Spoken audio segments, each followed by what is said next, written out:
Chapter 1. The nights after autumn were exceptionally cold. Every household in the mortal realm had long since shut their doors and shut their lights.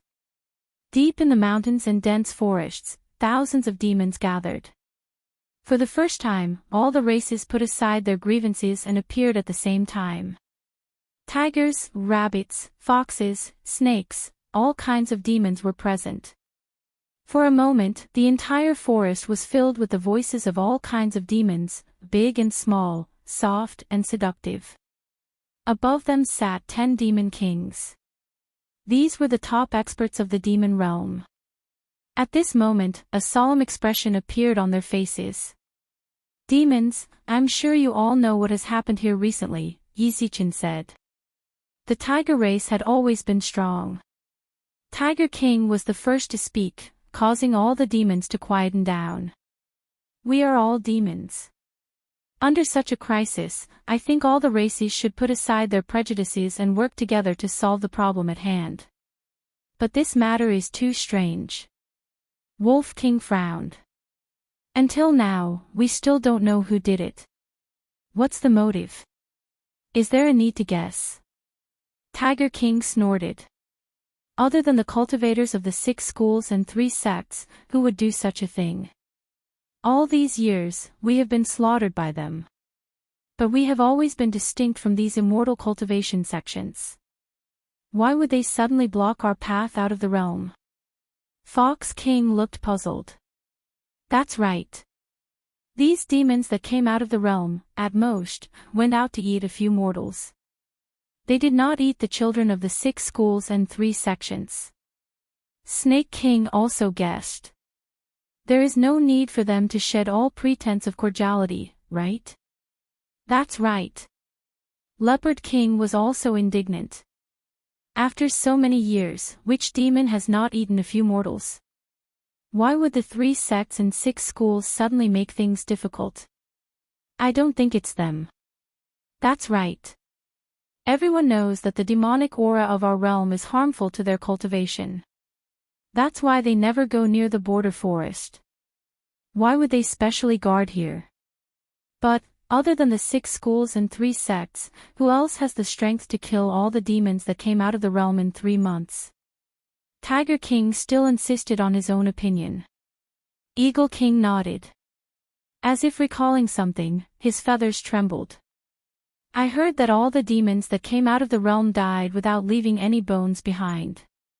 Some were skinned and cooked.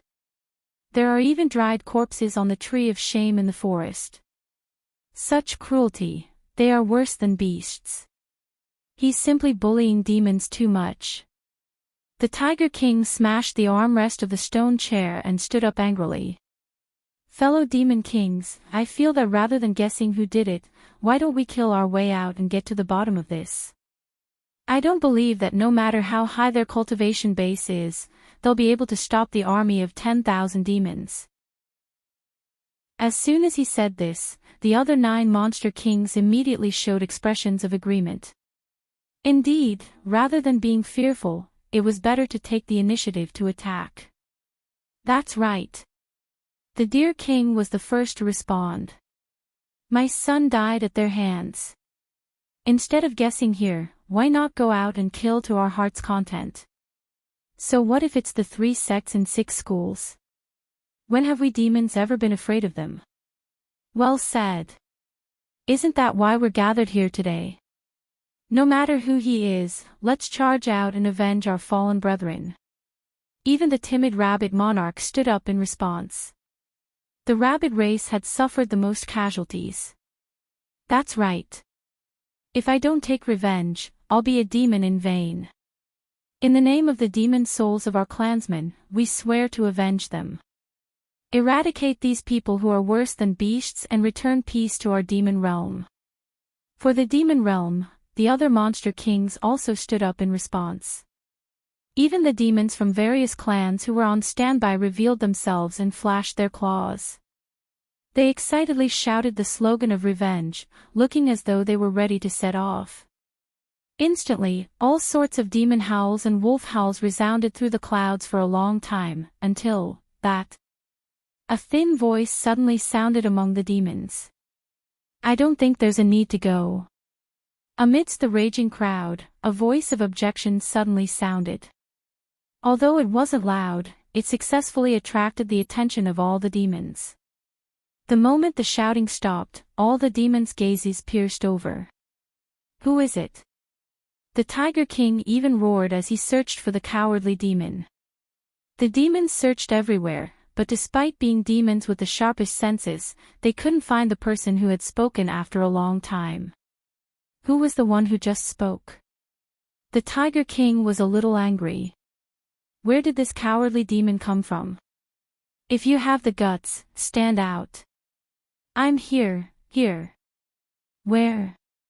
The demons looked around a few more times, but still couldn't find the person who had spoken. Here. The voice sounded again. Left, that's not right. Past, a little to the right. Wrong, look here. The demons followed the voice and looked left and right a few times, but still couldn't find the person who had spoken. Sigh. Forget it, I'm here. Then, with a sigh, a figure suddenly climbed up the high platform where all the monster kings were sitting. Only then did the demons see the person who had spoken. It was a woman dressed in a gray robe. Her shoulders drooped weakly and her eyes were listless. Her entire person exuded a lazy aura. She was short and skinny, and her face was a little sallow. The word weak appeared in the minds of all the demons at the same time. Too weak. Even the demonic aura on her body was pitifully weak, as though any random breath of air from a demon could blow her away. It was no wonder that all the demons couldn't find this person after searching for so long. This kind of demon was really too inconspicuous. The hot-blooded Tiger King couldn't stand it anymore. He snorted and said fiercely, "Humph, you cowardly brat. Just a few cultivators and you're scared. You even turned into this." All demons could transform, but this was the Myriad Demon Conference. Hence, most of the demons here had revealed their original forms to distinguish themselves. Only she maintained her human form. This made the Tiger King even more displeased. You don't dare to show your original form. What kind of demon are you? I'm human. The woman replied. Transvestite. The Tiger King was stunned. What kind of demon is a transvestite? I've never heard of it. The woman's face twitched. Hey, don't scold me. Why are all kinds of weak little demons here daring to participate in the Myriad Demon Conference? The Tiger King glared at the woman indignantly. You cowardly little demon, don't you dare spout nonsense here. You're affecting our morale when we go for revenge. No, I'm serious. The woman raised her hand unrepentantly. Her shoulders drooped unconsciously, making her look even weaker. There's really no need for you to go out and seek revenge. You're still saying such depressing words. The Tiger King was furious. He roared. Do you believe that I won't eat you, little demon? Even if you eat me, there's no need for you to come here for nothing, right? What do you mean? What I mean is that the fellow you were talking about who killed all demons and was worse than beasts. She sighed. She patted her gray robes and raised her head. She still had that listless look on her face. However, she pointed at her own nose and said, "It could be me." Myriad demons. The entire place was silent for 3 whole seconds. Not a single sound could be heard. 3 seconds later, kill her. The myriad demons reacted and pounced at the woman at the same time. The woman still had that half-dead, half-alive look on her face. She let out a long sigh. Little animals and whatnot, so troublesome. 5 minutes later. The ground was filled with demon corpses. Blood flowed like a river. The first and last Myriad Demon Conference had come to an end. Chapter 2. The originally noisy forest was so quiet that even the chirping of insects and birds had disappeared. The gray-robed woman's eyes were lifeless as she sat on a huge tiger carcass with a blank expression. She sat cross-legged and still looked weak. After sitting for a while, she sighed and muttered to herself, "Sigh. I'm so tired. Let's go home." After saying that, he slowly climbed down from the tiger's corpse. He rubbed his flat belly, feeling a little hungry. He looked around at the demon corpses of all kinds of races on the ground. "Since I'm out, why don't I have a midnight snack?" After some thought, she turned and walked towards the snow-white rabbit monarch on the right. Just as she was about to grab the rabbit's tail and drag it away, the corpse of the rabbit monarch suddenly exploded. It jumped up, but it did not escape. Instead, it turned around and kowtowed to her. "Exalted immortal, spare me. Exalted immortal, spare me. I was wrong.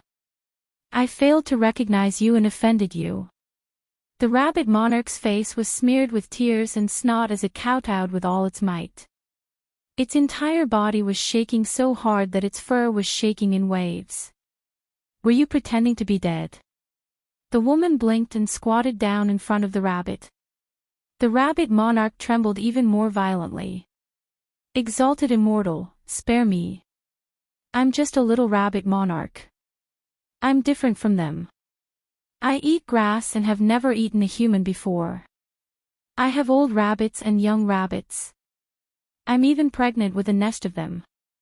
I can't die. I beg you to spare my life." It was too terrifying. It had never seen someone with such a high cultivation level. She looked weaker than a mortal, but she annihilated tens of thousands of demons in an instant. There were even 9 10th-level demon monarchs among them. Her moves were clearly unsystematic, but she could kill more than 10 demons with a single slap. The demons didn't even get to find out how strong she was before they were sent to the Yellow Springs. Too terrifying, too terrifying. It was no wonder that none of the demons that left the demon realm returned in the past 3 months. With such a powerful figure around, it would only be a matter of 2 to 4 hours if she wanted to annihilate the demons. "You're pregnant with a rabbit?" she suddenly asked. "Yes. Yes." The rabbit monarch nodded and subconsciously shrank its belly. "Oh." The woman stared blankly for a moment, then suddenly nodded at it. "Congratulations." "Aw." The rabbit monarch was stunned and reflexively replied, Thank you." What did she mean? Could it be that he had designs on the child in his stomach? "You've never eaten a human before?" Really?" It nodded furiously. "I cultivate the path of vegetarianism. Look at the fur on my body, there isn't the slightest bit of blood or resentment." "Oh, then you can go." She waved her hand cheerfully and even said, "Go back and eat more grass. Give birth to a nest of vegetarian rabbits." "Aw. Aw." The rabbit monarch was completely stunned as its eyes widened. "You intend to let me off?" "Yeah." She nodded. After a while, she added, "Supper makes you fat." The rabbit monarch still couldn't believe that its life had been spared so easily.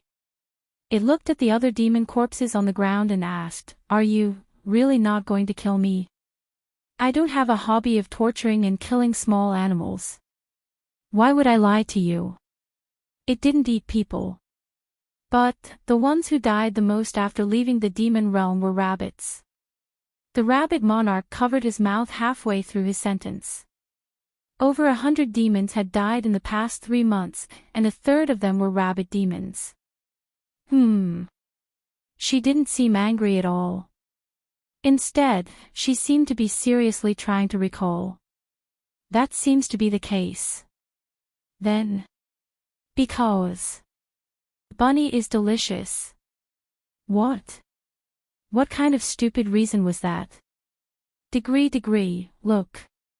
Venison is too tough Fox has a pungent smell, tiger is a protected animal after all, so I'm a little afraid to eat it, snake has a lot of bones. She counted with her fingers, and finally concluded, so, you rabbits are still the best, delicious. The rabbit monarch felt tears welling up in his heart. So the reason why the rabbits had such a high casualty rate was because of the quality of the meat. It didn't want to taste good at all. Wait a minute. An almost ridiculous answer popped up in the rabbit monarch's mind. So, exalted immortal, you killed those demons to eat. She replied matter-of-factly. I have to live too. So the reason why the dead demons didn't even have their corpses was because they were all made into food. What happened to fasting and abstaining from food as a prerequisite for human cultivation? The 3 sects and 6 schools were a bunch of liars. Degree, oh, it doesn't count this time. She suddenly thought of something and pointed at the demon corpses on the ground, adding, I live in the thatched cottage nearby. You guys didn't sleep at night and kept howling here, waking me up. You know. Who doesn't have a bad temper after waking up, so I came over to take a look. So the thousands of demons died because they were too loud during the meeting. The rabbit monarch was shocked by this cruel truth. Seeing that the woman was about to turn and leave after the explanation, perhaps because of her casual tone, which was the complete opposite of her martial prowess, the rabbit monarch suddenly had a bold plan. Exalted immortal, please wait. As expected, she stopped in her tracks and turned around. Is there anything else? Exalted immortal. The rabbit monarch tried its best to suppress the fear in its heart. If exalted immortal lacks ingredients, I can be of help. My race has many rabbit demons and they are spread across a wide area. You can find any kind of food. Why don't? It glanced at her expression and swallowed a mouthful of saliva. Bracing itself, it continued, how about I deliver the ingredients you need to your residence every day? You can do that. The woman's eyes lit up before dimming a moment later. I don't have the money to order takeout. What the hell was takeout? Exalted immortal, what are you talking about? This humble one is offering it to you willingly. There's no need for spirit stones or silver. That would be so embarrassing. The woman suddenly blushed and scratched her head awkwardly. Wouldn't it be too troublesome? No. It's not troublesome at all. The rabbit monarch was overwhelmed by the favor and shook its head vigorously. Oh, thank you then. It's only right. The rabbit monarch smiled in an ingratiating manner before gathering its courage and revealing its motive. Then, when my race enters and exits the demon realm in the future, can I ask you to be magnanimous and not kill us? Sure. She nodded without hesitation. As long as they don't eat humans. Exalted immortal, don't worry. They are all vegetarian demons. The rabbit monarch couldn't believe that she was so easy to talk to. Furthermore, she seemed rather polite. Then it settled. From tomorrow onwards, I will deliver ingredients to the exalted immortal. Thank you for your hard work. Not at all. If there's nothing else, I'm going back to sleep. Take care, exalted immortal. Goodbye. Exalted immortal. Yes. I still don't know your title. Oh, my name is Shining. Take care, exalted immortal Shin. Chapter 3. By the time Shining returned to her straw hut, it was already midnight. She pulled back the blankets and laid down. She let out a long sigh of relief. It was finally quiet. It had been almost 4 months since she transmigrated here. She had no idea where this place was. There were strange trees everywhere. Due to her poor sense of direction, she wandered around the forest for a few days without seeing anyone. It was like living in the wilderness for a few days. When she was so hungry that her chest was sticking to her back, she finally met a few hunters who went up the mountain.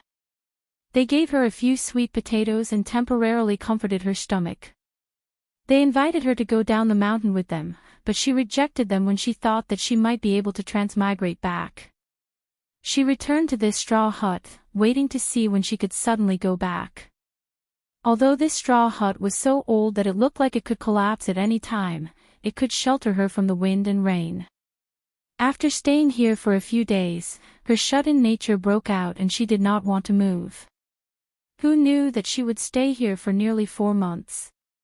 She did not go back, but the sweet potatoes given by her fellow villagers were long gone. She had no choice but to go out and find something to eat. The forest was deep and dense. She could not tell what could be eaten and what could not. There were quite a lot of small animals, however, all of them seemed to be overnourished and bigger than normal. She also realized that these small animals could actually talk. She had to admit that as an atheist, she was really shocked at first. But she was so hungry that she could not care about these strange things. Moreover, she had already transmigrated. The world was different. Why couldn't animals have some changes? That was until she accidentally discovered a black rabbit biting someone. She conveniently hit it and saved the few people. She saw that they were familiar people. They were the hunters who gave her the sweet potatoes. Only then did she realize that these small animals were actually man-eating demons. The hunters thought that she was an immortal and thanked her profusely. This time, they did not invite her down the mountain. Instead, they praised her demon-hunting behavior. They encouraged her to kill more to prevent them from eating humans.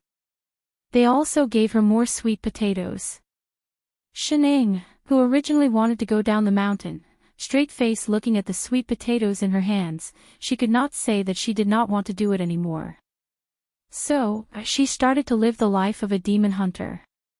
She started to hunt these strange small animals. At least their meat was better than sweet potatoes. As she hunted, she realized that her body seemed to have undergone some changes. She had never hunted before, but no matter what kind of strange animals she encountered, she could always catch them easily. Furthermore, his strength was so great that he couldn't believe it himself. Clearly, some small animals had special abilities, such as being able to breathe fire when they opened their mouths, or slashing the ground with their claws. However, these skills seemed to have no effect on her at all. At most, the flames would burn off a corner of her clothes. If the ground split open, she would be able to crawl out again. Sometimes, she even deliberately let a small animal bite her, and the result was a mouthful of sharp teeth. Her skin was clearly the same as before, soft and supple, and he just couldn't bite through it. At first, she thought that these small animals were too weak. She even tried to uproot the 100-year-old tree behind the house.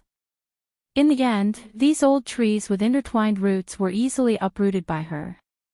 She had uprooted dozens of old trees in the front and back of the house, so she took the opportunity to make a yard for herself.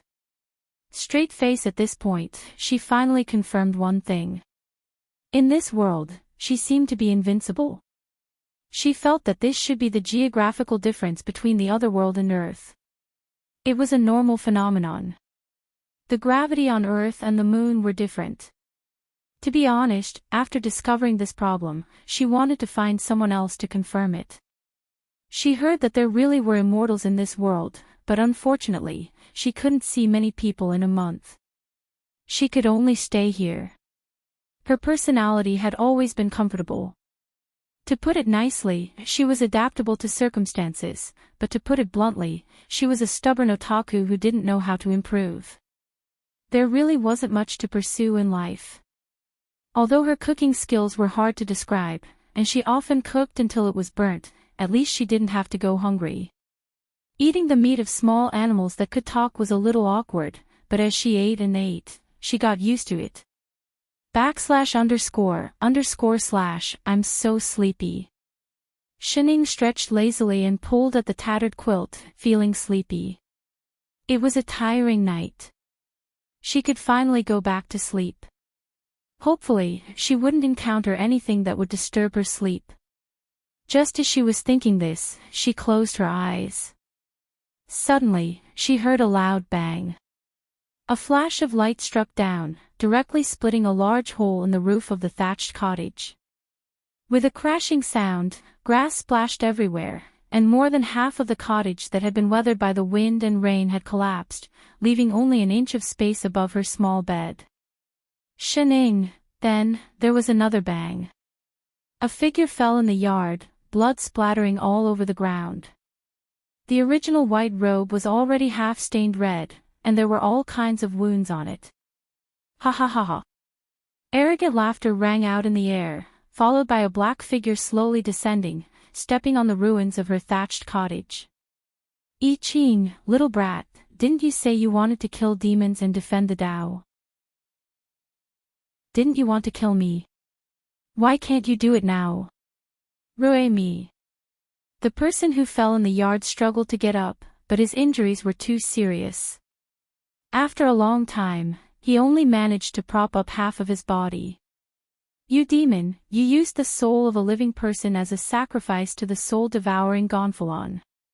As a righteous cultivator, everyone has the right to kill you. Humph. Still stubborn. The man in black snorted. I Ching, you used your sword cultivation to chase me for 3 days and 3 nights. You almost destroyed the soul-devouring Gonfalon that I painstakingly refined. Today, I will use you as a sacrifice to the Gonfalon to dispel the hatred in my heart. With that said, he waved the Gonfalon in his hand. Instantly, dozens of lightning bolts were released, striking towards the yard. Not only did the man fall back, but several large holes were formed around him. Shening frowned. My yard. Ha ha ha, how does it feel to have demonic chi enter your body? The man in black laughed even more proudly. It was not in vain that I spent so much effort to set up a spirit gathering array and spent 3 days to lure you here. Despicable. Who asked you to be a busybody? Rue Mi laughed coldly. It's just killing a few mortals. Even the Black Heaven sect doesn't care about it. Why do you have to be a busybody? Nonsense. I Ching spat out a mouthful of blood. He could not summon any spirit chi at all. He really did not expect that this fiendish cultivator would have the guts to set up a spirit gathering array at the entrance of the demon realm. He was caught off guard and the demonic chi entered his body, causing his spirit chi to dissipate. That was why his sneak attack succeeded and caused him to be injured to this extent. Although he was just an itinerant cultivator, he cultivated an orthodox dharmic Tao and pursued the supreme great Tao. How could he not do anything when he saw I Ching absorb the soul of a living person? Was the life of a mortal not a life? Besides, as an exalted immortal sect, how could the Black Heaven sect not care about such things? It was just that they did not realize it. Forget it. Since you insist on seeking death, I'll grant you your wish today. Rue Mi raised the Gonfalon in his hand and was about to attack. Hey, who's that? A gentle female voice came from his right. Who's there? Rue Mi was shocked. He turned around abruptly, only to see a dusty person wrapped in a blanket. Her entire body was dirty and there were a few strands of straw stuck in her messy hair. His heart tightened. It was a woman. When did she get here? Even with his cultivation, he did not notice her at all. He looked her up and down and realized that she had no cultivation at all. Only then did he relax. She was just a mortal. I didn't think that there would be mortals living in such a deep mountain forest. The corner of Rue Mi's mouth curved into a strange smile. Another good material for the Gonfalon. What are you trying to do? The moment he said that, the person on the ground struggled to get up as if provoked. He shouted, You still want to harm people? You have a kind heart. Rue Mi was disdainful. He walked toward Shening. You're already like this and you still want to save people. Stop. Ruemi is just a mortal. Ha ha. His smile deepened. My soul-devouring Gonfalon does not despise the souls of mortals. You. Girl, run quickly. She's not a good person. The person on the ground struggled to get up, but he could not stop Ruemi at all. He could only shout louder and louder for people to run. Humph, you think you can run? Stop right there. I say. Shining lifted her blanket and frowned. Can you guys be quieter? She said late at night. Ruemi had already walked to the side of the bed. Hearing that, he laughed softly and said, "Ha ha, little doll, I'll make you quiet right away. The kind that would be quiet forever." He raised the flag in his hand and instantly, lightning flashed. Shining cooperated and stood up. She let out another long sigh and reached out. Calmly, she passed through the layers of lightning and grabbed the person's collar. Ha! Ruemi was shocked. Before he could react, he felt the world spinning in front of him. Shining grabbed his collar and swung him to the right. With a loud bang, he fell to the ground. Then, she swung him to the left. As if she was swinging a cloth bag, she swung him left and right. For a moment, the entire forest was filled with sounds of smashing and smashing, as well as her extremely unhappy grumbles. I told you I have a bad temper when I wake up. Who asked you to disturb my sleep? Who asked you to disturb my sleep? Who asked you to disturb my sleep? I Ching, was he, seeing things? Before he could see clearly, his vision went black and he finally fainted. Chapter 4. When I Ching woke up again, he found himself still lying in the yard. He did not even move. His injuries were too serious and his vision was not clear. He could only see a gray and white shadow talking. The white shadow was huge and exuded a faint demonic aura. Were there demons? He could not help but worry. Not for himself, but for the girl from before. Was she all right? But he was too tired. He fainted again after a while. When he woke up the second time, he was still lying there. He did not even turn over. This time was better than the last time. He could faintly hear voices. Exalted immortal Shin, I'm here again. This is the best food in the demon realm. Look. Carrot. Yes, it's so juicy. Look at the color and the moisture. It's our tribe's favorite. You really are a rabbit. Can you change it next time? No problem, Exalted Immortal. Exalted Immortal, is there anything else you need? Yes, there is. What could he do? He did not hear it because he fainted again. When he woke up the third time, he was still lying in the yard. Yes, still in the same position. This time, he was finally fully awake. He had the strength to turn his head. He finally saw the gray figure clearly. It was the girl from that night. And she seemed to be digging a hole. Oh, you're still alive. She suddenly sighed. At that moment, I Ching felt that she was a little disappointed. Disappointed about what? He was not dead. Before he could figure it out, he saw her climb out of the pit that was half a person's height. She passed something to his mouth and said casually, "Are you hungry? Do you want to eat?" I Ching looked at it. It was an extremely rare 10,000-year-old ice ginseng. It seemed that he had thought too much. This kind of meridian repair sacred medicine was extremely rare even in the 3 sects and 6 schools. She actually gave it to him so casually to heal his injuries. This girl was too kind. He hesitated for a moment. He did not know how to repay such a great kindness. But he really needed it now. After thinking about it, he finally nodded. Thank you. Full of gratitude, he lowered his head and nibbled on the 10,000-year-old ice ginseng in her hand until it was finished. Almost instantly, the spiritual energy in his body began to recover, and his broken meridians and tendons began to repair. Shining looked at him silently. This man had been lying motionless in the courtyard for a few days. He was not even breathing. At first, she thought that he was dead, but she was used to being lazy. She really did not want to waste her energy to drag him out, so she let him lie there. Today, on a whim, he wanted to dig a hole and bury himself, but he woke up again. Full. Do you want more? Shining took out another carrot that the rabbit monarch had given her. I Ching really wanted to answer her, but his body was really in too much pain. The pain of his meridians recovering was not something an ordinary person could endure. In addition, his cultivation was suppressed by the demonic aura, and he could not seal his 5 senses, which made it even more painful.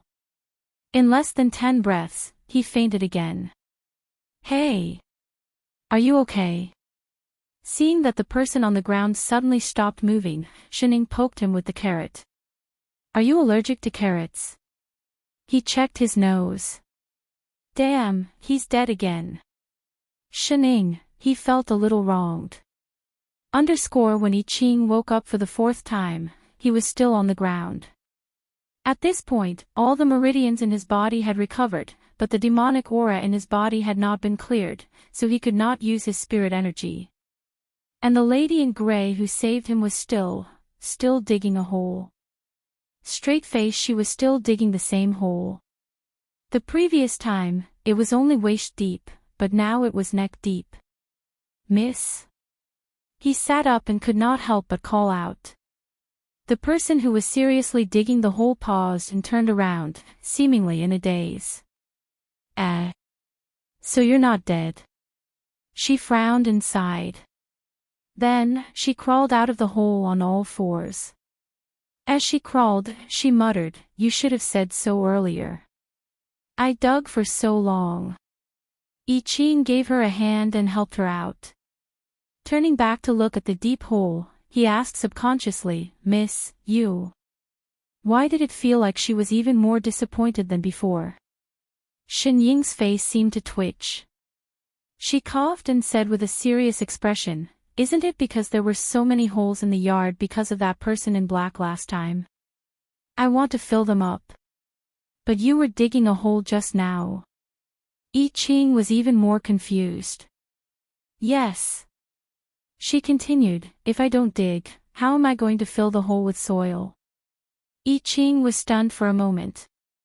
Why did this sound so strange? But he did not continue asking.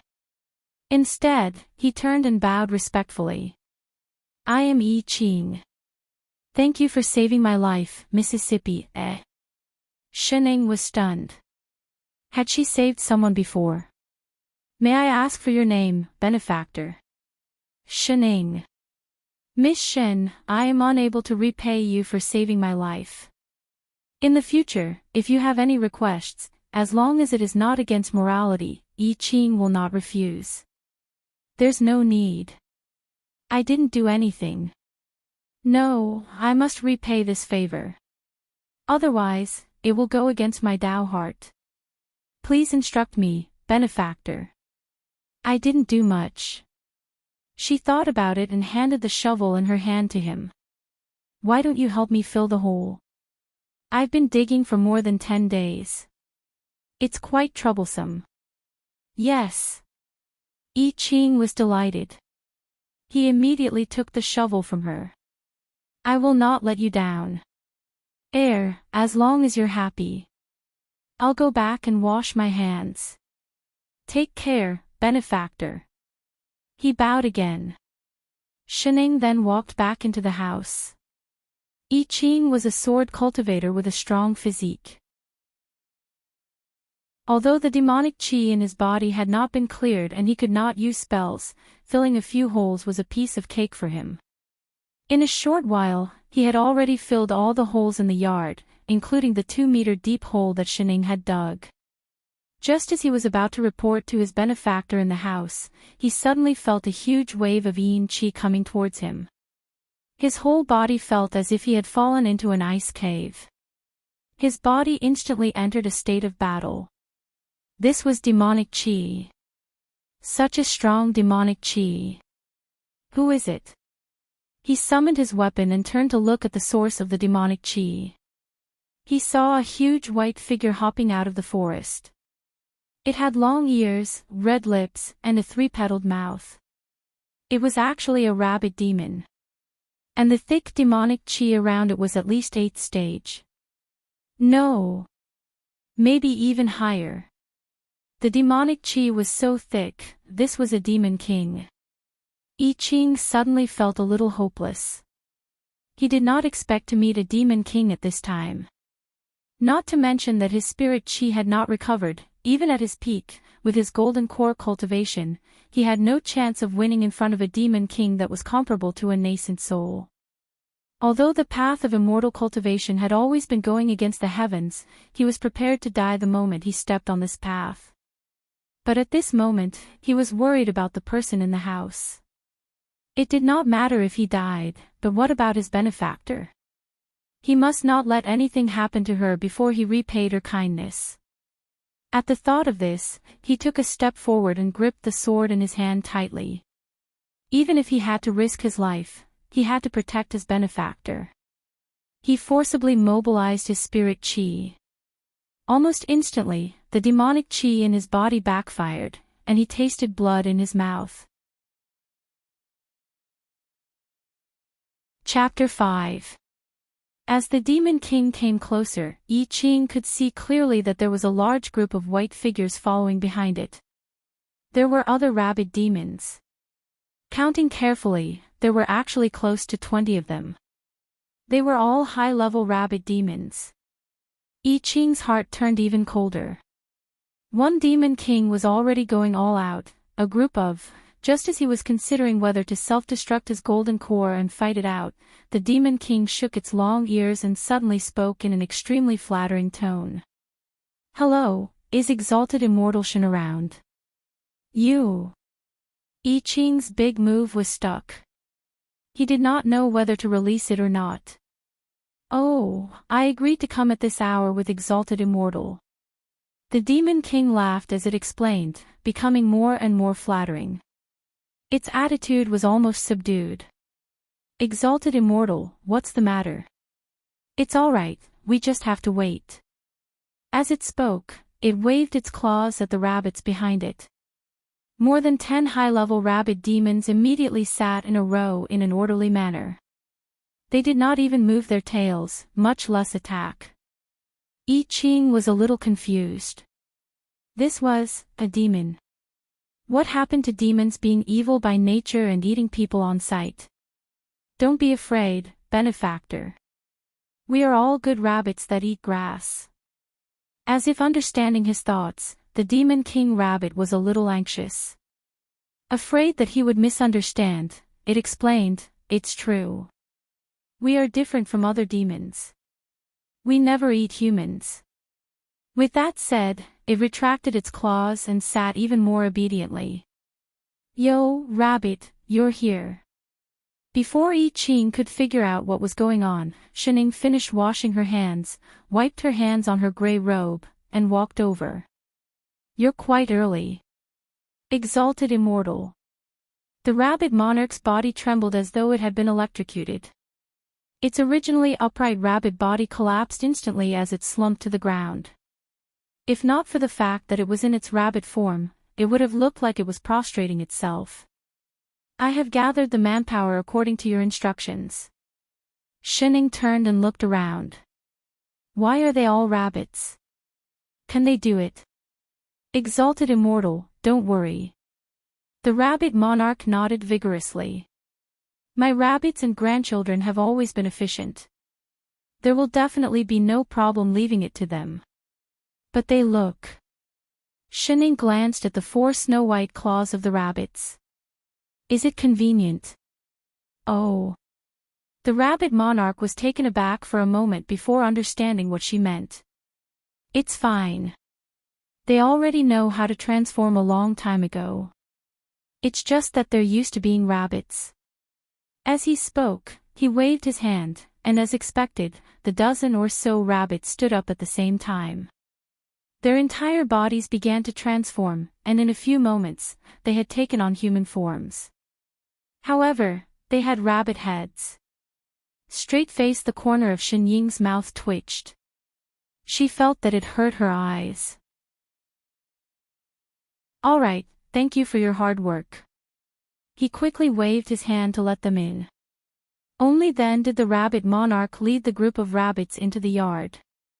I Ching wasn't sure if it was an illusion, but he felt that every rabbit demon that passed by his benefactor would subconsciously tremble. "Benefactor, they are?" I Ching could not help but ask. From the looks of it, these rabbit demons were summoned by her. "Oh, I asked them to come and help." Shenning pointed to the small thatched cottage behind her.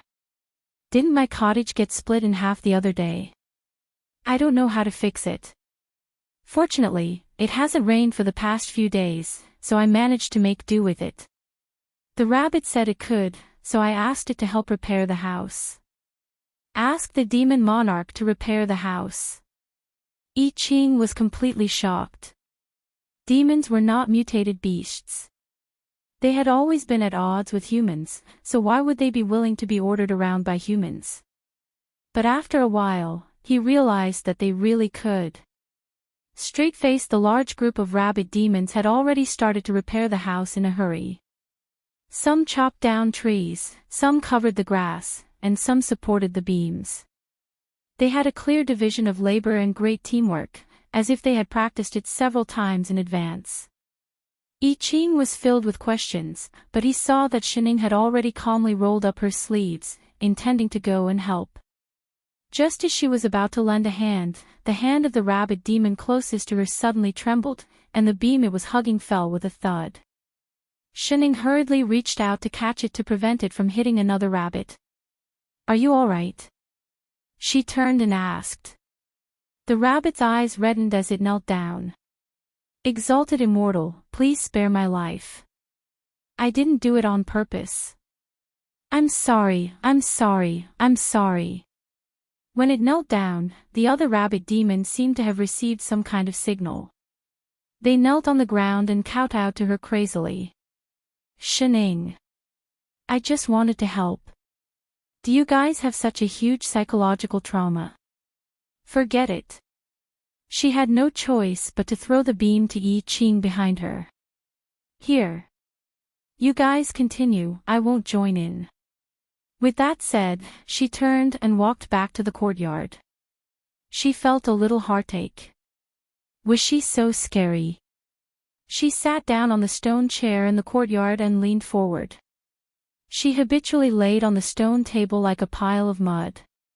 Forget it. Since she didn't need help, she couldn't be bothered to move. The sun was so good, it was the most suitable for sleeping. Hence, in less than 2 minutes, there was a faint sound of snoring coming from the stone table. The moment the sound was heard, I Ching clearly heard all the rabbit demons heave a sigh of relief, as if they had just survived a disaster. Even the speed of building the house had increased by a lot.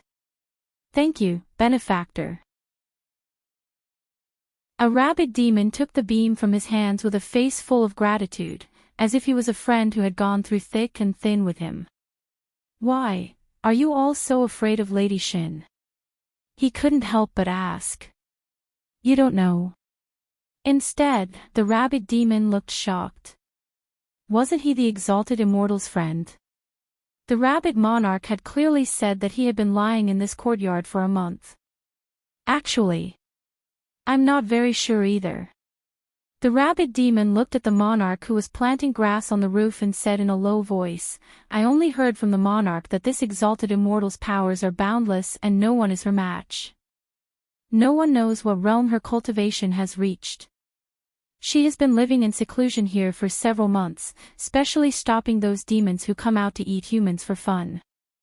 I heard that when the 9 demon monarchs joined forces, they couldn't even withstand one move from her. So my monarch has repeatedly warned us not to anger the exalted immortal. The more I Ching listened, the wider his eyes widened. He didn't expect Lady Shen to actually, no, Senior Shen to actually be such a powerful person. He suddenly recalled the scene of Rui Mi being smashed all over the ground that night when he was seriously injured and fell here.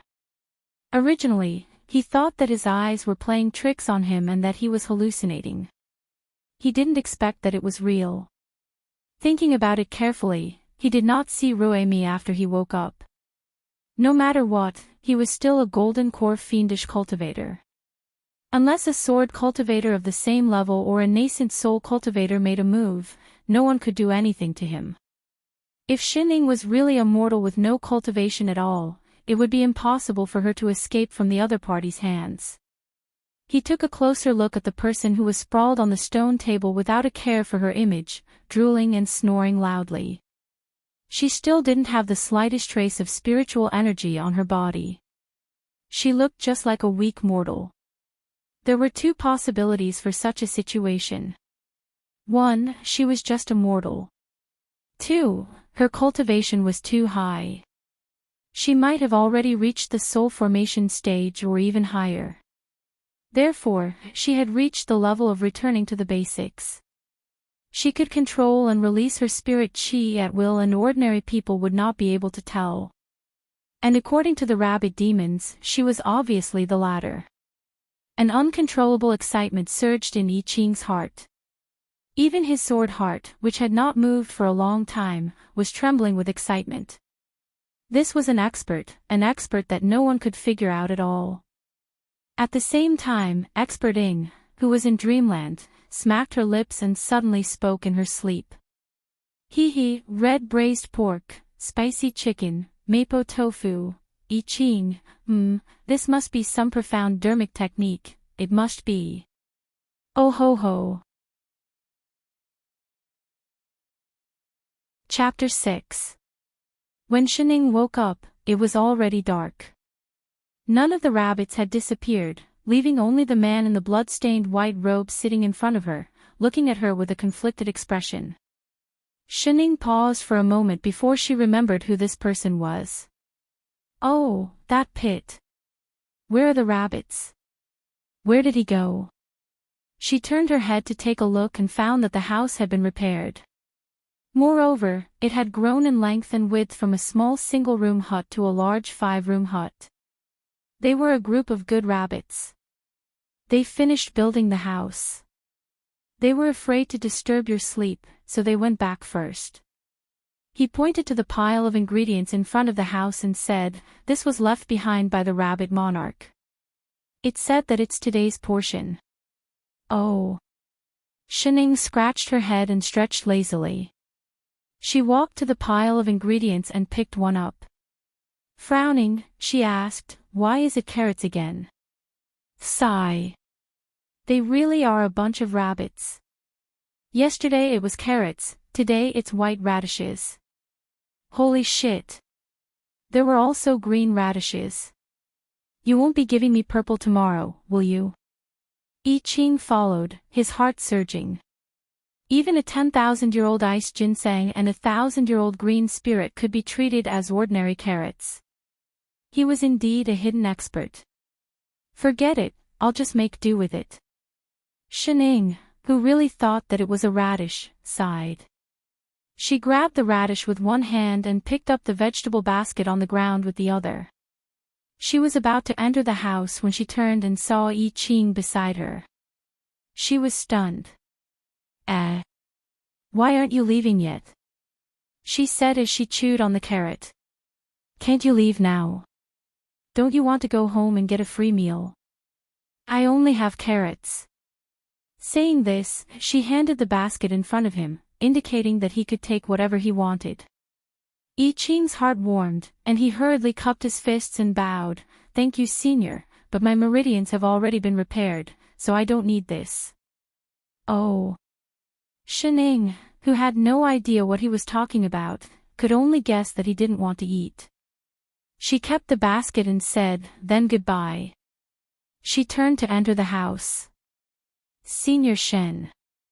He shouted anxiously. Shining turned around again. Is there anything else? I Ching's brows furrowed and unfurled, as if he were in a dilemma. The expression on his face changed several times. Hesitation, worry, worship, anticipation, and other emotions flashed across his face. A moment later, he clenched his teeth, as though he had finally mustered up his courage, and knelt down with a thud, respectfully bowing to her. Senior, please accept me as your disciple. Ha! She was immediately dumbfounded. What was going on? Accepting a disciple? What did he want to learn from her? Is it a waste of time to stay home? I am an itinerant cultivator. I belong to no sect or master. I am now a golden core sword cultivator. I am dedicated to the Tao. I only wish to use the sword in my hand to sweep away all evil in the world, I Ching said seriously. I am fortunate to have met you, Senior. I admire your righteousness. If I may be so bold, I would like to take you as my disciple. I hope Senior will grant my wish. With that, he kowtowed 3 times in front of her and looked at her nervously and expectantly. Are you joking? The corner of Shen Ying's mouth twitched. Was this person's brain all right? He seemed to be allergic to carrots before. Would there be any side effects? Senior. His expression became even more serious. You and I do not know each other, but you saved me from danger, helped me recover, and protected me. I Ching, will never be able to repay your kindness in this lifetime. So, you want to repay my kindness with ingratitude? He couldn't be thinking of relying on her, could he? You are so poor, your taste is a little crooked. Senior, please don't misunderstand, he hurriedly explained. I really admire you, Senior. That's why I want to be your disciple. Not only because of your cultivation, but also because I respect your morals. There were so many cultivators in the world. Everyone knew that cultivating one's heart was the orthodox way to cultivate immortality. Just like when he entered the Tao, he wanted to sweep away all evil in the world as his Tao heart. He was an itinerant cultivator. He had seen many people who were virtuous and respectable, but in private, they were cruel and vicious. Often, the higher one's cultivation, the more one would forget what one's heart was originally. Eventually, one would be plagued by mental demons. But who in the world did not have selfishness? Who could always remain kind? He could not guarantee that one day, he would not be lost. That was why he would rather cultivate hard on his own than become someone else's disciple. Even if he was born with a sword body, he would rather not be involved in this karma. But Shining was different. Her cultivation had clearly reached a level that others could only dream of, but she would rather live in seclusion in the deep mountains and forests, even at the entrance of the demon realm. She did not pursue fame or fortune, was not afraid of death, and had an unshakable kind heart. She extended a helping hand to someone who had nothing to do with her. To be able to persevere to this point, what was the point of becoming an immortal? The moment he found out the truth, his heart was moved. This person was like the only clear spring in this filthy world. He wanted to be like her, to always maintain this kind of heart, and even more, to be as strong as her. For the first time in his life, he had the thought of asking her to be his master. Asking her to be his master was the first thing he wanted to do apart from cultivation. He was just worried that she would not be willing. I sincerely want to cultivate with you. Senior, please grant me my wish. Are you serious? This person is really sick in the head. What should I do? So troublesome. I Ching's heart can be summoned by the sun and moon, heaven and earth can bear witness. He. Shen Ying's mouth twitched. No. With that said, she turned and entered the house, closing the door with a bang. What disciple? She had even repeated a year of primary school twice. Oh, oh, exalted immortal, what's wrong with benefactor? The rabbit monarch could not help but ask. It pointed outside the house. He has been kneeling for 3 days. Benefactor. Shining was stunned for a moment before realizing that the rabbit was referring to Yi Qing. What else can it be? He must be taking things too hard. Ever since that day, this person had really been pestering her, insisting on being her disciple no matter what. No matter how she tried to persuade him, even to the point of using trickery, his determination to become her disciple did not waver. He had been kneeling in the yard for 3 whole days, refusing to get up no matter what. It had caused her to have poor sleep quality recently. Sigh, if she had known, she would have fed him less carrots. Look at the after effects of this allergic reaction. Oh yes, where's the thing I asked you to bring the other time? Did you bring it? She directly pulled the basket from its hands and started searching. I brought it, I brought it. The rabbit monarch hurriedly nodded. How could I dare to forget exalted immortal's instructions? With that said, it took out a pile of meat from the basket. There were pork, lamb, and beef. I got my rabbit grandchildren to rush to the mortal town 50 kilometers away overnight to get this. It's still fresh. Mortal town. Shining turned to look at it. The rabbit monarch's anus tightened. I transformed into human form and exchanged the pearl given by the clam demon. I didn't alarm anyone. Oh, it's been hard on you. She picked up a piece of meat and immediately ran to the kitchen at the back. After munching on carrots for a few days, there was finally meat to eat, and it was pork. Immediately, images of meat dishes appeared in her mind. Chili stir-fried meat, red braised meat, boiled meat. Just thinking about it made her salivate. But the problem was, she didn't know how to stir-fry it. B. Chapter 7. Shining hesitated for a while. She could only cook the meat in plain water as usual and scoop it up to eat it when it was cooked. She took a bite.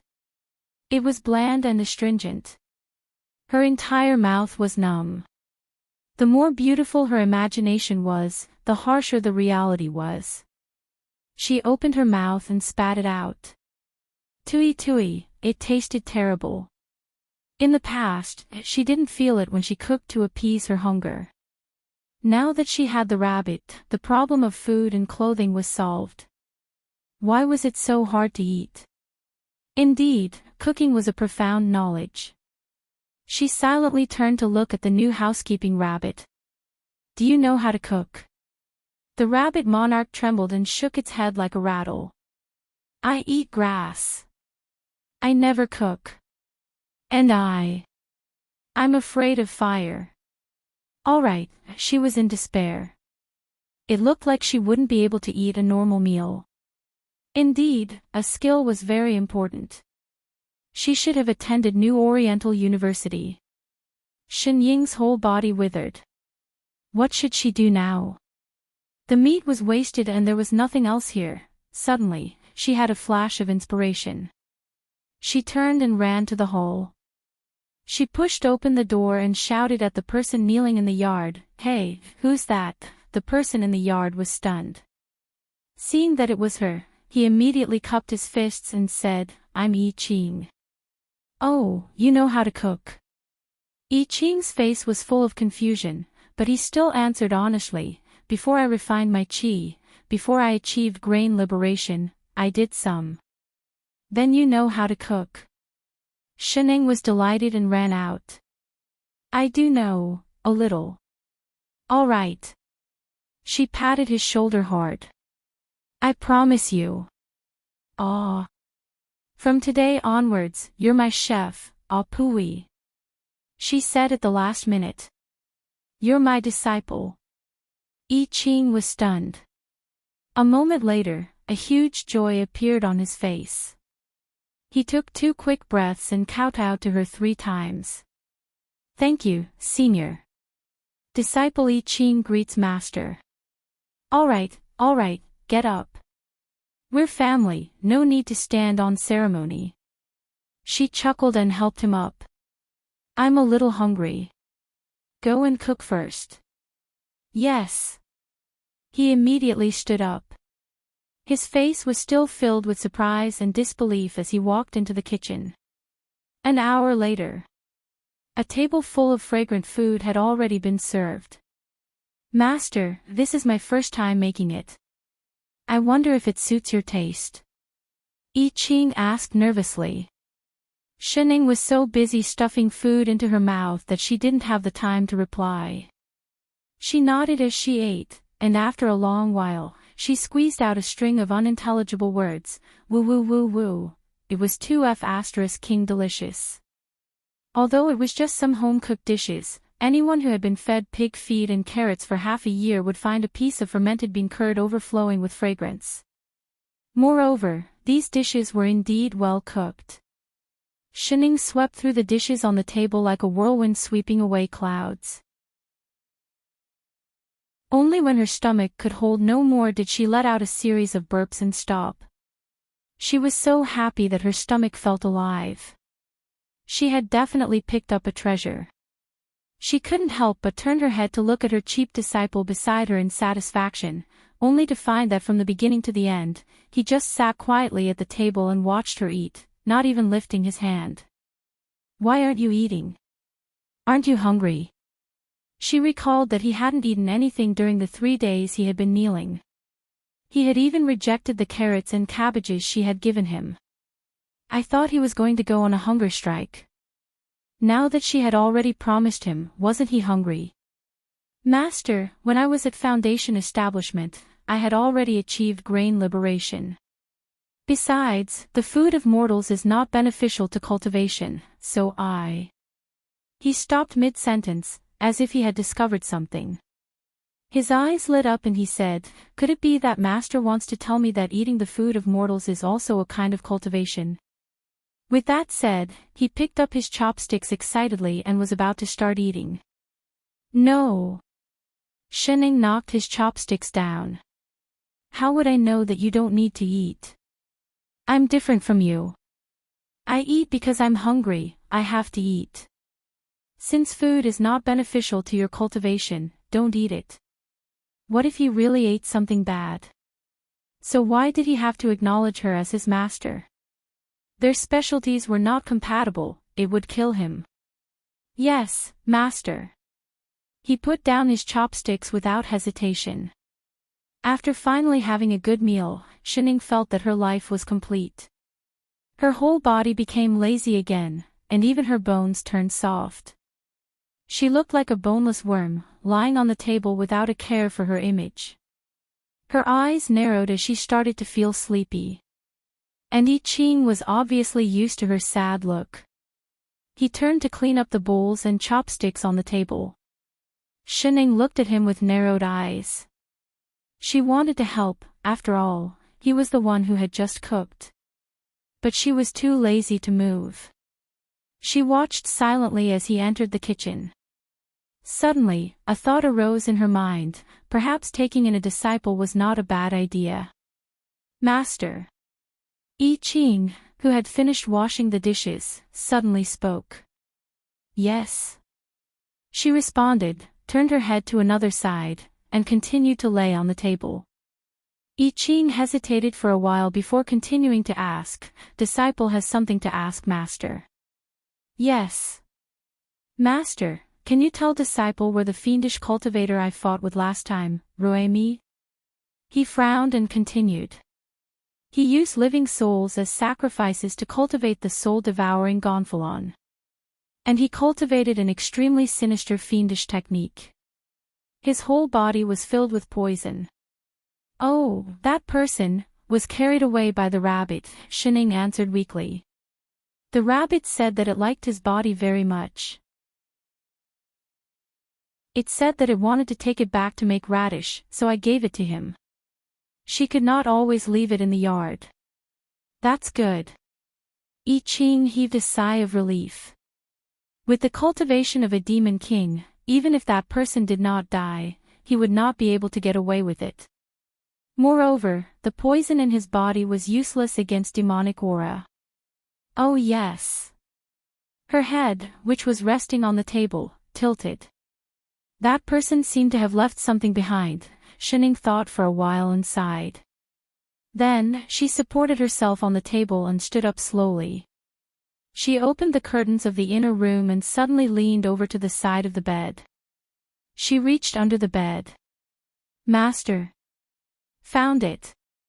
She pulled hard and suddenly pulled out a black flag from under the bed. It's this. The rabbit only moved his body away and left this behind. Do you want it? She reached out and handed it over. Soul-devouring Gonfalon. I Ching was shocked. He took the flag and looked at it carefully. He saw that the surface of the flag was surging with black qi. His face turned pale. Oh no, this flag has lost its owner's control. The soul-devouring array on it is about to collapse. And there are evil ghosts inside. He thought of something and his expression became even uglier. He immediately sat down cross-legged. I have to seal them quickly. As he spoke, he forcibly mobilized his spirit qi and set up an array. The moment the array appeared in his hands, the demonic aura in his body once again attacked his meridians. He opened his mouth and spat out a huge mouthful of blood. His clothes, which were already stained with blood, were dyed even redder. Hey, hey, hey. What are you doing? Are you all right? Shining was shocked. What did he do? I Ching did not reply. Instead, he endured the pain of his meridians being cut inch by the demonic aura and forcibly completed the array seal on the flag. It was only when the array was complete and the surging black qi on the flag was suppressed that he stopped. His body tilted and he fell to the ground again. Chapter 8. Hey. Shining nudged him. What's wrong with you? Chef, disciple, don't scare me. Master, don't worry. It's fine. As if it's fine. He's already vomiting blood. Holy shit, he's still vomiting. Shining was a little confused. Could the disciple she had just taken in be a one-time thing? She had never studied medicine and did not know much about this world's routines. After some thought, she turned and rushed into the forest. She grabbed a small animal that had just come out of the demon realm and asked it to help find a rabbit. The rabbit came quickly, hopping over in less than 10 minutes. Exalted Immortal, you were looking for me. Come in and take a look at my chef, disciple. She waved. The rabbit monarch hurriedly transformed into its human form and entered the house. Looking at the person on the ground who was on his last breath and the ghostly flag beside him, it immediately guessed what had happened. Exalted Immortal, this is because demonic aura has entered his body. He had just repaired his meridians and did not expel the demonic aura in time. He even forcefully used spirit qi to seal the ghost flag, causing the demonic aura to backfire and injure his internal organs, causing his golden core to be damaged. What did that mean? I don't understand. How do we treat it? This. The rabbit monarch's ears twitched a little awkwardly. Demonic aura is a great poison to cultivators to begin with. The honored sir's demonic aura has been in his body for a long time. To dispel the demonic aura in his body, the only way is to use a demonic inner core to absorb the demonic aura in his body. What's a demon core? Every demon will form a demon core in their body before they gain sentience. The rabbit monarch pointed to its stomach. That is the foundation of demon cultivation. Also, ordinary demon cores won't work. Demon cores from demons of the 8th level and above are needed. In that case. Shining looked at the rabbit's stomach with an unclear meaning. The rabbit monarch trembled and immediately took a few steps back.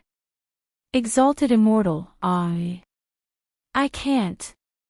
Although I am a 10th level demon king, once the demon core leaves my body, I will be a dead rabbit. Oh. Shining looked disappointed.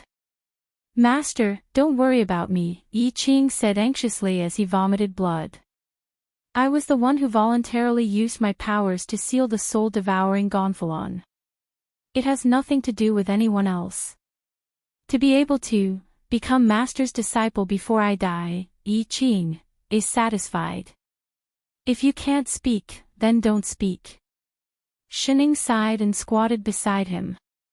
She patted his back and helped him breathe. He suddenly thought of something and looked at the rabbit monarch. Rabbit, what does your inner core look like? That's not necessarily true. The rabbit monarch shrank back in fear. We demons are of different species and have different elemental attributes. Our inner cores all look different. Although they are all round, the color changes according to the demon's elemental attribute and cultivation technique. Oh. She tilted her head in a daze. Do they all grow on your stomach? The rabbit monarch nodded. They are usually located in the dantian. Is that so? Something flashed across her face, and she suddenly turned around and crawled under the bed. Her entire upper body was buried under it, leaving only her 2 feet outside. After a while, she pulled out a big sack and threw it in front of the rabbit. Rabbit, take a look. Is it like this? The rabbit monarch opened the sack suspiciously, but failed to hold it properly. More than half of it spilled out. Instantly, beads of various sizes rolled all over the ground. There were red, white, black, blue, and all kinds of colors. Demon. Demon core. The rabbit was stunned. This. There were too many. There were probably thousands of them in such a big sack. Oh, I found these when I was catching those animals. I saw that they glowed, so I brought them back. Shining explained casually. I don't have any lights here, so I wanted to use them for illumination. But most of these beads can only glow for a day or 2.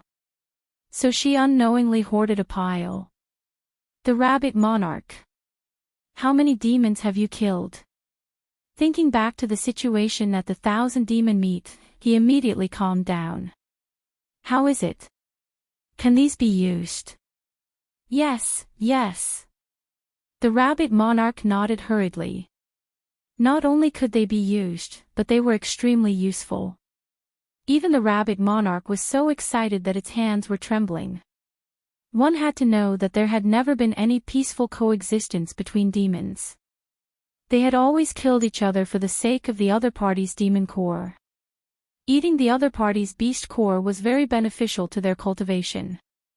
However, most of the demons were violent and would rather self-destruct than leave the beast core behind. Moreover, after the demon's body died for a quarter of an hour, the beast core would be directly damaged if it was not taken out quickly. But here, the rabbit monarch saw a ground full of intact demon cores. So many. The rabbit monarch could not help but feel envious. It would be great if it could have 1 or 2. It forcefully suppressed the greed in its heart, picked up an 8-stage demon core, and walked over. Exalted immortal, this will do, it said in all seriousness, but the corner of its eyes could not help but glance at the demon cores all over the ground. This temptation was a little too great. How do I do it? Shining asked. Take off your clothes and place it on your chest. Shining hurriedly did as she was told. The moment the demon core landed, a gray smoke-like substance floated out of Yi Qing's body and entered the bead. In less than a quarter of an hour, the demonic qi in his body was sucked clean. Yi Qing tried to move and realized that the pain had disappeared. The spirit qi in his body also began to circulate, automatically repairing his tendons and meridians. Thank you, Master. He immediately knelt down and bowed. Shining heaved a sigh of relief and pulled him up. It's good that you're fine. She had been scared to death. She thought that she would have to continue eating pig's swill in the future. Exalted Immortal, since the benefactor is fine, I will take my leave first. Oh, thank you. Thank you, Demon Monarch. The Rabbit Monarch turned and walked out of the house, trying its best to resist glancing at the ground. Stop, stop. This was the Exalted Immortal's item. Even if it had the life to look at it, it would not have the life to enjoy it. Rabbit, wait. Shining suddenly said. The Rabbit Monarch trembled and felt a chill in its heart. It can't be. She saw through it too. Shining bent down and grabbed a handful of beads on the ground. She chased after the Rabbit Monarch and stuffed them into it. I see that you like these beads. Here. Take it as a thank you gift for giving me food these days. The Rabbit Monarch was stunned. It stared blankly at the dozens of beads of different grades in its hand. Its heart warmed and it suddenly felt like crying. Exalted. Exalted Immortal, it's already very late. Hurry up and go back to sleep. She stroked its rabbit fur. Aren't you going to give birth to bunnies? Go back and rest early. Exalted Immortal. The Rabbit Monarch was extremely touched. It rubbed its sore nose and could not help but blurt out, Exalted Immortal, do you like bunnies? The ones that have just been born. Why don't I give you a few after I give birth? There was no way to repay her. How about she devote her life to her? There's no need. She shook her head and added, I like to eat bunnies, but I don't like to rear them. Straight-faced, the feeling of being touched just now must have been an illusion. An illusion. Chapter 9. Since that night, all the demonic chi in I Ching's body had been cleared, and his injuries were completely healed. Perhaps it was because he had been suppressing the demonic chi with all his might, but now that the demonic chi was cleared, he felt that his cultivation, which had been stagnant for a long time, was about to break through. And all this was because of the demon core that Master had given him. He was once again glad that he had such a good master. Thus, he could not bring himself to say what he wanted to say. Chef, disciple, that, dear. Shining pushed the person who was cooking. Are you, all right? I Ching was stunned, and the guilt on his face grew. He put down the spatula and bowed to her. You could tell. Indeed, nothing can be hidden from Master's eyes. I just saw that you added salt to the same dish 3 times, so I wanted to ask if it could still be eaten. His expression became even more guilty. After hesitating for a while, he gritted his teeth and said, Disciple does have something to discuss, I hope Master can help me. Shining glanced at the pot and said casually, If you have something to say, just say it. And, fortunately, it was carrots, not meat. Disciple knows that Master has a kind heart, so you are stationed at the border all year round to prevent demons from going out to do evil. No, she just had no sense of direction and did not dare to wander around. It's just that what your disciple is asking for is extraordinary and urgent. As he spoke, he turned his hand and took out the soul-devouring gonfalon that was previously sealed. He explained, this gonfalon was made by the fiendish cultivator Rui Mi. He once slaughtered hundreds of thousands of people and trapped their souls in this gonfalon, raising them in a blood pool of evil chi. He led the evil spirits in the gonfalon to kill each other, hoping to raise a ghost king. Now there are still tens of thousands of evil spirits in the gonfalon, any one of them will cause great suffering. Thinking of the evil deeds of the fiendish cultivator, he clenched his fists and took a deep breath before continuing. Now that this gonfalon has lost its owner's control, the evil spirits inside will definitely take the opportunity to break out of the gonfalon. Although I used sorcery to temporarily seal this gonfalon last night, it is not a long-term solution. When the day of the full moon, when the yin qi is at its strongest, the evil spirits will definitely break through the seal and bring disaster to the world. Oh. Shining nodded, completely not understanding. What exactly are you trying to say? 100,000 evil spirits. I'm afraid no one can suppress them alone. He clenched his fists and said with determination, so. I want to send this flag to the immortal sect, the Black Heaven sect. That place was located on top of a spiritual vein, and one could use the spiritual energy to cleanse the evil spirits of the evil spirits and use it to transcend the 100,000 souls inside. But he suddenly thought of something and turned to look at Shining hesitantly. It's a long journey to the Black Heaven sect, and I'm inexperienced. If something happens to this banner, I'm afraid I won't be able to do anything. He cupped his fists and suddenly knelt down in front of her. This disciple is bold enough to ask Master to accompany me to Black Heaven sect. All right. I know Master is here to cultivate. If I leave rashly, I'm afraid it's... Moss. Master, you agreed. I Ching's eyes widened in disbelief. He felt like he was hallucinating. After all, those who chose to live next to the demon realm must have encountered some kind of huge obstacle in their cultivation and had no choice but to do so. When it came to cultivation, the greatest taboo was to give up halfway. She actually agreed to leave so easily. Get up, get up. Shining pulled him up. Why didn't you say you knew the way? She had been living in this lousy forest for a few months now.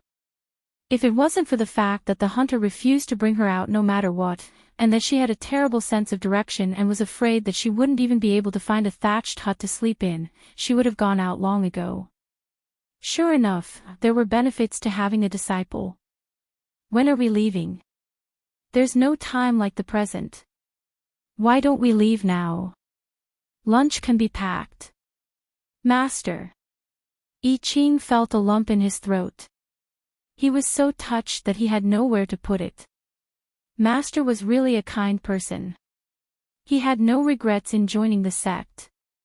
What are you standing there for? Shining turned and walked out of the kitchen. She waved her hand. Hurry up and pack lunch. We'll eat as we go. Time is of the essence. Forget about the dish in the pot. It was already burnt anyway. Yes. I Ching rubbed his nose and suppressed the gratitude in his heart. He turned and extinguished the fire. He straightened his back and walked out in big strides. There was a faint sense of Master's pride surging out. She could finally leave this shabby place. Shining was a little excited. She rushed into the house to pack but found that she had nothing to pack.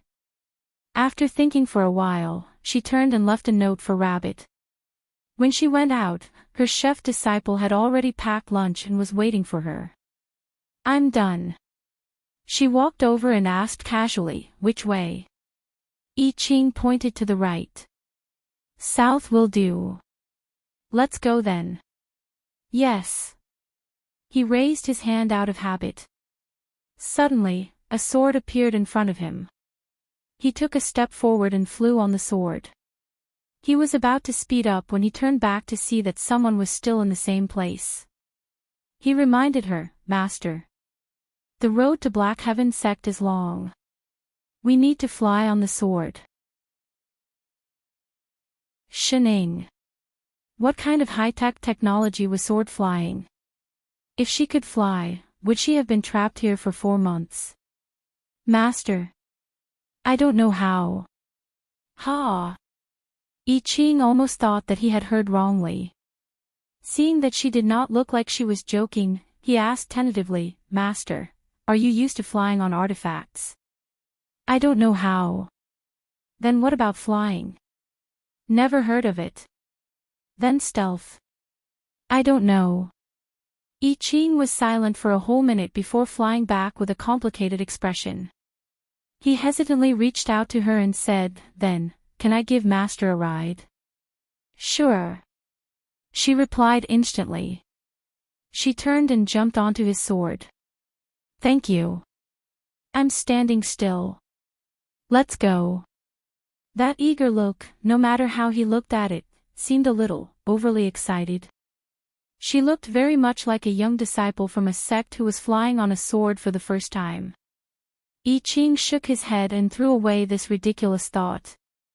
He led the others and flew on the sword again. Master was so powerful. How could she not know how to fly on a sword? There must be another reason. Could it be that she suffered some internal injury when she helped him expel the demonic aura last night? She did not tell him so that he would not worry. The more he thought about it, the more he felt that it was possible. He could not help but turn back to look at Shining. Master was really too kind. Shining, who was really flying for the first time. What's with this cheap chef's look of concern for a disabled child? Isn't it just a ride? The two of them spent a whole 2 days flying. After leaving the forest shrouded in demonic aura, they passed through a wasteland. It was not until the afternoon of the 3rd day that they saw a small city in front of them. They could even faintly hear the bustling sounds of people. Master, we're here. I Ching stopped and put away his spirit sword. This is Black Heaven Sect.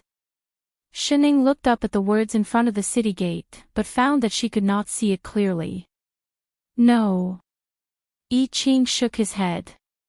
This is the nearest cultivator city, Shunyu City. The road to Black Heaven Sect is too long. If we fly on a sword, I'm afraid it will take half a month to reach the mountain gate. There is a transportation array in this city. It can be sent directly to Black Heaven Sect. Oh. Although she did not really understand, it should be saying that there was a shortcut here. I Ching led the others into the city. They passed through the bustling streets and went all the way to the most central place.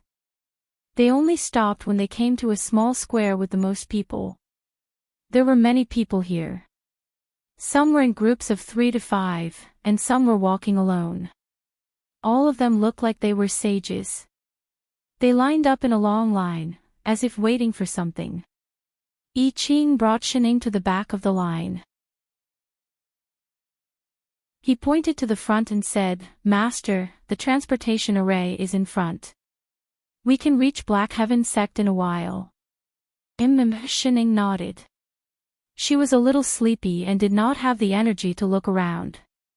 The line moved quickly. In a short while, they reached the front. Shining then saw clearly that there was a glowing pattern on the ground in the middle. It looked a little like a magic array in some animation.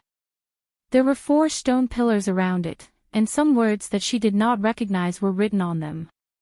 Once people walked towards the pattern, they would disappear. So this was a transportation array. Shining suddenly felt a sense of reality, 50 spirit pearls per person. The cultivator guarding the transportation array stretched out his hand to the two of them. I Ching habitually touched the storage bag beside him, but touched nothing. His body stiffened and his face turned pale. What's wrong? Shining glanced at him. I Ching's face turned green again. He said in a low voice, I forgot that I lost my storage bag when I was fighting with Roemi Master. Did you bring spirit pearls? What are spirit pearls? I Ching, guard, after transmigrating, Shining encountered the first crisis, no money.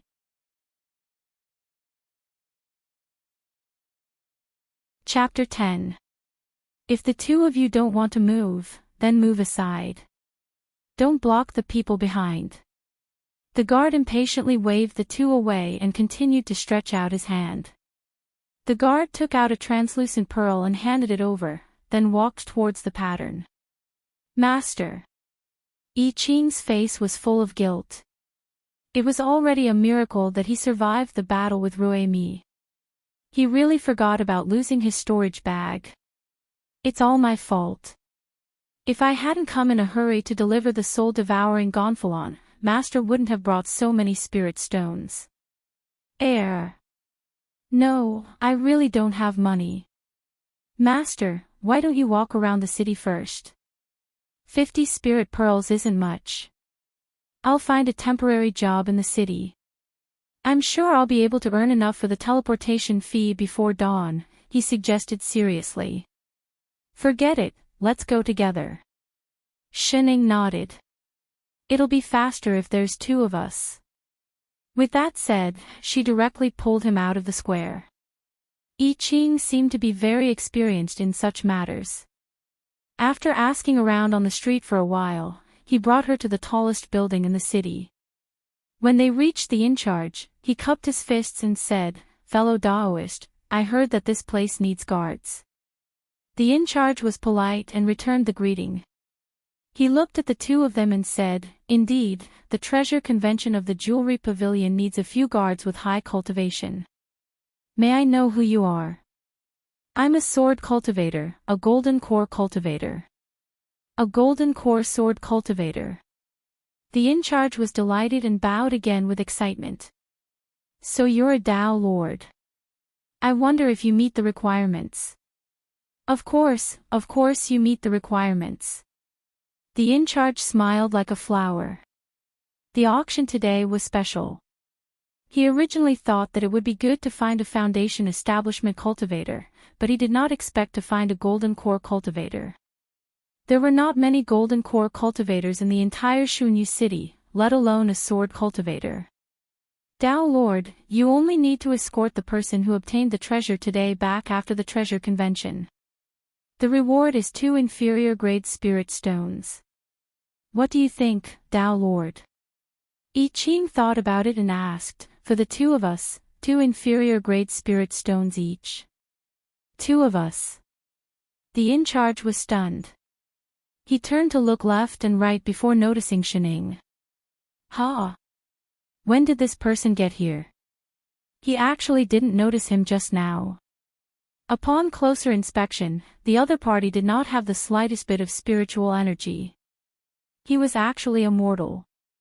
But when he thought that the other person was a golden core cultivator, he felt that it was impossible. He asked, "Fellow Daoist, are you also here to be a guard? Forgive me for being blind, but what is your cultivation level?" "I don't know either." "I don't know, what kind of guard are you here for?" The in-charge's mouth twitched. He could not afford to offend a golden core Dao Lord. Then, a total of 3 inferior grade spirit stones for the 2 of them. How about that? All right. Shining nodded. It was a package price. Previously, he had learned that a piece of low-grade spirit stone was equivalent to 100 spiritual beads, which was already enough for his travel expenses.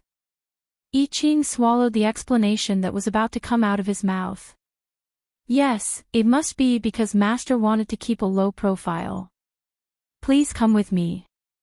The steward brought the 2 of them to the 2nd floor. Only then did they realize that it was already filled with people, and they could faintly hear the voices of people shouting prices. It looked like a small auction. The steward had them wait in a small compartment. I Ching also started to take the initiative to explain the nature of this short-term job. This was a business. Usually, when a business obtained a rare Dharma treasure, Dharma artifact or elixir, they would hold an auction. Every time this happened, the shop would temporarily hire some cultivators to escort the people who had bid for the item back. It was also considered an after-sales service. However, these guards were usually foundation establishment cultivators, and all of them were itinerant cultivators. When I was in foundation establishment, I often took on such jobs. Don't worry, Master, this city is very small, and the area is not wide. Usually, it won't be too far away. It will be over before daybreak, and it won't take long. Oh. Shining nodded.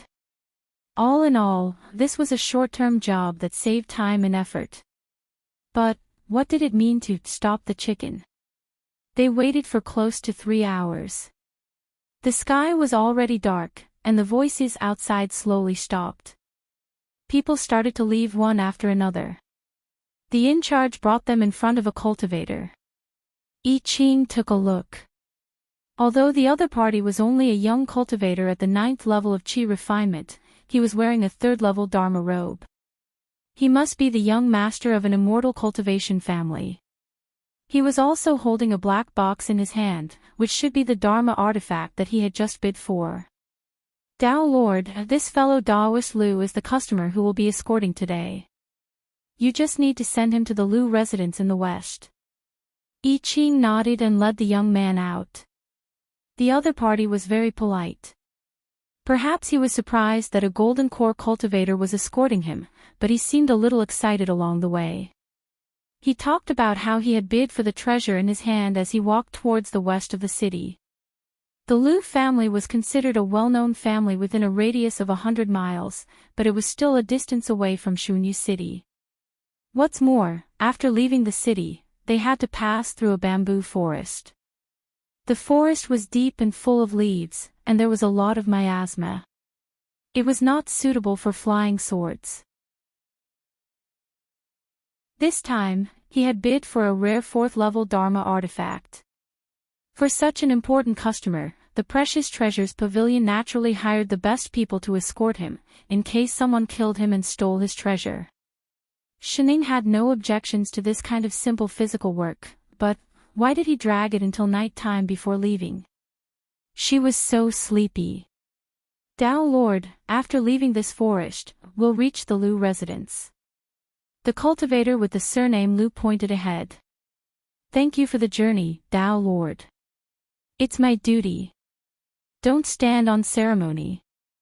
I Ching looked around. I'm afraid this forest is dangerous. Don't worry, Tao Lord, Cultivator Lu said nonchalantly. Cultivator Lu casually said, although this Shunyu city is a remote small city, it has always been peaceful. Nothing will happen here. It's better to be careful, just in case. Tao Lord, you must be joking. Although I can't use sword kinesis in this forest, I often walk here and there have been no problems. Cultivator Lu was still nonchalant. It's all because the manager of the Precious Treasures Pavilion thought too much and wanted to find someone to escort me. Although 4th-level Dharma artifacts are rare here, they are very common outside.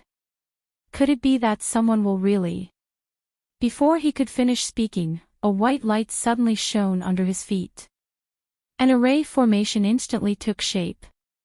The ground shook, and a large patch of thorny vines drilled out, smashing toward Cultivator Lu. Cultivator Lu jumped in fright. His hands lost their balance, and the box he was holding just now fell. It was directly sucked in by the crazily growing thorny vines. My Dharma artifact, be careful. I Ching pulled him back, summoned his spirit sword, and swung it forward. A sharp sword chi swept toward the thorny vines, instantly cutting off a large patch. But in the next moment, more thorny vines emerged from the ground, surging toward them. I Ching had no choice but to push him back, away from the danger zone. He instructed, stay behind, don't leave my master's side. Cultivator Lu was stunned. Master? What master? He subconsciously looked back, and after a while, he saw a woman in a gray robe behind him. He jumped in fright. When was this person here? Wasn't it just him and the Tao Lord on the road just now? When did another person appear? Thinking of Yi Qing's instructions, he immediately stood beside the woman. For a golden core Tao Lord to call her master, she must be able to ensure his safety. Thank you, fellow Daoist. He greeted politely, but saw that the other party was standing straight, with her head lowered, without any reaction at all. Thinking that the other party was a little angry at his negligence earlier, he subconsciously moved closer. It's my negligence, it's been hard on you. Please don't blame me, fellow Daoist. Fellow Daoist, fellow Daoist. Fellow Daoist, you. In the next moment, he heard a light snoring sound. This is, sleeping. You can even sleep like this, are you freaking kidding me?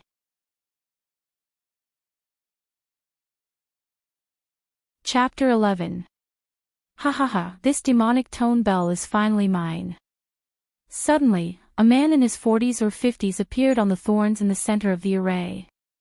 He was dressed in black and his face was covered in black stripes. He was excitedly holding the box that the young cultivator had thrown away. "It's you." Cultivator Lu, who was about to wake him up, looked up at the man in shock. "You know him?" Yi Qing asked. He's the one who raised the price against me at the Precious Treasure Pavilion just now." The cultivator glanced at the black stripes on the man's face and shrank back. "I didn't expect him to be a fiendish cultivator." "Humph, brat." The fiendish cultivator took out a bell-like Dharma artifact from the box and glared at the young cultivator. "This demonic tone bell is a fiendish cultivator Dharma artifact. How dare a chi refinement brat like you fight with me for it?" "Nonsense, Dharma artifacts are not spirit artifacts. They don't need to recognize their owners. I was the one who bought it. You can buy it, but you can't use it." The fiendish cultivator waved his hand and a large patch of thorns swelled crazily again, whipping toward Yi Qing. Yi Qing rushed directly into the patch of thorns and changed his sword technique.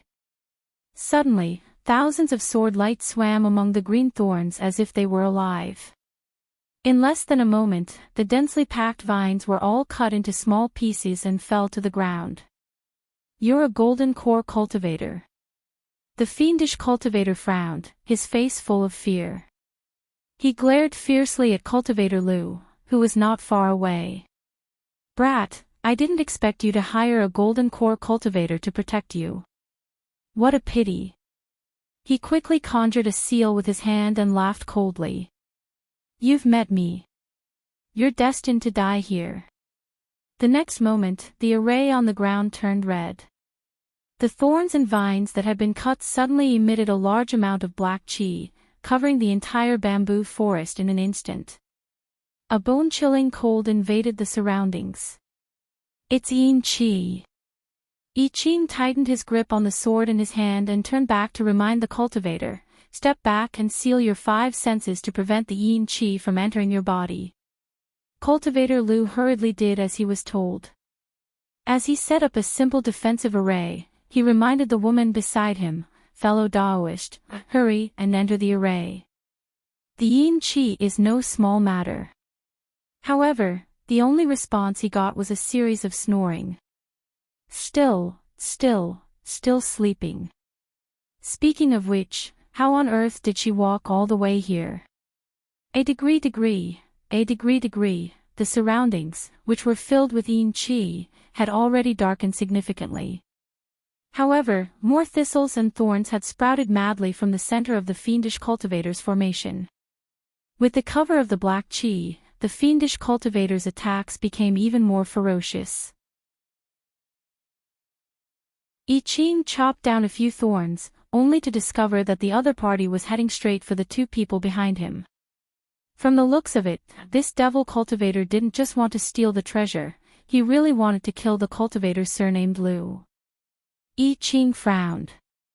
Without holding back, he mobilized all the spirit qi in his body. Changing his stance, the sword qi took shape. In an instant, dozens of swords condensed from spiritual qi appeared around him.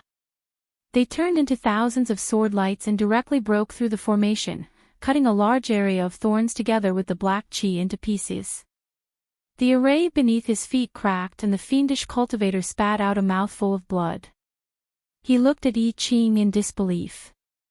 How is this possible? My Yin gathering array. You're a sword cultivator. His cultivation was clearly above him, and with this formation, it was impossible for him to win. Unless the other party was a sword cultivator. Only a sword cultivator could challenge someone of a higher level. Sword cultivators cultivated the Tao of the sword. They focused on the sharp blade in their hands and the sword intent in their hearts. They did not rely on any spells or elixirs. They focused on cultivating themselves. That was why they were stronger than cultivators of the same level. That was why it was more than 100 times harder to advance than other cultivators. It was so rare that he did not expect to bump into one. What's more, it was a golden core sword cultivator. Sword cultivator, I Ching said. I Ching. The other party was shocked again. As if recalling something, his face turned pale. You're the sword cultivator who killed Ruei. His expression changed. He could not care less about the other party's reply. He waved his palm forcefully and created a skull-like black chi to attack I Ching. At the same time, he turned around and fled. I Ching changed his sword technique and split the black chi with his sword. The spirit swords around him flew out and chased after the fiendish cultivator. In an instant, a sword array was formed around the fiendish cultivator, trapping him in the middle. The fiendish cultivator panicked. He tried desperately to break out of the sword array but to no avail. His face was so pale that there was not a trace of blood in it. He looked at I Ching in horror and hurriedly threw the Dharma artifact in his hand. Give it to you. I don't want it. Anyway, you guys are fine. Spare me. I was just possessed for a moment. I won't dare to do it again. I beg you. You're a fiendish cultivator. I Ching walked closer step by step. There was not a hint of emotion on his face. It's not your first time killing people and robbing their treasures. If I let you go, wouldn't I be helping the evildoer? I can't spare you this time. With that said, he raised his sword. The surrounding sword light shone brightly and thousands of sword chi shot towards the array. No. The fiendish cultivator screamed in horror. Just as he was about to be killed by the sword chi, there was a sudden ringing sound. The bell Dharma artifact that he had thrown out flew up and rushed directly towards I Ching's back. Dao Lord, be careful. Cultivator Liu exclaimed. I Ching's sword stopped. He reflexively turned around and slashed at the Dharma artifact. The fiendish cultivator in the array suddenly broke out of the array and hit his chest. Although he did not hit, he grabbed something. Not good. Soul-devouring gonfalon. Ha. The black chi on the fiendish cultivator grew and he rushed out of the sword array. In his hand was the soul-devouring gonfalon. I really got it without any effort. The man laughed even more wildly. He looked excited. I just wanted to snatch a small Dharma artifact. I didn't expect to see this gonfalon. You were stupid enough to bring it with you. Did you really think that this sword array could trap me? He had done it on purpose. He pretended to be trapped by the sword array and threw the demonic tone bell to attack him. His target was the soul-devouring gonfalon on him. I Ching frowned. He had been too careless. Although the gonfalon had been sealed, it would still leak ghost chi. He had thought that with it, his spirit chi would be able to control the ghost chi on the gonfalon and prevent it from hurting others. But he had forgotten that no matter how weak the ghost chi was, ordinary cultivators would not be able to feel it. Fiendish cultivators could see it at a glance. Let go of the soul-devouring gonfalon. Let go. The fiendish cultivator laughed coldly. Do you think I'm an idiot like Ruei? With such a treasure in hand, I can't believe I lost to you. So what if you're a sword cultivator?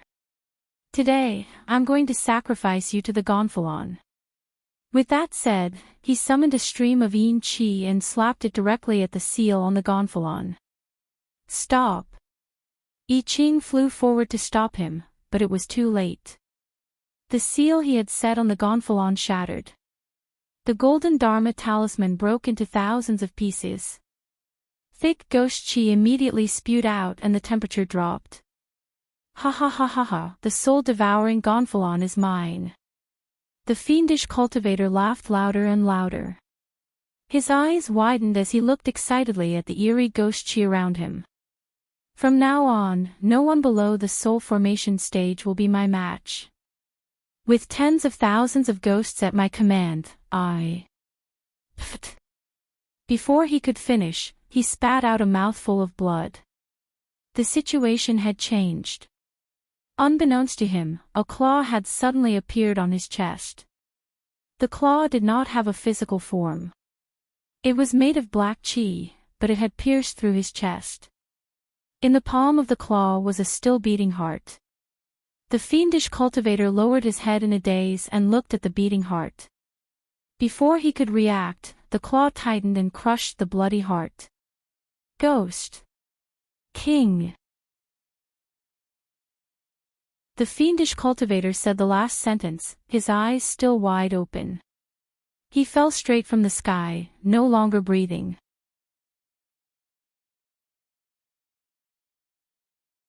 Chapter 12. A blood-colored banner floated high in the air, and a large amount of ghost chi was constantly overflowing from it. Mournful ghost cries could be heard, as if tens of thousands of ghosts were wailing at the same time. Something was breaking out of the banner. The bright moon was originally in the sky, but now it was covered with dark clouds, and chilly winds were blowing everywhere. The ghost chi in the surroundings was so thick that it was hard to see clearly. A huge and ferocious black shadow appeared in front of them. It was hard to see what it looked like, but it was surrounded by ghost chi that was so thick that it was about to materialize. I Ching's heart tightened.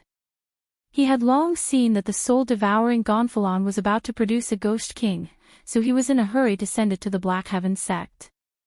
He did not expect it to happen at this time. The yin chi released by the demonic cultivator must have accelerated its growth. The ghost king could only be controlled by the person who raised the banner. That devil cultivator had died from the backlash. In other words, this was a masterless ghost king that only knew how to kill. The ghost king has come into being. Leave this place. I Ching turned around and reminded loudly. Even nascent soul cultivators couldn't destroy the ghost king, let alone them. But it was already too late. The other party had already solidified into a physical form. In the next instant, a ghostly cry pierced through the air. That voice was shrill and ear-piercing, and it was impossible to tell whether it was male or female. It was clearly only one voice, but it was as if thousands of ghosts were wailing at the same time, directly exploding in his mind. A gust of chilly wind swept through the surrounding area, causing even the ground to tremble. I Ching felt his chi and blood surging. His feet sank, and he spat out a mouthful of blood. Even his golden core seemed to be on the verge of exploding. As for the cultivator surnamed Lu, he was already lying on the ground from the impact of the roar. I Ching desperately mobilized his spirit chi to resist and just set up a defensive enchantment. Another ghostly cry rang out. He spat out another mouthful of blood and knelt down. The enchantment shattered, and his body felt as if it weighed 1,000 pounds. Under the pressure of the ghost king, he could no longer move. What should he do? In front of the ghost king, anyone below the deity transformation stage was completely powerless. The next attack would probably be, the other party had already opened his bloody mouth, and the next wave of screams was about to be heard. I Ching gritted his teeth and gripped his sword tightly. He had no choice but to fight. Suddenly, so noisy. A familiar female voice rang out first, and it was filled with a rage that seemed to have gone berserk. In an instant, the Ghost King's roar was suppressed. The crowd fell silent. This voice. Master. A certain someone, who had been snoring with his head down, had already raised his head to glare at the gigantic ghostly figure in front of him. He was currently speaking in a loud voice, enunciating each word clearly. Shut up. The Ghost King paused for a moment, and then seemed to be angered. Then, it let out an even louder roar, and at the same time, 4 black claws shot out from the black shadow. They extended infinitely and were extremely fast. Like lightning, they shot toward the only person standing in the field. I Ching panicked.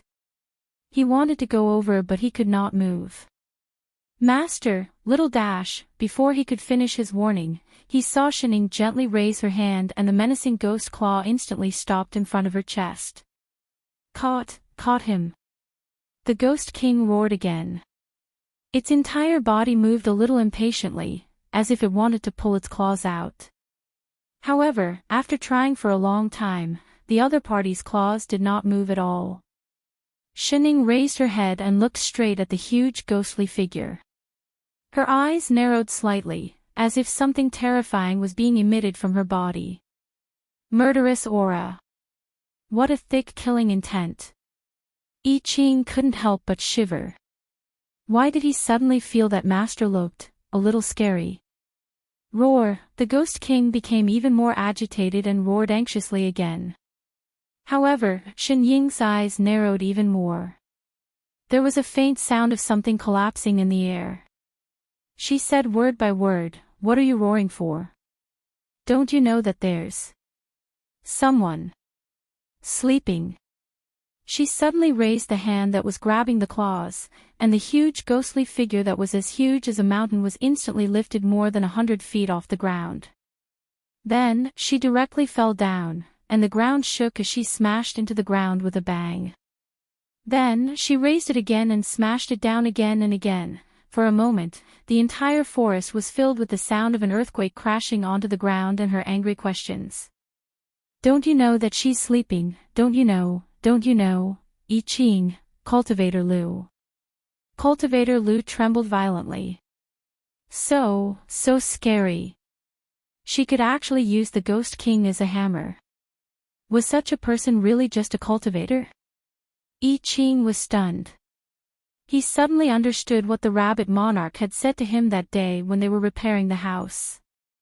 Don't ever disturb her sleep. Otherwise, the consequences will be dire. Now he knew. It was really dire. Initially, he thought that there must be some other reason for the rabbit demons to say that his master had annihilated the 9 demon kings alone. On top of that, he did not acknowledge Zhang Xian as his master because of his high cultivation. Thus, he had never asked Zhang Xian what realm he was at. But he didn't expect that his master was actually so powerful. As expected of his master, he had indeed chosen the right master. Dao Lord Yi, your master.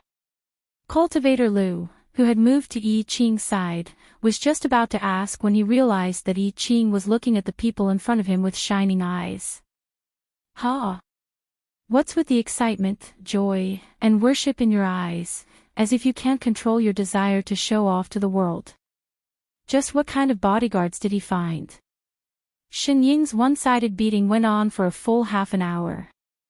The powerful Ghost King was completely unable to resist. The original sound attack also changed from the initial howl to roar to meow, and finally, there was only moaning. 0. With every smash, the ghost chi on the Ghost King's body dissipated a little, and its body also became thinner. The originally mountain-like ghost shadow had now shrunk to 1/3 of its original size. The previously deafening ghost cries were now just sounds of air. That, Dao. Even Cultivator Lu could not bear to plead for mercy. F***CK. Shining turned her head abruptly, her murderous aura overflowing. No, nothing, please continue. He silently swallowed his words. Yes, he did not see anything. Shining then turned back and continued to smash and smash. Each smash was louder than the one before. For no reason, I Ching suddenly remembered that the night he was schemed against by Ruimi, Master seemed to have used the same move. The only difference was that one was throwing left and right, while the other was smashing up and down. Could it be that Master only knew this move?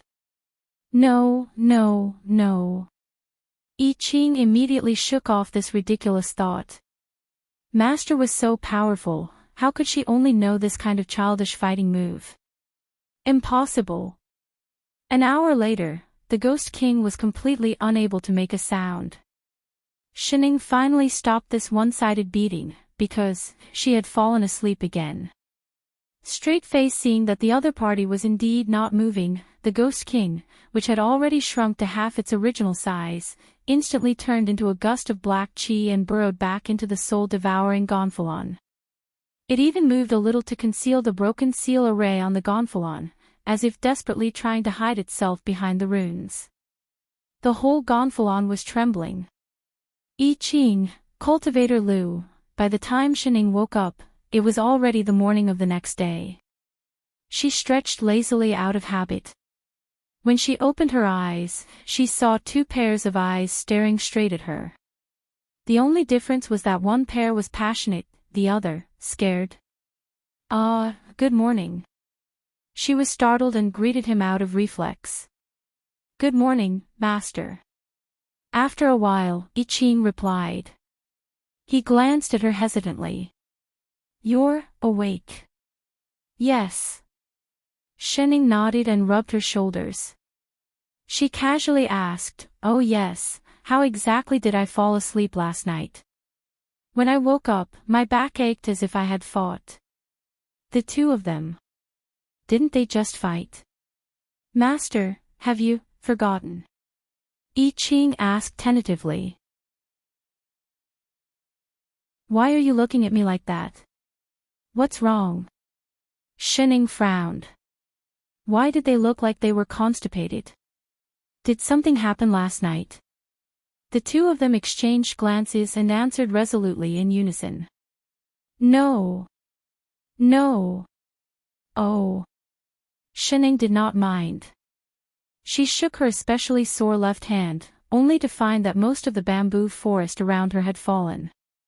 There were bare branches and few leaves. Was there a strong wind yesterday? It was so strong. She took 2 steps forward and saw a huge pit in front of her, as if it had been smashed by something. The scenery here is really interesting. Oh yes, how far is your house? She turned back to look at the cultivator surnamed Lu. Cultivator Lu shivered and instinctively hid behind I Ching. No, not far. The bamboo forest is just ahead. We'll be there in less than a quarter of an hour. All right. She turned to I Ching. Chef. Disciple. What's your name again? Master, I'm I Ching. Oh, I Ching. Let's hurry and send him back. Yes. Master. I Ching immediately followed. He picked up a bell from the ground and handed it to Cultivator Lu. That. Ching, after sending him back, we should have enough for our travel expenses, right? Yes, Master. Do you think that whatever sect is hospitable? Master is from the Black Heaven sect. They are a big immortal cultivation sect with many disciples. As for whether they are hospitable, I don't know. Then do you think they will keep us for a meal?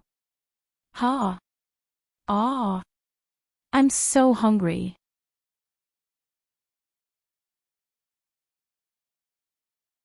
Chapter 13. Black Heaven Sect, Qing Yun Hole. Say it again. What did that person bring up the mountain? Black Heaven Sect Master Shi Qiu, who was sitting high up in the hall, stood up abruptly. Sect Master, that person said it was the soul-devouring gonfalon, the disciple replied. Soul-devouring gonfalon. It's actually the soul-devouring gonfalon. Could it be the fiendish cultivator Ruemi? Shi Qiu stepped forward and said angrily, What a good fiendish cultivator. He actually dared to break into my Black Heaven sect. I want to see what he's capable of. Brothers, come with me to destroy this demon. With that said, he prepared to lead a group of elders down the mountain. Senior brother, wait. Shi Chen, the hall master of the disciplinary hall, hurriedly stopped him. In my opinion, the person who came may not be that demon. What do you mean? Shi Qiu was stunned. Senior brother, have you heard about the sudden appearance of fiendish cultivator Ruemi's myriad fiend's nest? Of course I have. Shi Qiu nodded. But what does this have to do with him coming here? A few days ago, I specially went to the Devil's Nest to check it out. Shichin explained, I found that the harmful things inside had been completely destroyed. Although there was no trace of the devil, his lackeys who used living people to practice had all been killed, and they were all killed with a single sword strike. There was still sword chi left in the devil's den. Someone must have broken into it. You mean? Shichio was shocked. It was a sword cultivator. Sword cultivators were hard to find in the world. Anyone who could break into the myriad fiend's nest was at least a golden core sword cultivator. That's right. Shichin nodded. I think the person at the foot of the mountain dared to come to Black Heaven sect so openly and had the soul-devouring gonfalon. Perhaps it was the person who broke into the myriad fiend's nest. Shichio's eyes lit up and his anger dissipated. Anyway, he looked at the disciples in the hall with a little excitement. Quick, invite that person up. He walked back to the main seat and sat down. In less than a quarter of an hour, a man came in from the door. He was wearing a long white robe and looked less than 20 years old. His whole body carried a sharp sword chi. Upon closer inspection, he was actually a golden core sword cultivator. He held a black flag in his right hand. Ghost chi could be faintly seen surging within it. It was indeed the legendary soul-devouring gonfalon. Sword cultivator I Ching greets sect master Chio and perfected ones. He cupped his fists and bowed. I Ching. Shichio was shocked and stood up from his chair again. You're that itinerant cultivator, I Ching. Yes, I Ching replied. He was even more surprised. Even the hall masters present turned to look at the people in the hall. It was because I Ching's name was too famous among itinerant cultivators and even fiendish cultivators. No one knew where he came from. When he appeared, he was already at the Jindan stage. It was rumored that he hated evil and loved to fight for justice. The number of fiendish cultivators who had died at his hands was innumerable. Itinerant cultivators had always been undisciplined, and there were all sorts of people. Most of them would either turn into demonic cultivators or specialize in stealing, killing, and robbing. He was like a clear stream in the itinerant cultivator world. He was as upright as steel. Any evil person who offended him would never have it good. He was also a sword cultivator and was already stronger than his peers. It was rumored that all fiendish cultivators below the Jindan stage had been beaten up by him. There were very few fiendish cultivators who came out to commit crimes. Fellow Daoist Yi, what brings you to Black Heaven sect this time? Shichio asked. I Ching held the flag in his right hand horizontally and said in a low voice, I'm here to hand this flag over to your sect. I would like to ask your sect to use its clear spirit chi to dispel the ghost chi on the flag and release the tens of thousands of resentful souls inside. This is the soul-devouring gonfalon. That's right. Fellow Daoist Yi, I wonder if that fiendish cultivator Ruemi is dead. Sure enough, Shichio was a little agitated. But Hall Master Shichin, who was next to him, asked anxiously, were you the one who caused the appearance of the myriad fiend nest a month ago? Yes. Everyone exclaimed again. It was really him. The fiendish cultivator Ruemi had always been a thorn in Black Heaven sect's side. He had committed many evil deeds, but his whereabouts were secretive. No one knew where his old nest, the myriad fiend nest, was. His cultivation level was also at the perfected Jindan stage. Coupled with the soul-devouring gonfalon, even a nascent soul cultivator would not be able to gain an advantage over him. Black Heaven sect had tried to encircle and annihilate him many times but could not find his shadow. Unexpectedly, he had solved the problem. He could actually defeat him above his level. He was indeed a sword cultivator. Ha ha ha ha, heroes indeed come from the young. Shichio laughed out loud and exchanged glances with the other hall masters. Everyone had the same thought. Such a talent must be kept at all costs. Thank you, fellow Taoist Yi, for helping our sect get rid of Ruemi, this scourge. Shi Qiu smiled brightly and patted Yi Qing's shoulder in appreciation. Subduing the fiendish cultivator was not my doing alone, Qing answered honestly. Fellow Taoist Yi, you don't have to be so humble. This person has been a scourge and has long been wanted by all the sections. Shi Qiu smiled even more happily and pointed to the gonfalon in Yi Qing's hand. Now that he has been executed in our sect's jurisdiction, our sect will naturally be responsible for the matter of the soul-devouring gonfalon. Thank you, Sect Master Qiu. Yi Qing directly handed over the gonfalon in his hand. Since this matter has been settled, Yi Qing will take his leave now. Just as he was about to turn and leave, Shi Qiu stopped him. Fellow Taoist, please wait. Shi Qiu quickly set up a few sealing Dharma arrays on the soul-devouring gonfalon and kept the gonfalon. I see that you have an outstanding talent and are full of sword qi. I believe that you will be able to condense sword intent in a few days. However, comprehending sword intent is dangerous and cannot take the slightest bit of provocation. Fellow Taoist, it will be even more difficult for you to be alone. Have you ever thought of joining a sect and receiving its protection? Thank you, Sect Master, for your kind intentions. Yi Qing shook his head. I have no intention of joining a sect. Fellow Taoist, don't be in a hurry to refuse. Shi Qiu continued to persuade him. Although our Black Heaven sect is not very famous, we are still considered the leader of the 3 sects and 4 schools. Among the 3 sects and 4 schools, only our sect has a deep understanding of sword cultivators. Our uncle master is a soul formation sword cultivator.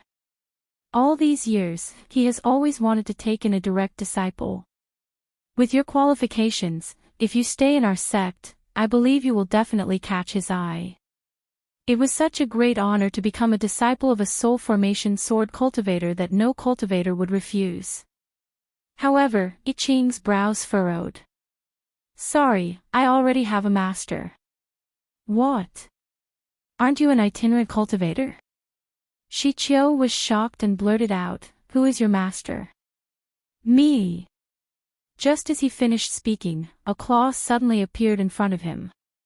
The next moment, a magnified face appeared in front of him. I say, big brother, it's not good for you to poach me in front of me, is it? Shi Qiu was shocked and took a step back. Who are you? Where did you come from? I've always been here. Please, she had clearly come in with her chef disciple. Yi Qing, on the other hand, took half a step back out of habit. With some pride, he straightened his back and introduced himself seriously, my master, Shening.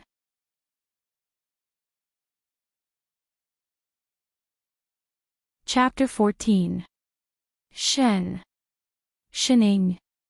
Who? He had never heard of her before. The point was, when did this person start standing here? He was a dignified nascent soul cultivator, yet he did not notice her at all. Shi Qiu looked at his fellow disciples around him in disbelief, only to see that they had the same surprised expressions. His heart sank and he glanced at her warily. He even released his divine perception, only to find that there was no spirit qi on her. So she was immortal. Shi Qiu heaved a sigh of relief. He must have been too shocked by Ruemi's execution to notice this person. But Yi Qing, a golden core sword cultivator, actually had a mortal woman as his master. This was strange. Although sword cultivation was difficult, as long as one formed their core, their future was limitless. Why did he have such a master? Miss Shen. Shi Qiu smiled and greeted her. No matter how he looked at her, she looked like a mortal. Thinking about it carefully, perhaps this person was a mortal master that Yi Qing had acknowledged before he started cultivating. Yet he did not forget his master even after stepping into the immortal Tao. This showed his character. Shichio wanted to accept this person into the sect even more. Since fellow Daoist Yi already has a master, of course we will not force you to choose another one. He smiled and continued to persuade. However, our sect has always had the position of guest elder. Fellow Daoist is already a golden core Dao lord, why not be a guest elder in our sect? I Ching frowned hesitantly. Shichio immediately said, although guest elder is nominally a member of our sect, we have never restricted guest elders. Fellow Daoist can still travel as usual. But in the future, we will take care of you more outside, so that when you encounter such matters that require the soul-devouring Gonfalon, there will be no need to be so troublesome. Just let the disciples bring it back to the sect. Indeed, it was more convenient to have a sect.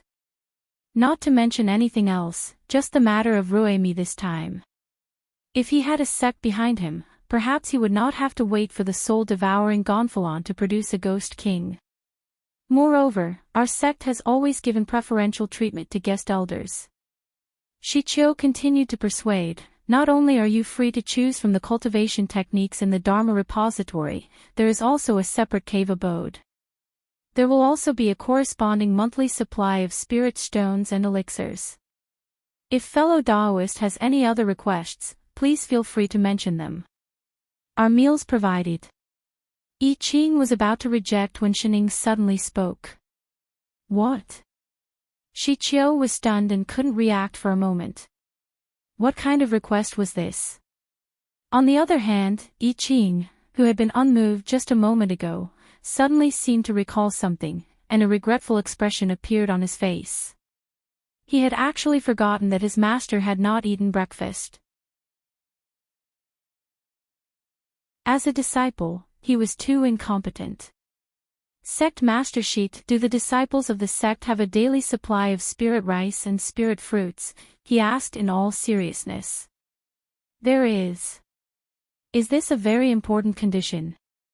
Wasn't that something that only outer sect disciples who hadn't achieved grain liberation needed? If you like it, you can get it from the External Affairs Hall. Alright, I'm in. Ah. He agreed just like that. Didn't he need to think about it? Sigma, Sect Master, please arrange a place with a kitchen for me. I Ching cupped his hands and said. All right. Shichio blankly beckoned for a disciple to lead the way. I Ching had already led his men out of the hall in a hurry. From afar, they could still hear their conversation. So hungry. Fellow Daoist, please lead the way. Hurry up, my master is hungry. How much longer will it take? Don't worry, master. We'll be there soon. Oh, make some soup today. I've been starving for too long, I need to warm my stomach. Yes, master, no problem, master. Shichio, Shichin, all the hall masters, what kind of master and disciple was this? Inside the pure palace, there were arrays all over. In the middle of the golden array, a black flag was fluttering in the wind. Large amounts of ghost chi were surging on it. In the middle of the array was a tattered array, but there was not a trace of ghost chi leaking out. The four nascent soul elders were sitting around, looking up at the flag with shock on their faces. What's going on? Why are our spells completely useless? Shichin frowned and looked at the ghost flag in the middle. If we don't release the evil spirits inside, we can't purify the ghost chi inside. But the seal on it has clearly been undone, why is there still no trace of ghost chi leaking out? This flag was made by Ruemi. Fiendish cultivators have always been cunning. There must be a mystery in this flag that we haven't seen through, Shichio answered with a serious expression. What should we do? If this continues, the ghost chi inside the flag will only get thicker and thicker. Shichio clenched his fists by his side and looked at Shichin. Let's ask Uncle Master to come here. He has always been the most knowledgeable about array formations. Shichin immediately took out a Dharma talisman and conjured a hand seal. The Dharma talisman immediately turned into a stream of light and flew out. In a short while, a male voice rang out in the palace. What's the matter? Why are you calling me so urgently? A figure suddenly appeared in the palace. He looked extremely young, dressed in a blue and white robe and holding a jade flute in his hand. His shoulders were draped with black hair and his face was like jade. His whole body exuded a clear spirit chi, as if he was an immortal who was untainted by the mortal world and would ascend to heaven in the next moment. Greetings, Uncle Master Lone Moon. The four of them stood up and bowed. N. The man nodded his head, his expression still as indifferent as ever. He looked around before fixing his gaze on the flag above. Soul-devouring Gonfalon. Why is it here? Have you dealt with that fiendish cultivator? Uncle Master, Ruemi is indeed dead, but it was not our doing. Shichio bowed respectfully and explained, he was killed by an itinerant cultivator, and this Gonfalon was sent by him to purify the ghost chi. Lone Moon responded indifferently.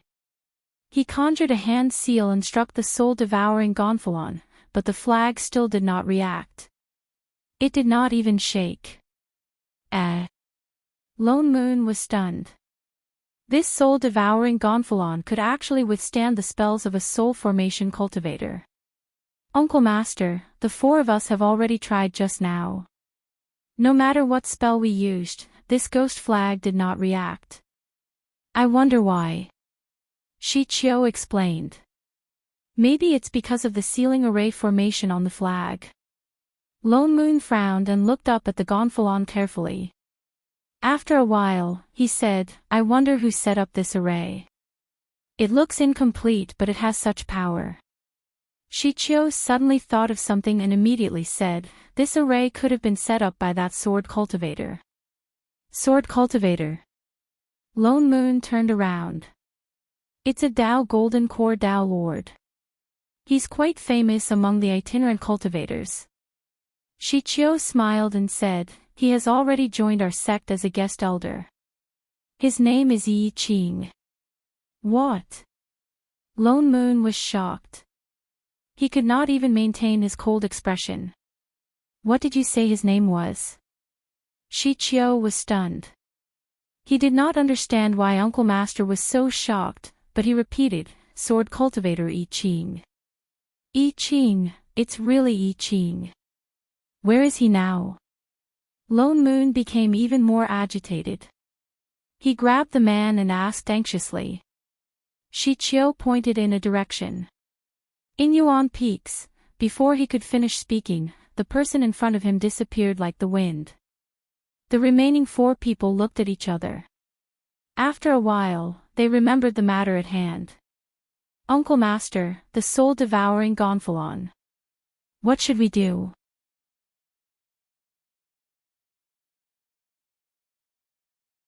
Chapter 15. Lone Moon flew to Inyuan Peak at the fastest speed in his life before he remembered that he did not ask Shichio which cave abode he was staying in. He had to use his divine perception to scan the entire peak before he found a strange figure in a small courtyard at the bottom of the peak. He calmed himself down and flew directly in that direction. He had not heard his own heartbeat for a long time. 300 years, a whole 300 years, the person he had been waiting for finally appeared. Lone Moon clenched his fists by his side and took a deep breath to regain his usual calm expression before he walked into the small courtyard. He was finally going to see the future strongest person in the three realms, Sword Immortal Yi Qing. He looked up to find the aura of the sword chi. He did not know what he actually looked like and what he was doing now. Was he practicing swordsmanship, comprehending sword intent, or cooking? Why the hell was he cooking? What happened to the promised strongest person in the three realms, the promised sword immortal? Wasn't this a little too down to the earth? For all, Lone Moon's heart stopped and he felt like he was going to spit out a mouthful of blood. He was blind, he had to be blind. That, Qing, are you done yet? Master, please wait, I'll be done soon. Yi Qing waved the spatula even faster. Remember to put more meat in. Yes, master, no problem, master. Lone Moon. He faintly heard the sound of disillusionment. He stood in front of the courtyard for a full quarter of an hour until the figure in the kitchen walked quickly into the house with the dishes. He then remembered his purpose. Thinking about the time now, I Ching was still a golden core cultivator and not the future famous immortal of the three realms. It was normal. He tucked his chin and walked in. May I know which supremacy you are? Before he entered, the other party had already noticed him and turned to look at him. Lone Moon's heart settled and a trace of admiration flashed in his eyes. He was indeed the future sword immortal. He was only a golden core cultivator, but he could tell his cultivation at a glance. It seemed that he was very sensitive to spirit chi. Instantly, he felt that the disillusionment had been restored a little. Lone Moon, he replied in a low voice. His hands were behind his back, and he looked as cold as ever. So it's supremacy, Lone Moon. A look of surprise flashed across I Ching's eyes. He immediately stood up and cupped his fists in greeting. In the entire immortal cultivation world, there was no one who did not know the name Lone Moon. He was a genius in immortal cultivation.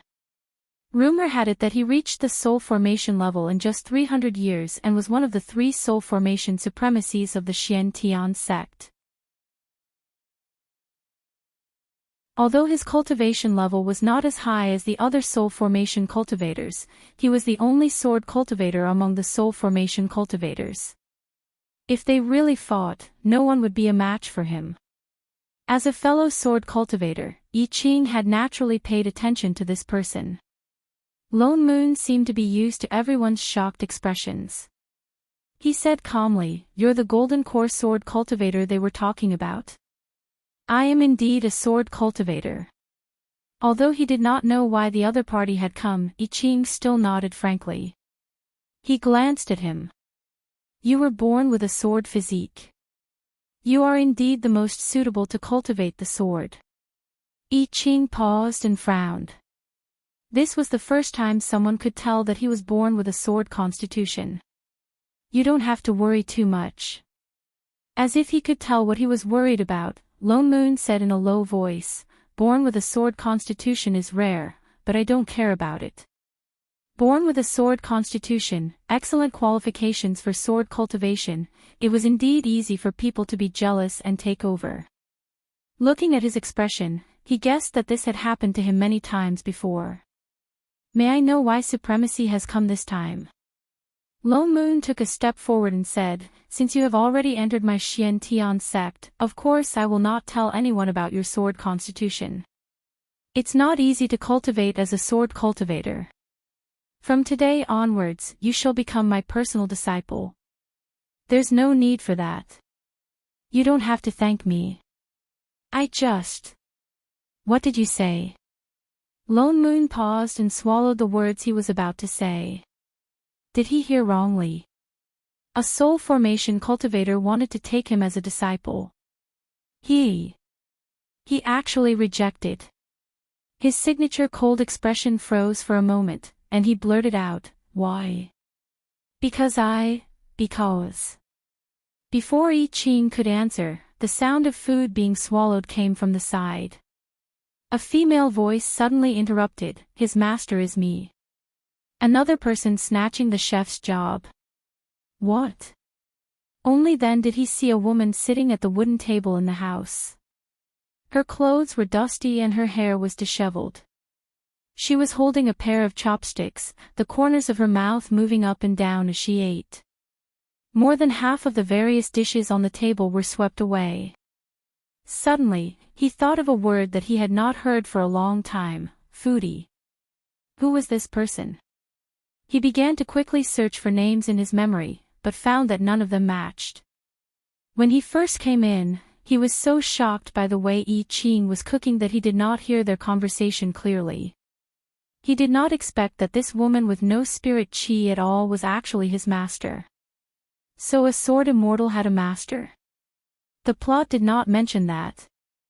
"You are my master, Shining," I Ching answered with a respectful expression. He did not forget to refill her bowl of rice.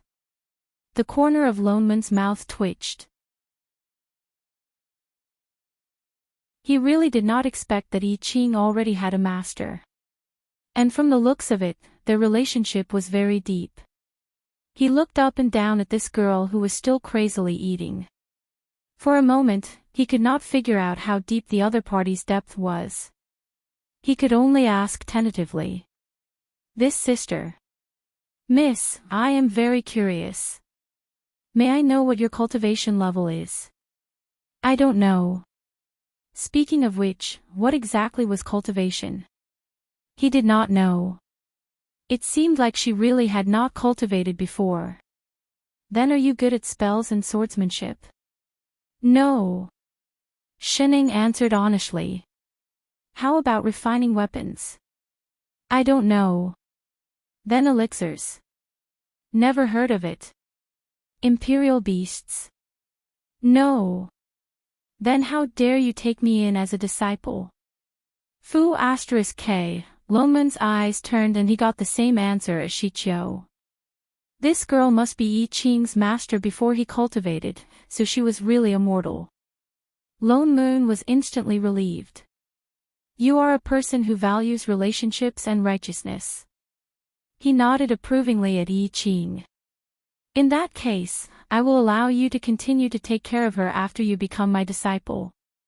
He could still understand the thoughts of a teacher for a day. "Supremacy, you misunderstand. I have no intention of joining another sect." I Ching still refused. "You." Lone Moon was suddenly a little angry. He was a soul formation cultivator after all. He had already taken the initiative to take him in as a disciple, but Shining actually rejected him again and again. Even if he was a future sword immortal, there was no need to put on such airs. It is said that a teacher for a day is a father for life. But we immortal cultivators are naturally different from mortals. For the sake of your immortal path, there is no need to adhere to this kind of etiquette. "Supremacy, please go back." I Ching frowned and faintly felt some anger. "Although I Ching, am only a golden core cultivator, I will never betray my sect." With that said, he turned to Shining and said solemnly, "Master, rest assured, I will only be your disciple in this lifetime." But the other party only responded vaguely, "Oh, oh, oh. Eat rice, eat rice, eat rice. You stubborn brain, why can't you talk it through?" Lone Moon was so angry that he paced back and forth. He really wanted to turn around and go back, whether he wanted to be a disciple or not. But for the sake of his own future, he had no choice but to hitch a ride on this boat. Taking a deep breath, he continued to persuade, "I say, brother, I am doing this for your own good. I am a soul formation supremacy after all. If you become my disciple, you will directly become a rich second generation. What can you not have? Aren't you about to cultivate sword intent? I can help you." "No need, what my master knows is already enough for me to learn my whole life." I Ching was completely unmoved, looking proud that he had a master. There is no need to choose a sect again. "You." Seeing that he was so stubborn, Lone Moon could only use the method of provocation. "If your master treats you well, she will also be willing for you to become my disciple. After all, she is only a mortal, what the hell does she know about immortal cultivation? In the future, if you..." "Supremacy, be careful with your words." I Ching slammed the table fiercely, as if he was really angry.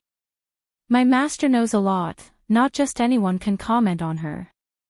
You can criticize me, but you can't criticize my master." Lone Moon was speechless.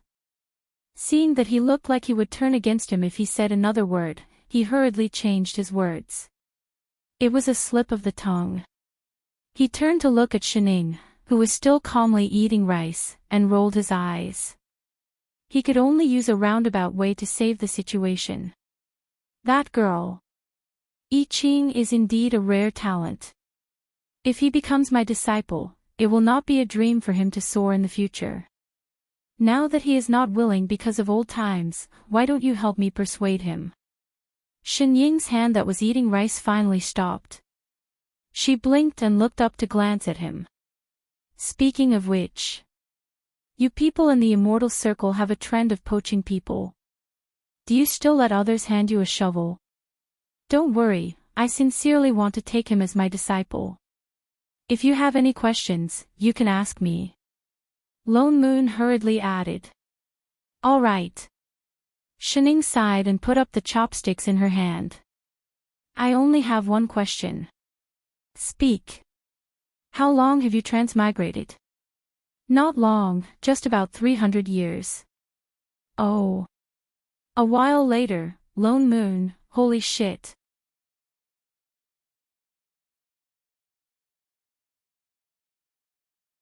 Chapter 16. Master, Supremacy Lone Moon is here again, I Ching said hesitantly as he cleared the dishes. Oh. The person who was lying on the table and didn't want to move after eating his fill answered lazily. This is already the 5th day. I Ching continued, he stands at the door every day but doesn't come in. I don't know why. Even if he wanted to stand, he still pulled the leaves on the fence. The one at the door was almost stripped bare by him.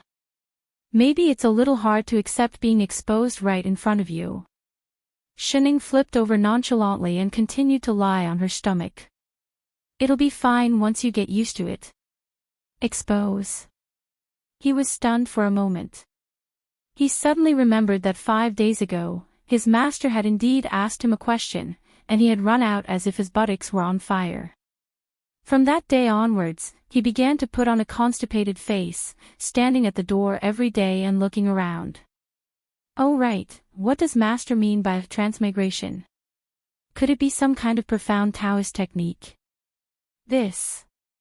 It's a little troublesome to explain. Shining frowned.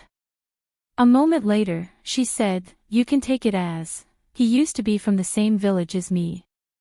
I Ching was shocked. So master and him have such a deep fate. No wonder Supremacy Lone Moon came here every day but did not enter. As it turned out, it was because he was too close to his hometown and wanted to reminisce with his Shifu. Wait a minute. If Lone Moon and master were from the same hometown, Lone Moon would definitely have heard of such a powerful person like master. Previously, when he wanted to take him in as a disciple, he might not have recognized him at first. Now that he had pointed it out, could it be that his current behavior, was he thinking of the past and worshipping him, and wanted to become his master's disciple? Oh. I Ching's heart tightened, and he felt a gust of melancholy stuck in his chest. Suddenly, he felt that the figure at the door was somewhat unpleasant to the eye. He had just become an apprentice, and someone was already jealous. As he thought about it, he swiftly finished washing the dishes, summoned his spirit sword, and knelt down heavily in front of the table. What are you doing? Shining was shocked. I Ching looked up expectantly. Master, please guide me in my cultivation.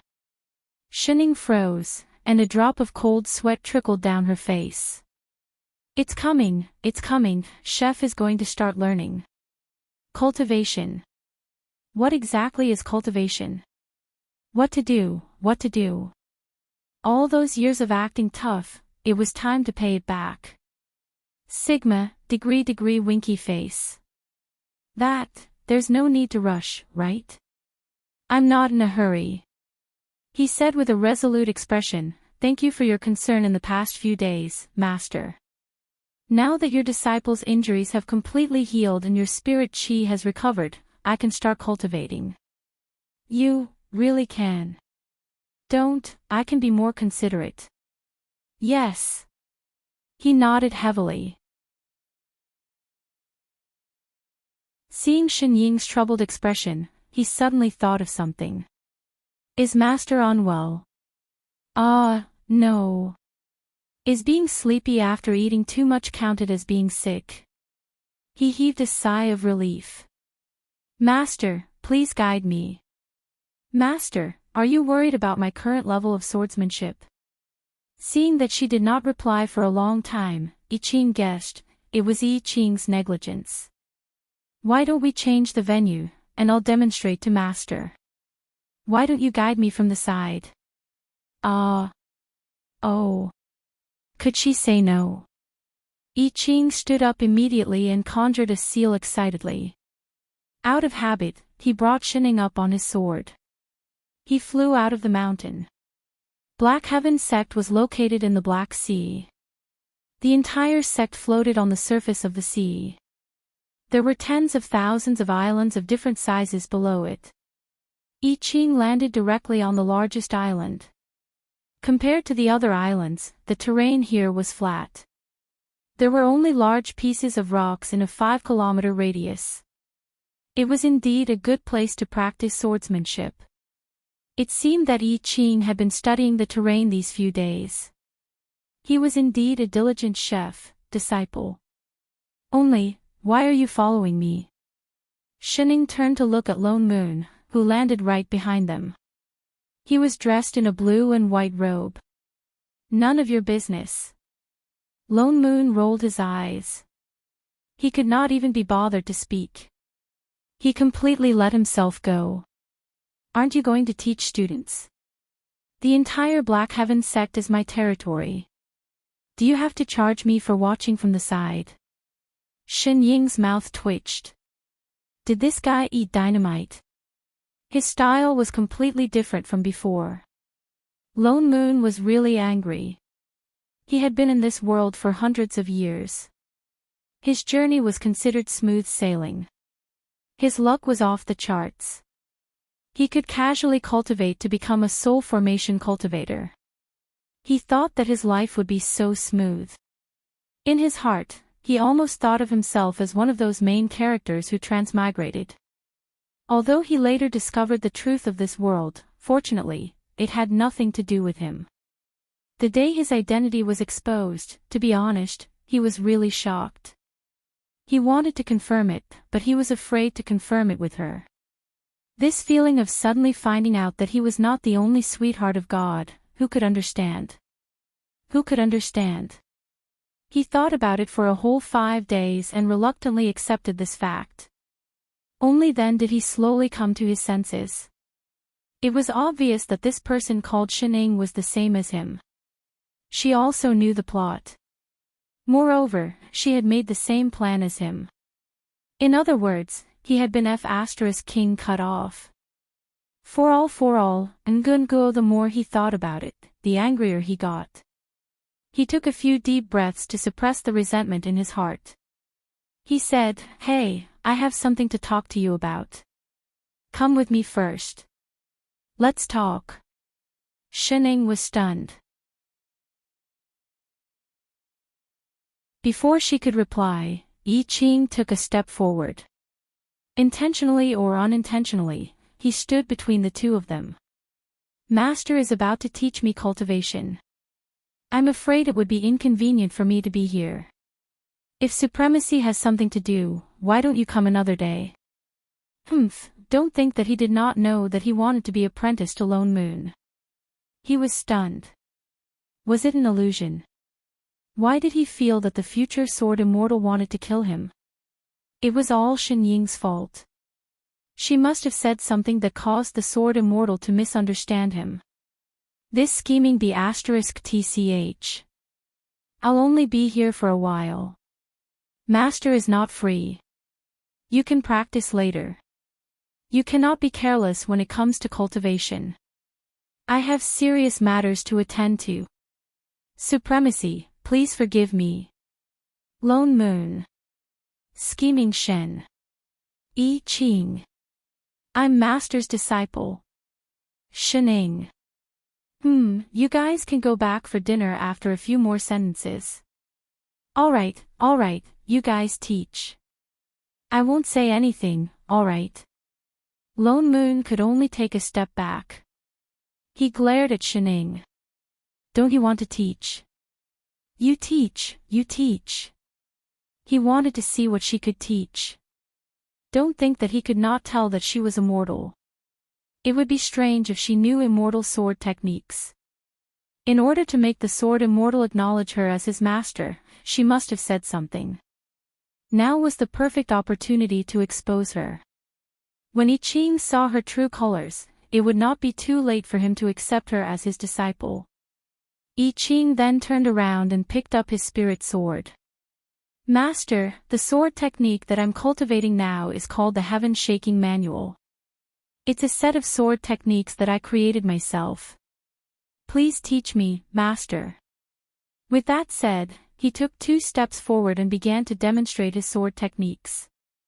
Every move was extremely sharp. Large swathes of sword light enveloped the entire island in an instant, causing large amounts of sand and stones to fly in the air. His figure disappeared directly in the sword light, as if he had already melted into the sword technique. The more Lone Moon watched, the more surprised he became. This was the sword technique that made the sword immortal famous. It was just a simple move and it already had such power. If spirit chi was added, it would probably be more than 10 times more powerful. And there was already a shadow of sword intent in every move. It was no wonder that he could defeat Rui Mi.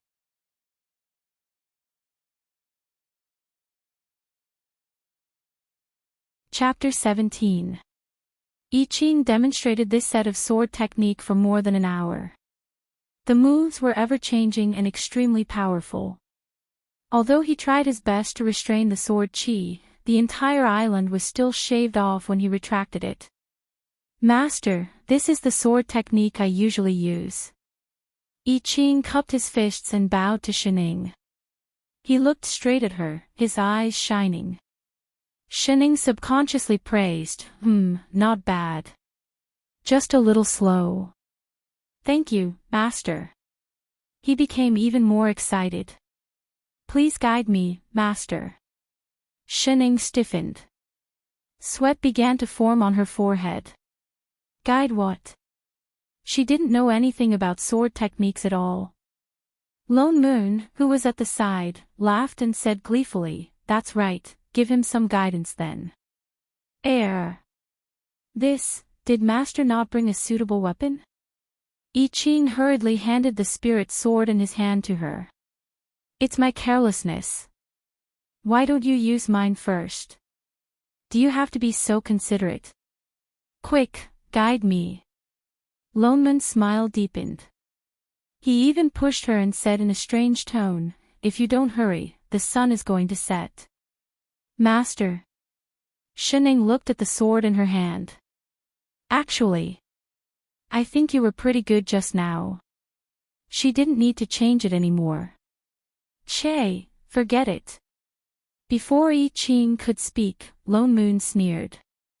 Stop pretending. If you can use one move today, I'll be your disciple. You? Shining glanced at him. Do you know how to cook? Why would I cook for myself? Oh, then don't. You. Who the hell wants to be your disciple? For all, Shining ignored him. She took 2 steps forward and looked at the flat island. She held the sword in her hand. How did the chef disciple use it just now? It seemed like she had to raise it first. She raised the sword with one hand above her head. It looked like she was holding a dumbbell. There was no order to it, not to mention the moves. Ha! Lone Moon couldn't help but laugh again. He watched as Shining swung the sword down forcefully, waiting for her to fall off the horse. Suddenly, a storm rose from the ground, and the sword transformed into a sword light that was as bright as the sun, traversing between heaven and earth. With a wave of Shinying's hand, it swept across the entire island. With a loud bang, the entire island was split into 2. However, the sword light did not stop there. It continued to fly into the distance and swept past the black heaven sect not far away.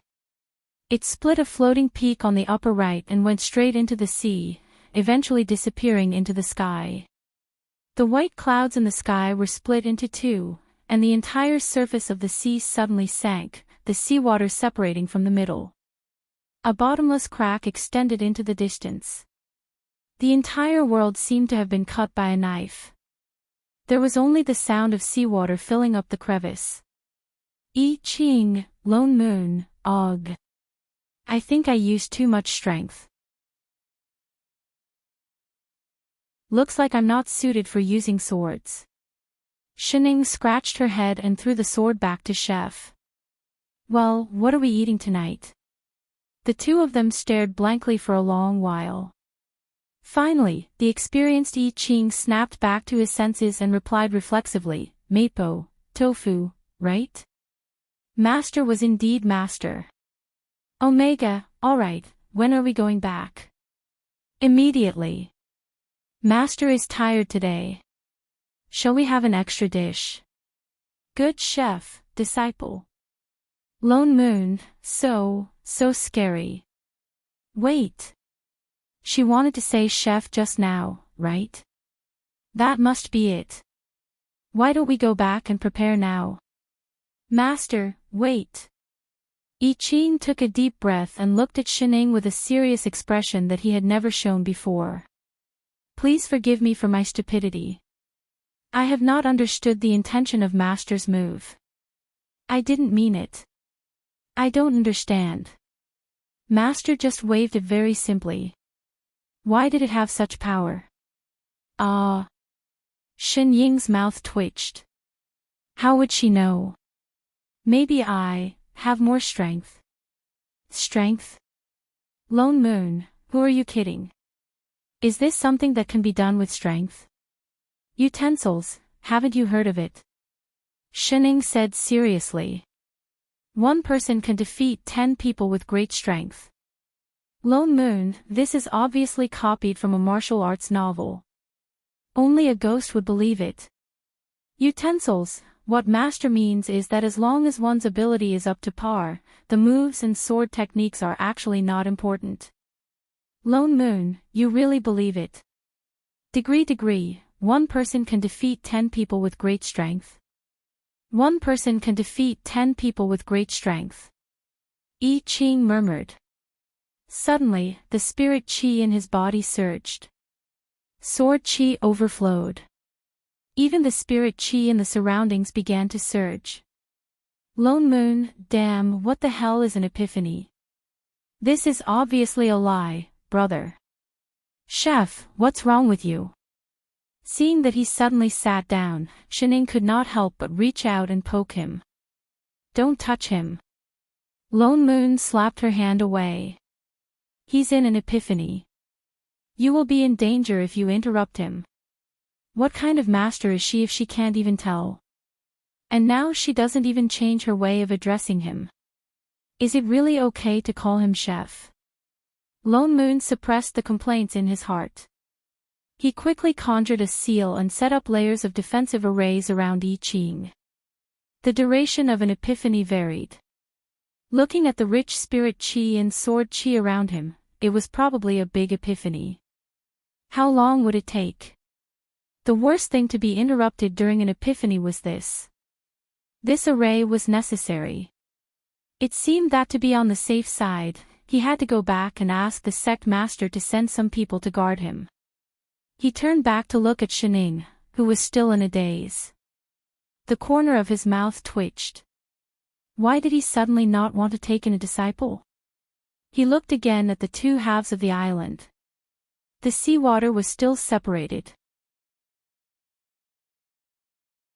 And the floating peak of the Black Heaven sect that was split in half. Wait. Why did he feel that the floating peak looked a little familiar? Holy shit. My Lingyun Peak. 5 days later. Speaking of which, impromptu, you dare to call me impromptu chef? Before Shining could finish, the figure cooking in the kitchen turned his head sharply. Believe it or not, I will really beat you up. Air. Shining paused. She had to change her words. Hey, my disciple hasn't woken up yet. It's been 5 days. How can an epiphany be so simple? Lone Moon glared at the person who was paralyzed on the stone table. Also, my name is Lone Moon, not that. It's fine if you can't remember your own disciple's name. After all, we are from the same hometown. Remember my name well. Sigh. I haven't eaten for 5 days. She didn't even have the strength to remember names. 5 days. Lone Moon directly threw the thing in his hand at her. Then what have you been eating these days? Pig feed. She caught it and muttered softly, it's not even as good as pig feed. Looking closely, she realized that it was a spatula. She hurriedly threw it back. Quickly flip it, the pot is going to burn. The corner of Lone Moon's mouth twitched. Something in his mind snapped. He raised his hand and threw the spatula on the ground. What did you just say? Say it again if you have the guts. He tore off the apron on his body and angrily walked towards her. I'm a dignified soul formation supremacy, and I've never cooked for anyone in my previous and current lives. Do you think I want to cook for you? Whoever wants to do it can do it, I'm not doing it. I didn't ask you to come. Wasn't he the one who took the initiative to run over and ask her what she needed? What's more, weren't you the one who asked me to swing that sword that day? If she didn't swing that sword, her disciple wouldn't have had an epiphany. If he didn't have an epiphany, someone would have cooked for him. If someone cooked for him, naturally she wouldn't have to eat his pig feed. You. If not for the fact that his Lingyun Peak had been split open by her, did she think he would have been willing to come here? It was definitely not because he wanted to chat with his only fellow countryman. He took a deep breath. Humph. Forget it, he wouldn't argue with a woman. He turned back to look at Shining, who was still lazily looking like a weakling. That question popped up again. Hey, Shining, be serious. Where did you get that terrifying ability from? That sword was simply like it could split the sky and split the earth. Didn't I tell you before? She replied lazily. I don't know either. You really don't know? The day I transmigrated, it was like this. Lone Moon frowned. To be able to split open the sea with a sword, as far as he knew, there was no spell that could do that. Even the most powerful perfected soul formation cultivator in this world couldn't do that. She looked like an ordinary person. There was no spirit chi in her body. She didn't even have the basic sense of spirit chi that a cultivator should have. How could she have such power? What was even more ridiculous was that she actually didn't know the reason herself. He thought for a long time but still couldn't figure out the reason. He could only give up. He turned around and threw the mess of food in front of Shining. Hurry up and eat. After eating, we still have to go to the island to see how your disciple's epiphany is going. Sigh, why did he feel that he had found 2 big problems for himself? Shining poked at the mess and didn't pick it up for a long time. Her expression became even more disgusted. The word pig feed was written all over her face. After poking at it for a long time until a certain someone was about to go berserk, she finally stuffed it into her mouth. It really tasted terrible, but it was better than making it herself.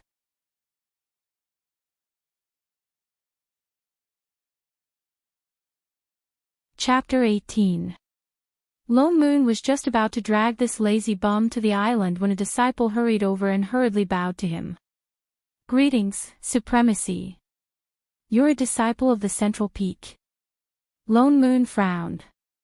Why is Shi Chio looking for me? Venerable One, the sect master said that the soul-devouring Gonfalon has changed. Venerable One, please go and check it out quickly. The soul-devouring Gonfalon has not been purified. Lone Moon was shocked. He had already set up a purification array 3 days ago. By right, no matter how strong the evil spirit inside was, it should have been purified. Could something have happened? Let's go to Pure Clarity Palace. He waved at the disciple and was about to fly on his sword when he turned around and pulled Shining up with him. You're not allowed to sleep. Didn't you bring that banner? Come with me to take a look. How troublesome. The two of them quickly flew to Jing Qin Palace. The moment they entered, Shi Qiu greeted them with a solemn expression. Martial uncle. Shi Qiu cupped his fists and bowed. He turned around and pointed inside. You're finally here. Look at this soul-devouring gonfalon. Lone Moon looked up. Indeed, the ghastly flag was still floating in the air. It was as black as ink and had not changed at all from 3 days ago. The purification formation he had set up on the ground was still glowing with white light, and the other hall masters were also sitting around the formation eyes, activating their spiritual qi. What? Could it be that the ghost qi in this banner is immune to my formation? That's not the case. Shi Qiu hurriedly explained, it's just that I don't know why, even though the evil spirits in the flag were corroded by the spirit qi in the array, they did not come out of the flag, so they could not be completely purified. What? Even the purification array can't force the evil spirits out.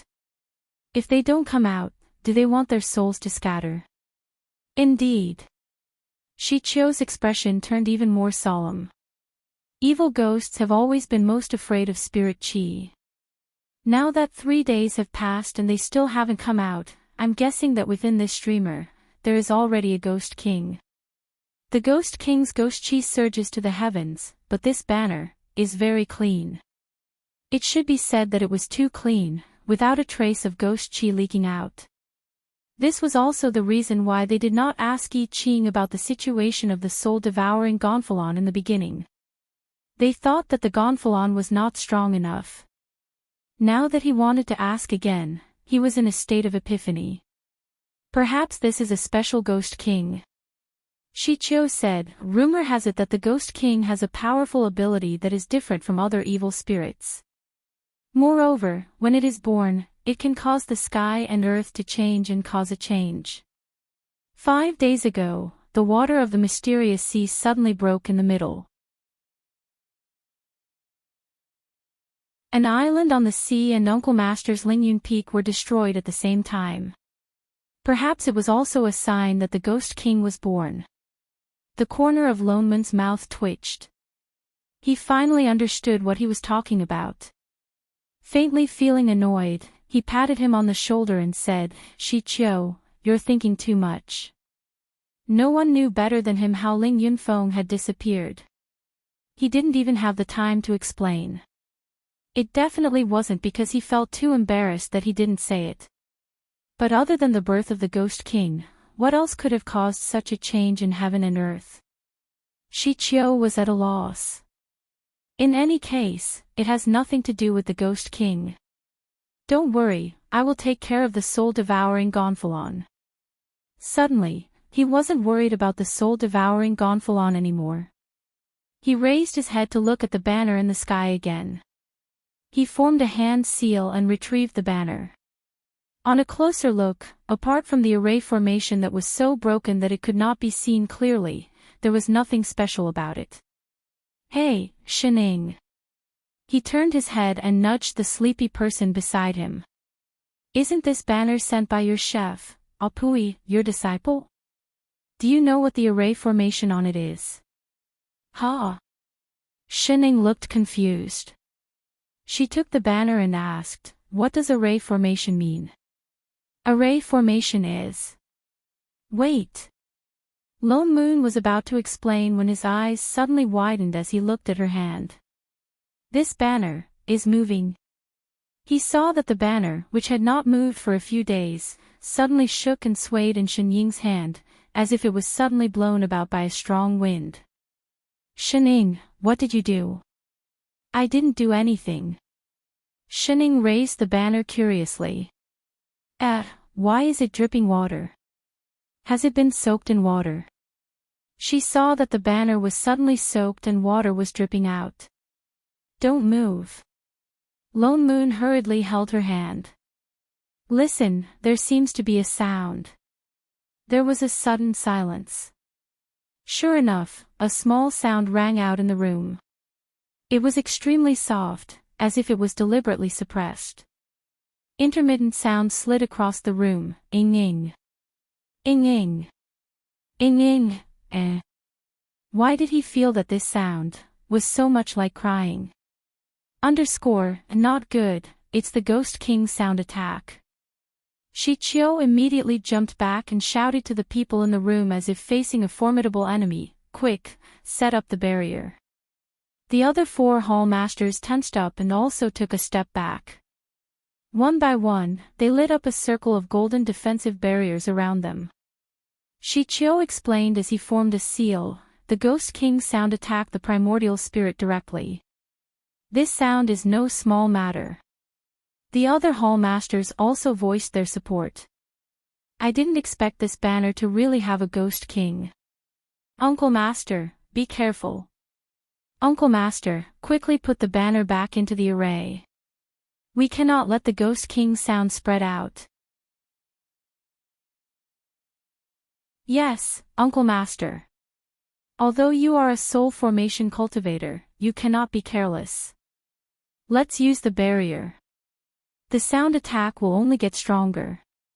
It's fine now, but it will be too late in a while. Uncle Master. Uncle Master." Sure enough, the sound inside was getting louder and louder. Compared to before, it was almost inaudible, but now it was a little ear-piercing. The entire hall was filled with the Ghost King inside the banner.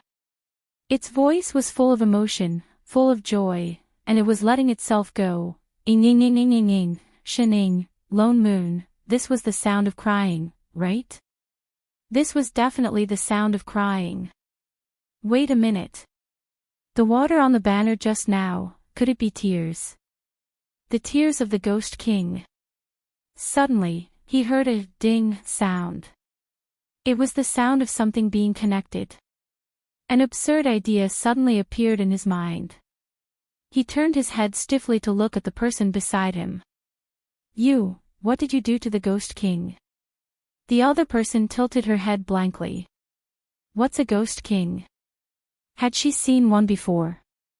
As soon as he finished speaking, the sound of crying inside the banner became even more heart-wrenching. Droplets of water flowed out of the banner. Shining looked at the black banner in disdain. She could not just throw away something that was given to her. She narrowed her eyes and said, "So noisy. If you want to howl, come out and howl." Suddenly, a huge black gas bounced out of the banner.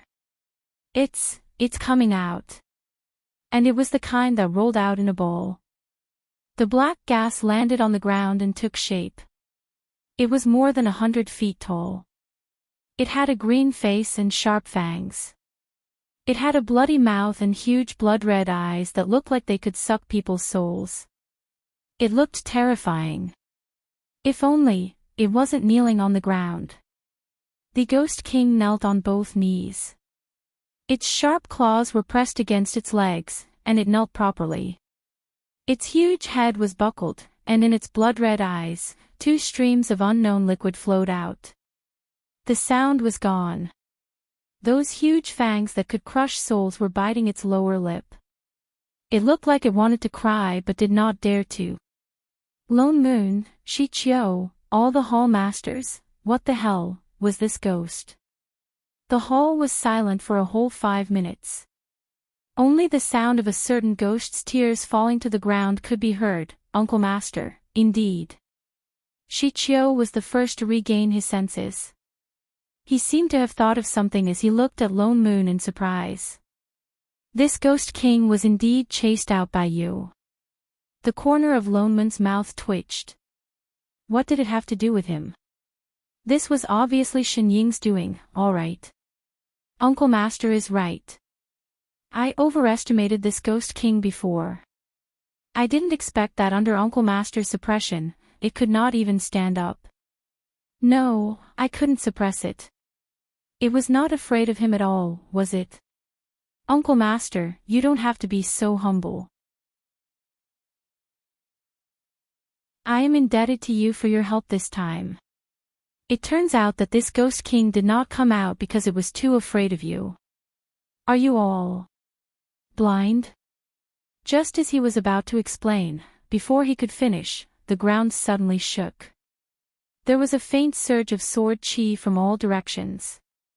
The surrounding spirit chi began to surge wildly towards a certain direction outside the door. This spirit chi. Lone Moon turned to look at the person beside him. Shining, your chef, Apui, I Ching has succeeded in his epiphany. With that said, he pulled her out of the door. Quick, let's go take a look. Uncle Master, then this Ghost King. Shi Chiu called out anxiously. Since it's already out, I'll leave it to you to purify. Lone Moon replied and instantly disappeared at the door. Shi Chiu glanced at the Ghost King in the middle. Was it an illusion? Why did it feel like the Ghost King was relieved after Uncle Master left? Even its tears were not flowing now. Uncle Master was indeed amazing. Oh yes, beside Uncle Master just now, there seemed to be someone standing there. Do you know her? I've never seen her before. I heard Uncle Master call her Shin. Shin what? I didn't see clearly and don't know if it's a man or a woman. Forget it, it's not important. Activate the array.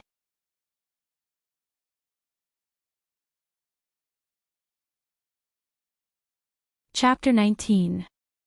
Lone Moon brought Shining and flew directly towards the island. The closer they got, the thicker the sword chi became. Within a radius of 1.5 kilometers, the island was completely surrounded by sword chi.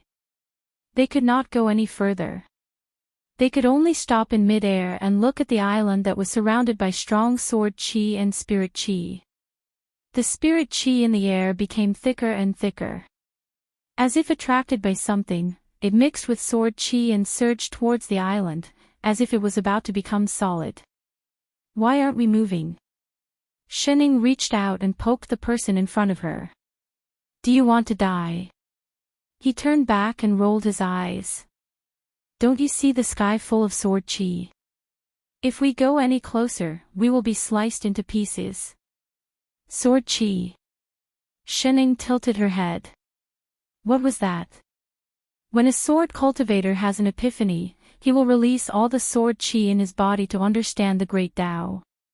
At this time, the sword chi will not be controlled by his primordial spirit. It will attack anyone who comes near. Oh. What do you mean by, oh, and shaking your head at the same time? If you don't understand, just say it. I don't understand. F***ck. He knew it. Lone Moon's mouth twitched. He looked her up and down. Didn't you say that you've been in this world for almost 4 months? Why don't you know anything? What have you been doing these few months?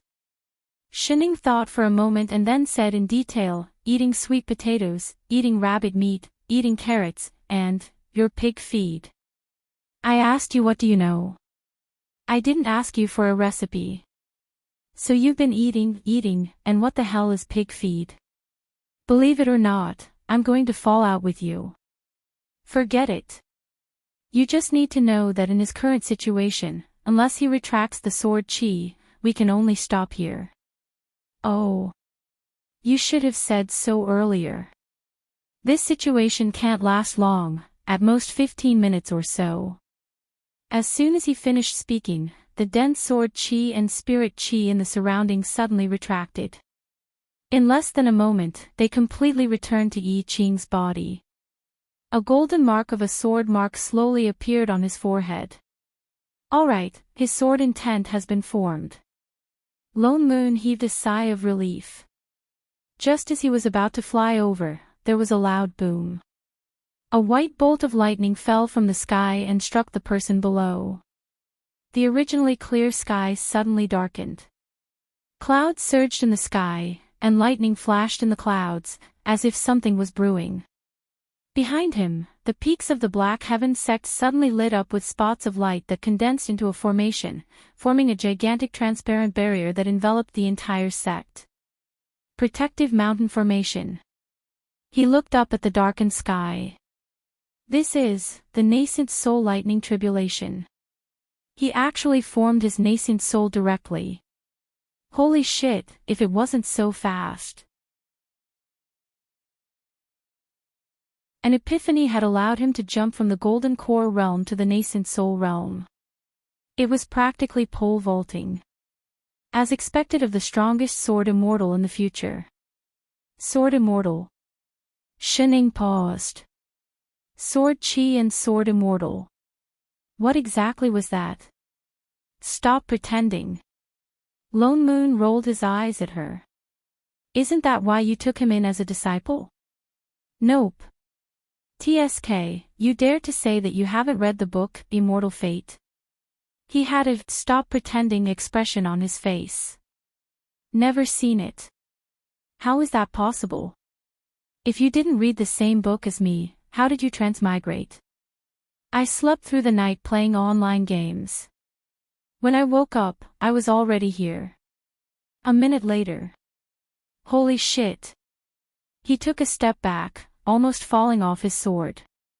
He steadied himself, pointed at her and said, You really didn't transmigrate. Then why did you take I Ching in as a disciple? Because I was too lazy to dig a hole. What the hell? Shining tilted her head and thought for a moment. Then, she added, he can cook. Why did he feel that this reason was not surprising at all? You really don't understand anything about this world. What should I understand? How did this fellow survive until now with a blank face? The corner of Lone Moon's mouth twitched. His expression changed a few times like a palette. After a while, he took a deep breath and took out a fan dharma artifact. He threw it out and it turned into a huge fan. Then, he pulled her up and sat her down. Now that we can't return to Black Heaven Sect, let me give you some general knowledge. Otherwise, you won't even know how you died. He cleared his throat and said, to put it simply, the world we are in is called the Azure World. The Azure World is divided into 3 big and small worlds, the Upper Azure World, the Middle Azure World and the Lower Azure World. The Upper Azure World has the densest spirit chi, followed by the Middle Azure World and the Lower Azure World. That's why most people in the Lower Azure World are mortals. There are very few immortal cultivators. Their cultivation is at most nascent soul. I heard that there are less than 10 nascent soul cultivators in the entire Lower Azure World. Gu Qing gestured the number 10 and continued, we are now in the Middle Azure World. There are less than 20 soul formation cultivators in the entire Middle Azure World. There are 3 sects and 6 schools in the Middle Azure World. Black Heaven Sect is the leader of the 3 sects and 6 schools. We have 3 soul formation cultivators. Of course, I am one of them.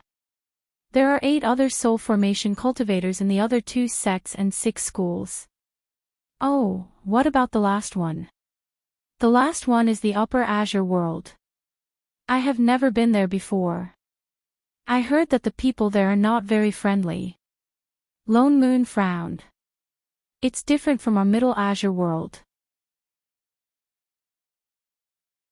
The top cultivators in that world are all from aristocratic families, not sections. The spirit chi there is the densest. I heard that nascent soul cultivators are everywhere and golden core cultivators are like dogs. Oh. Shining nodded. What spirit chi? Lone Moon felt his chest tighten. A mouthful of blood welled up in his throat. He took a deep breath to calm himself down. Calm down, calm down. She's still a newbie, albeit the perverted kind. Spirit chi is something that cultivators cannot lack in their cultivation.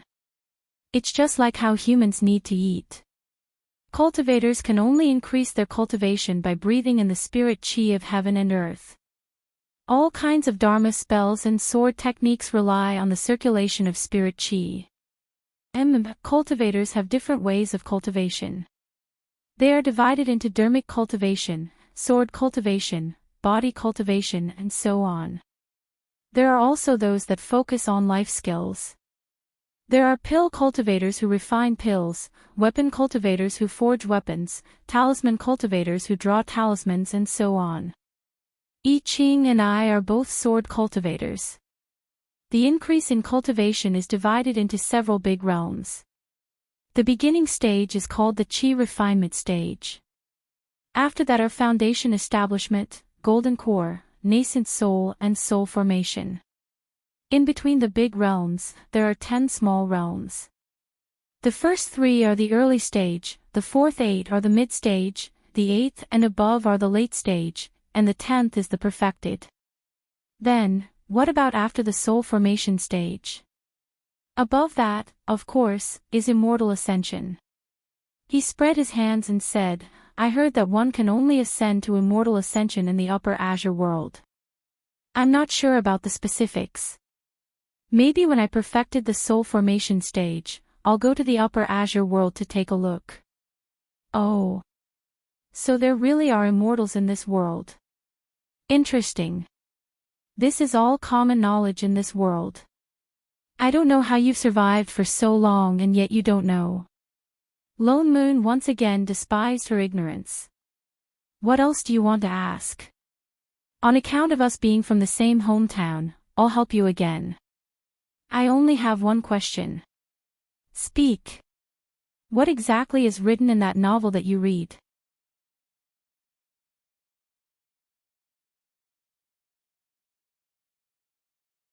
Chapter 20. It had been more than 300 years since Lone Moon transmigrated to this immortal cultivation world. It had been such a long time that he had almost forgotten the world he used to live in. It was only when he realized that he had transmigrated into a book that those distant memories slowly surfaced. He remembered that the book belonged to his 16-year-old niece. The little girl had been quiet and did not speak much since she was young. She was like a little princess. There was a period of time when she was hugging that book and reading it more than once. Out of curiosity, he glanced at it. It was a novel read by a little girl. Naturally, it was not very profound. It was nothing more than you love me, I love you, love each other, life and death type. He had always scoffed at such brainless novels. However, some of the descriptions in this book were really unique. Unknowingly, he finished reading it. After so many years, although the details were not very clear, he still had a general impression of the plot. And I Ching was a character in this book. He was the kind of person who was crazy, cool, and awesome. When he first appeared, he was already the #1 sword immortal of the 3 realms. He was a person who could really sweep the 3 realms. Although he knew the plot, he realized that he was still very far away from the development of the plot in the book. As a fellow sword cultivator, he could not help but be curious about sword immortals. He originally thought that if he really met one, it would probably be after he ascended to become an immortal. He did not expect that he would meet one so soon. Moreover, it was before he became a sword immortal. At that moment, he was very excited. He almost did not hesitate to make the decision to suck up to someone powerful in advance. He even thought of the best plan. He invested in the most stable relationship in the immortal cultivation world. Master and disciple to get closer. The master of a sword immortal. What an awesome and safe identity. It could not be more wonderful. However, he did not expect that this perfect plan would be intercepted by someone else. And the other party was the same kind of person who transmigrated like him. To be honest, at the beginning, he really hated this girl with the surname Shin. He did not even care about his usual gentlemanly demeanor and wanted to snatch her away from her. In terms of strength, cultivation, and opportunities, he did not lose to her at all. Since the beginning of immortal cultivation, everything had been smooth sailing. He could practically be called a RMB player who transmigrated. However, he did not expect that although he had reloaded his RMB account, the other party would use a cheat. That sword on the island not only split the sea, but also his fragile self-esteem. Mothif *Ker, this cheat is 2F *King bullying RMB. Logically speaking, he should hate her even more, but perhaps he had stayed in this world for too long, or perhaps he missed his hometown too much, or perhaps he was tired of this group of ignorant people who never spoke properly. Anyway, by the time she reacted, he was already in the kitchen. Apart from Shining, who else could he say these things to? Who else could he say them to? Who could he say them to? Who could he say them to? Who could he say them to? Taking 10,000 steps back, in a situation where there was no GM, it would be better to have these cheats as friends than as opponents. Therefore, it was the basic duty of a family member to spread the knowledge of this world. As a transmigrator, he naturally assumed that the other party was the same as him, having read the book and knowing the plot before coming over. However, he had miscalculated once again. For all, Ngun Go flips table. Isn't this King book world? Why were other people's transmigration methods completely different? Why were all the things that should be taken for granted, when it came to Shining, was she King cheat or a bug? More importantly, he had just popularized a bunch of common knowledge. Why did she go back to the original question? What did you hear just now? Did you hear it at all? What exactly is this book? Loneman's expression stiffened. Suddenly, he recalled the description in the book and felt his heart stop for a moment, unable to go up or down. Novel. Forget it, forget it. The corner of his mouth twitched as he reluctantly squeezed out a few words. Oh. Shining nodded. What's written? That's my niece's book. What else can a little girl read? He harumphed. Isn't it, about men and women? Romance novel. I don't think so. His face reddened and he anxiously glared at her. Why are you asking so clearly, anyway? It has nothing to do with you. It's not a romance novel, is it? Nonsense, nonsense, there's not much. How much? 4 or 5 chapters. Hey, I already said it's not a romance novel. I get it. You. Why are you looking at me like that? Lone Moon instantly exploded from the fan. What exactly did she understand? I already said that's my niece's book, I didn't buy it. What do you mean by that look? Do I look like someone who buys porn? Shining understood and patted his shoulder. I understand, we're all adults. What do you know? It's really not a porn novel, I just flipped through a few pages by accident, I didn't read it in detail. Although the colorful passages did leave a deep impression, it was definitely not because of that he remembered the book. How would I know that little girls nowadays would actually like to read such things? I never read it. One book is equivalent to 300 years. Luckily your niece didn't read a romance novel. Otherwise, who knows what would have happened. Shining. Can I still play? Master. Lone Moon was about to flip out when a familiar voice sounded. He did not know when I Ching had already finished dealing with the lightning tribulation and flew up. Lone Moon then realized that the tribulation clouds in the sky had already dissipated, and the surroundings were bright again. Even the Black Heaven sect's protective mountain array had disappeared.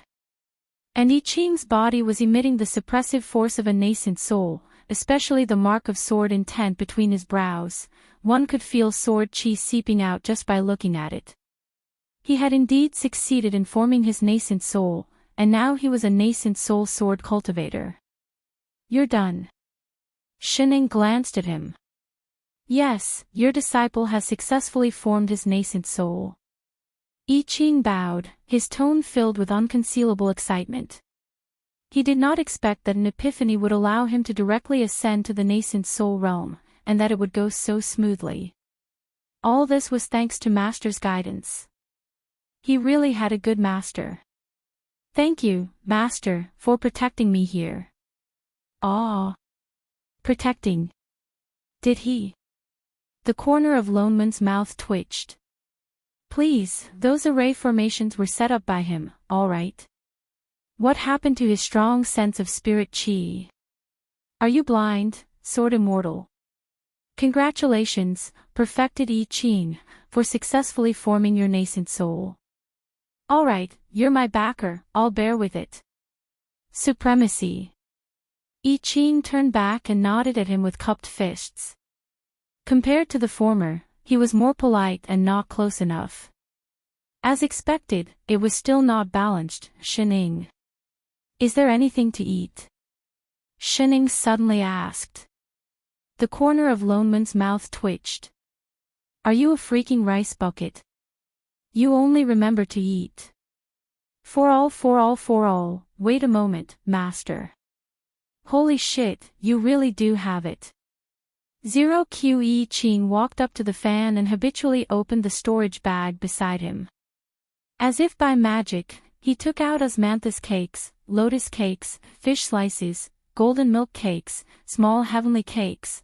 What happened to being a sword immortal? Why did you carry so many cakes with you? You're a damn chef. Eat, don't stand on ceremony. Shening pushed his hand and pointed to the cakes all over the fan. Lone Moon, for all,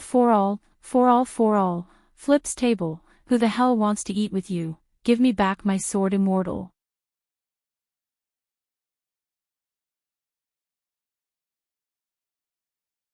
Chapter 21. Master. I Ching glanced at the person beside him, hesitated, and still could not help but ask, what are you discussing with Supremacy? Did I offend him? Could it be that Lone Moon still had evil intentions towards Master and wanted to be her disciple? Oh, it's nothing. The person who was desperately stuffing pastries into her mouth replied, swallowed the cake in her mouth, and replied casually, something about the past in the village. I see. I Ching glanced at Lone Moon. Although Master and Supremacy came from the same place, did you know each other before? No. Shening shook her head, looked at Lone Moon, and asked casually, oh yes, what did you do in the past? I was in the internet. Lone Moon answered, was it an illusion? Why did he feel that the sword immortal was hostile towards him? I opened my own company in the past, supporting a bunch of people. It was quite tiring. Oh yes, I was not called Lone Moon before. After immortal cultivation, they said to give me a Taoist name, that's why. Oh, then what's your name? My surname was Niu Huayun. Pfft, just as he finished speaking, half a piece of osmanthus cake was sprayed towards him. He was not paying attention, and was hit in the face. Aren't you disgusting? Lone Moon glared at him, and immediately cast a dirt removal spell on himself. You're the CEO of YY Group. Shen Ying's eyes widened, a big shot. The richest man in country Z, Father Niu. Get lost. I don't have a daughter like you. Lone Moon's mouth twitched, he could not help but roll his eyes, now only she would be surprised by the name Niu Huayun. Shening was really shocked, she sized him up from head to toe, a real CEO, the kind that could talk. She suddenly wanted to borrow money from him. What are you doing? Lone Moon took a step back with lingering fear. Why did he feel like he was about to be robbed? What is Chiaowei? Laundry goal. I Ching was confused, Master has heard of him before. Sort of. Shening picked up another piece of cake and sat back down. He is the richest man in the village, the kind that oozes oil. Everyone wanted to call him Daddy. I see. I Ching nodded. So Supremacies had such experiences before they became immortal cultivators. What about Master? Shen Ying's hand froze, and her face twitched imperceptibly. She paused for a moment before saying, well, I'm a family person. I feel that money is just a worldly possession. The most important thing at home is to be filial to my parents. As the saying goes, when one's parents are around, one should not travel far. Therefore, I wholeheartedly served the two elders at home. Hey! The corner of Loneman's mouth twitched. So be it. Can you not say it so openly? Have some shame. I see. I Ching's eyes lit up and he said excitedly, Master is indeed a person who values friendship and righteousness. Hey, wake up. She's obviously tricking you. It's a pity that I'm an orphan. Otherwise, I would be like Master, cultivating to become an immortal and not forgetting the kindness of my parents. What's there to learn about living off your parents? Is there a hole in your brain? Good student. Thank you for your teachings, Master. Lone Moon. It's over. This fellow is already a brainless fan. I'm almost done. Shining touched her belly and said seriously, why don't we go back and cook? Lone Moon, still eating. Are you a pig? Yes, Master. I Ching immediately turned around and rode on his sword. He did not forget to ask as he flew. Master, what do you want to eat? Meat. Lots and lots of meat. Yes, Master. No problem, Master. Lone Moon, damn it. I don't want to play with this pair of retards anymore. I Ching was indeed a professional. In less than 20 minutes, a table of rich and varied dishes filled the whole table, including the time to go to the outer sect to collect the ingredients. All the dishes looked and smelled good. Lone Moon suddenly understood why Shining said that he made pig swill. As a sword cultivator, where did he learn this skill from? Lone Moon originally wanted to be thick-skinned and try out the taste. Unfortunately, he did not succeed in the end. Shichio suddenly rushed over. He thought that he was representing the sect to congratulate I Ching on his successful nascent soul formation. Instead, he bowed to him and said with a serious face, Uncle Master, something big has happened. What's the matter? Why are you in such a hurry? Shichio had been the sect master for 200 years. This was the first time he saw him so serious that he even specially came to invite him. I can't explain it clearly. Uncle Master, you will understand when you follow me to Elixir Peak. His face became even more serious. He turned to look at I Ching and continued to say with cupped fists, Congratulations to fellow Daoist Yi for successfully forming your nascent soul. This matter is of great importance. Perfected Yi, come along too. Perfected Yi's nascent soul formation ceremony will probably be delayed for some time. I Ching nodded. He was now considered a member of the Black Heaven sect. Naturally, he had to go and take a look when the sect was in trouble. So he said goodbye to Shining and followed Shichio to a floating peak on the right that was filled with the fragrance of elixirs. The three of them flew straight to the back of the palace on the peak.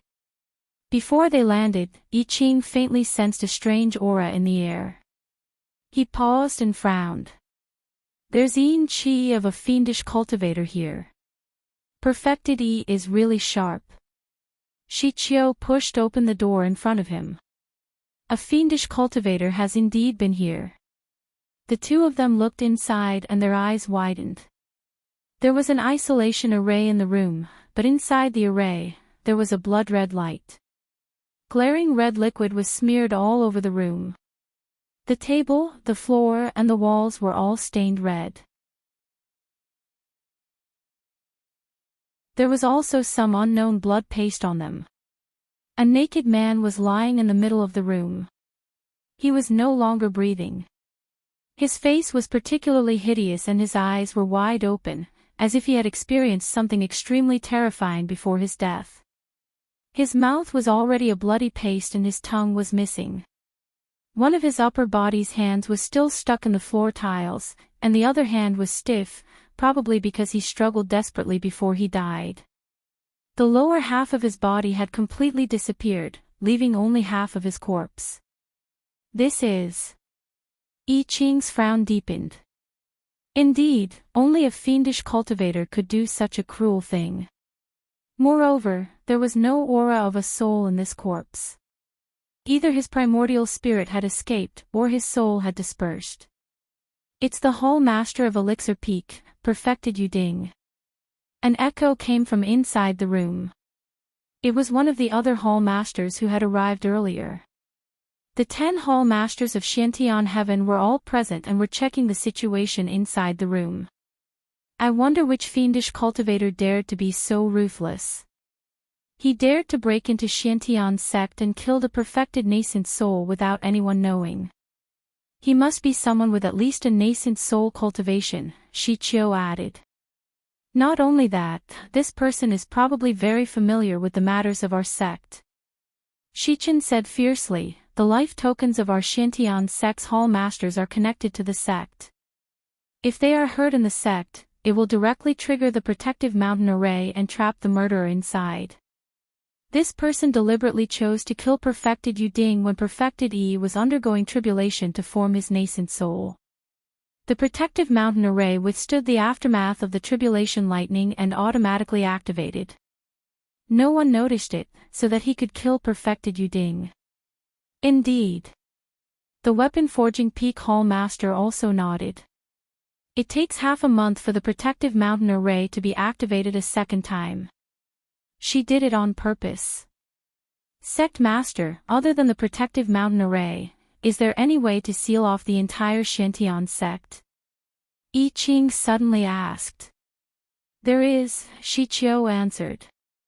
He suddenly understood what he meant and looked back at him in shock. Perfected Yi, you mean, could it be? I Ching nodded. The yin qi here has not completely dissipated. The fiendish cultivator should have left less than half an hour ago, that is to say, that fiendish cultivator is still in Xiantian's sect. Yes. Everyone's expression suddenly changed. Shi Qiu immediately turned around and called a disciple over. He shouted, "Go, ring the bell of the main peak, seal all the exits of Xiantian's sect, and capture the fiendish cultivator." The disciple immediately flew away with the order. In a short while, the bell rang throughout the entire Xiantian sect and all the teleportation arrays were closed. Perfected Yi, I heard that you have been exterminating fiends for a long time and are most familiar with the yin qi of the fiendish cultivator. Could you please search the entire sect and find that fiendish cultivator? Shi Qiu asked in a low voice. I Ching did not refuse and nodded. I am duty-bound to do so. With that said, he released his divine perception and began to sense the aura of the fiendish cultivator. At this time, in Yuan Peak, a certain someone, who was focused on eating, suddenly heard a clang. A bloody, unknown creature fell from the sky and landed on her table. One of its hands was still in the bowl of soup. Falling from the sky, is this the usual way of making an appearance in this world? Fortunately, the dishes were already finished. She glanced at the bloody person lying on the dining table, then looked at the remaining half bowl of rice in her hand. She subconsciously handed it over. Want a bowl? The person.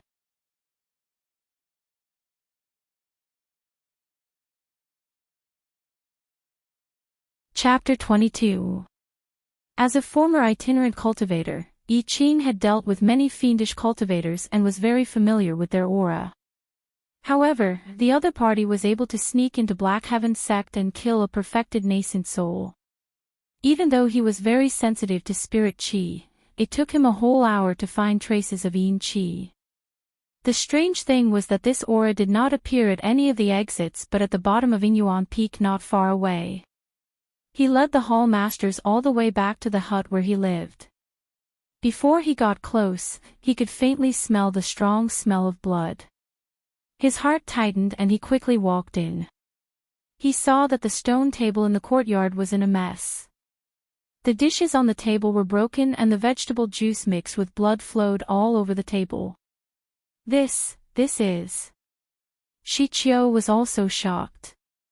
What happened? Where is Shining? Lone Moon looked around but did not see her. I Ching quickly walked into the house and looked around but did not find her.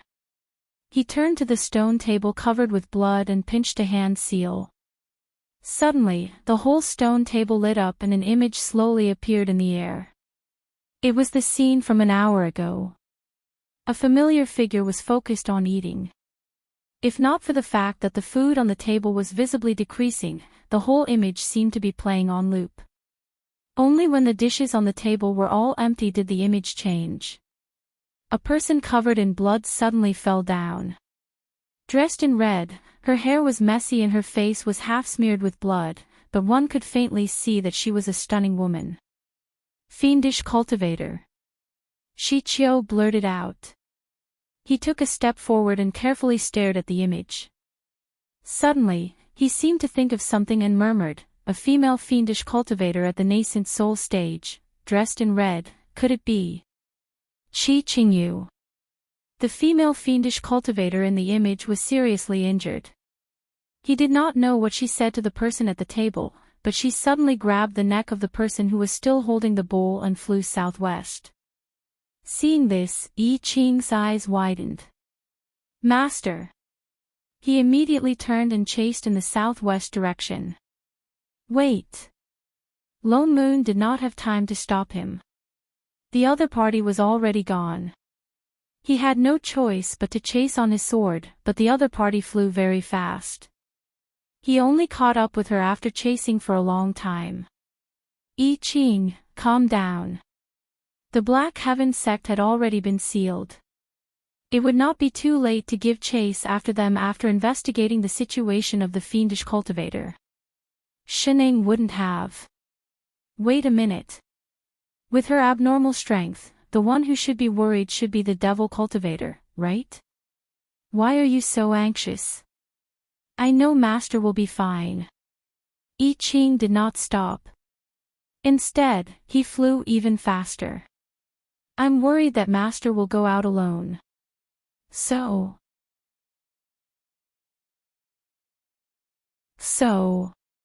He suddenly turned around and said with certainty, she will never be able to find her way back. Shit! It turned out that not only was that guy a foodie, but he also had King poor sense of direction. Speaking of which, why did you have to take things too hard and become his disciple? Speaking of which, how did she fall into the hands of that fiendish cultivator? There was no sound in the video, so it was hard to tell what the fiendish cultivator had said. Based on my understanding of Master.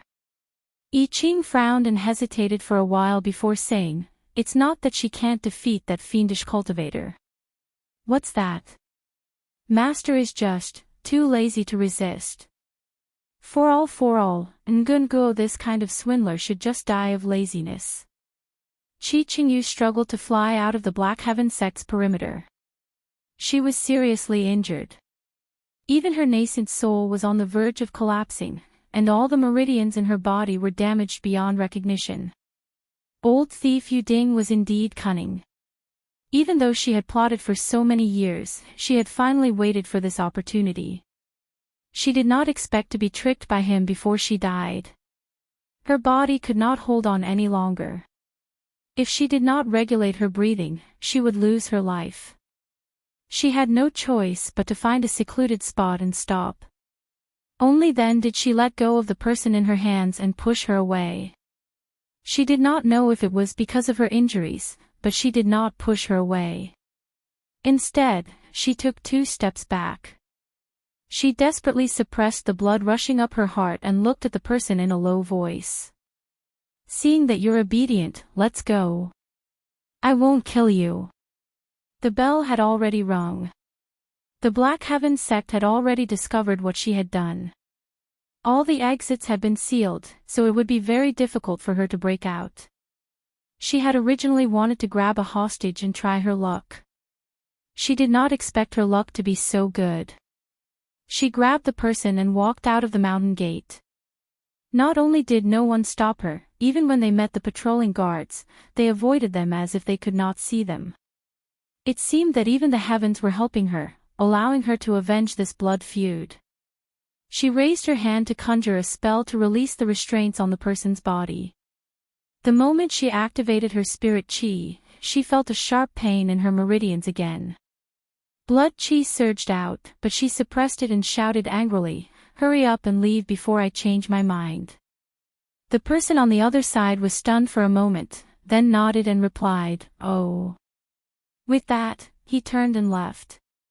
Seeing that the person was far away, Chi Qingyu sat down cross-legged and began to regulate her meridians. She had just circulated her spirit chi for a full cycle. A familiar female voice suddenly rang in her ears. "Sister, do you still remember which direction we came from?" Chi Qingyu jumped in fright. The spirit chi in her body almost went astray. She suppressed the blood in her mouth and looked up to glare at the woman. Was this person courting death? Did she really think that she would not kill her?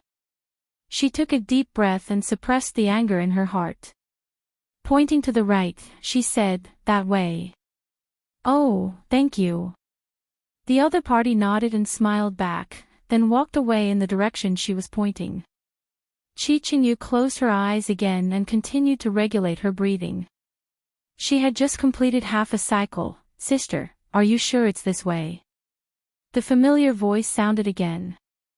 "There is only a river there is no sea. After that river and through the forest is the sea." "Oh, thank you. If you come back one more time, I will really kill you." Seeing that the other party had left, she simply changed to another spot to regulate her breathing. However, 10 minutes later, "Sister, I can't find that river." Chi Qingyu clenched her fists and almost threw a heart-devouring art at the woman. "Are you courting death? I told you to go right. Go right. Do you know the way or not?" "I don't want to," she replied calmly. Wasn't she lost? You. She took a few deep breaths to suppress the urge to kill. Pointing forcefully in a direction, she said, "If you dare come back one more time, I will pull out your bones to refine your soul. Over there." "Oh. I'll remember." With that, she turned and walked away again. Another 10 minutes later, "Sister. If you dare to ask for directions again, I will kill you right now." Chi Qingyu threw a fireball at the woman, burning a pit half a meter wide. "That's not it." The other party blinked innocently and shook her head. "I just saw that it was getting late, so I decided not to go." With that said, she pulled out 2 colorful wild chickens from behind her. "Sister, do you know how to roast chickens?" Chi Qingyu.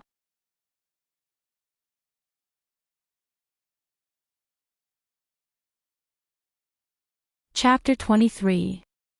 A deep sense of helplessness rose in Chi Qingyu's heart as she sized up the person in front of her. How on earth did you survive until now? How could such a careless person enter the Black Heaven sect? Were the people in the sect blind? She once again probed the spirit chi around the other party. "You're actually immortal." She had thought that she could not detect her cultivation level because she was heavily injured. She did not expect that she really was immortal without any spirit chi.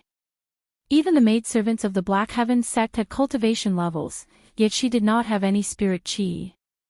It seemed that she was born without a spirit root. Being in a top-notch sect full of proud sons and daughters, yet unable to cultivate, she was a pitiful person. Chi Qingyu's anger dissipated significantly, but the other party did not seem to care much about it. Instead, she began to pluck the feathers out of the chicken. For a moment, the ground was covered in colorful feathers, reflecting the rising moonlight, as if a layer of colorful light had been sprinkled on the ground. No, the feathers were really glowing. Sigma, degree winky face. Wait. She quickly grabbed the other party's feather-plucking hand and took a closer look at the 2 chickens. Her eyes widened. This is a 5th-level spirit beast, Jin Luan. Where did you find it? By the river. Shining raised her hand and pointed to the left, then thought for a moment and changed to the right. Chi Qingyu's expression became even more strange. She did not look like she could kill a 5th-level spirit beast. Could it be that someone had hunted the beast and left it by the river? She was really lucky. What is a spirit beast? Isn't this a chicken demon? Shining asked, waving the chicken in her hand. How do you not even know this? Chi Qingyu looked at her in surprise and explained, demons are demons, beasts are beasts. Demons are originally livestock, but once they gain sentience, they become demons. They can cultivate divine powers and transform into human forms. Beasts are born extraordinary, but they do not have sentience.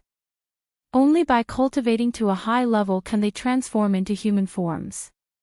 Oh. She nodded. No wonder this little animal did not speak the human language.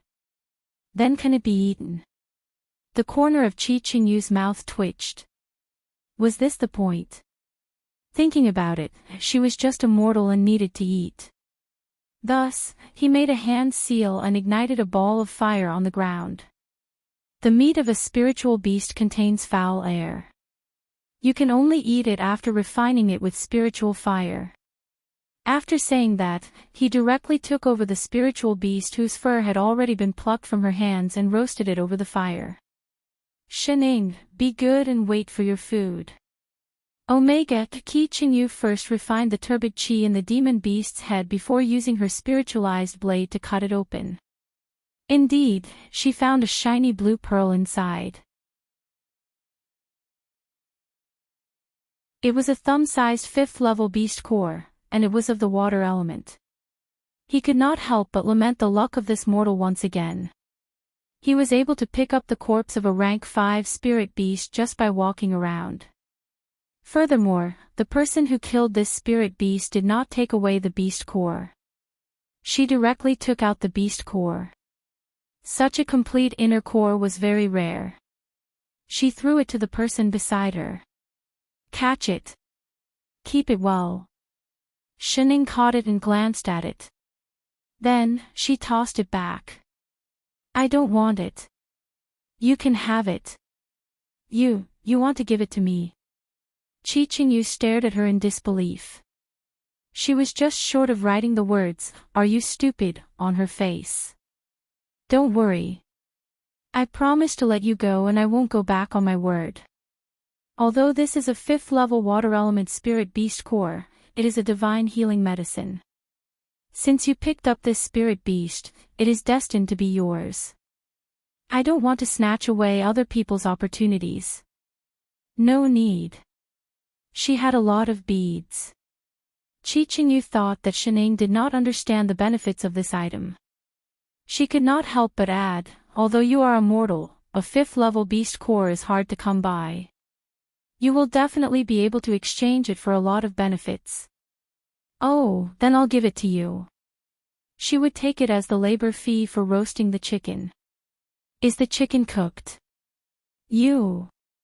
Chi Qingyu clenched her fists and looked at Shining with a complicated expression. Was Shining giving her the beast core to heal her? Why? She had clearly held Shining hostage, yet she wanted to help an enemy. I am a fiendish cultivator. Shining could not help but remind her. Ah. Shining turned to look at Shining. Her brows immediately furrowed in hesitation. Chi Qingyu's heart turned cold, but she heard Shining ask seriously, "Can't fiendish cultivators roast chicken?" What? Chi Qingyu was stunned. She nodded reflexively. Yes. Oh, then let's continue. Continue. Continue what? Are you sure, just like this? Give it to her. Without any conditions. What else? Did you bring cumin? I didn't know that you were such a particular chef, girl. No. Oh, then just the original taste. Disappointment. Chi Qingyu's heart clenched. Hey, what are you talking about? This mortal really had the ability to lead people astray. But for some reason, she could not bring herself to lose her temper. Instead, she unknowingly increased the intensity of the spirit fire. Her heart also began to feel strange, sour and bitter. Really? Shining really wanted to give the beast core to her, even if she was the fiendish cultivator who held her hostage. Just because she saw that she was seriously injured. How could there be such a stupid person in this world? So stupid that she actually wanted to protect her. Qi Qingyu clenched her fists. She wanted to say something, but did not know what to say. In the end, she could only snort coldly. Humph, with that temper of yours, you will be betrayed sooner or later. With that said, she stuffed the roasted chicken into Xinying's arms. Here, eat. Eat quickly. By the way, what's your name? Xinying. She answered as she ate, not forgetting to stuff the remaining chicken into Xinying's hands. This one, continue. You're quite skilled at ordering people around. One is not enough, aren't you afraid of bursting to death? She grumbled, but still took it. How long had it been since she had spoken to someone so calmly? There was no fear in Xinying's eyes, no hatred, no disgusting greed. My name is Qi Qingyu, and I can be considered a fiend supremacy. I find you quite pleasing to the eye. If you can't survive in Black Heaven's sect in the future, remember to come to Mingyin Mountain to look for me. Maybe you can live a little longer. Such a stupid person, would she die if no one looked after her? Yes, yes, yes. Shining ate the chicken seriously. I just killed that hypocrite Yu Ding. If you go back unscathed tomorrow, Black Heaven's sect will definitely suspect you. She glanced at Shining, a trace of worry flashing across her eyes. You'd better delay your return for a few days. If they ask, you can tell them the truth. The one who killed that old thief Yu Ding was me, poison spirit Qi Qingyu. Eating chicken, eating chicken, eating chicken. But you don't have to tell them about the beast core you gave me. She twirled the blue bead in her hand. These so-called righteous sects have always been full of themselves. They have many despicable methods. Don't be stupid and insist. If you're really afraid of letting the cat out of the bag, just say that I stole this bead. Anyway, she did not care about being accused of killing and stealing. Delicious, delicious, delicious. If something really happens, just betray the sect and run. What righteous immortal sect? It's not a clean place. If they really want to avenge that old thief Yu Ding, they can just invite the other sects to attack my Mingyin Mountain. She laughed coldly. As if thinking of something, her eyes slowly turned blood red. Her hand subconsciously gripped her clothes. I want to ask these righteous sects, why can't I avenge Yu Ding for destroying my primordialine body 500 years ago, destroying 100 years of my cultivation and imprisoning me in the dungeon as a human cauldron? Shining finally stopped eating and slowly raised her head to look at Shining. Why are you looking at me like that? Why? You don't believe that a hall master of a sect would do such a thing? No. I just want to ask, is the other chicken cooked? She regretted killing this glutton just now. Oh, dish winky face oh.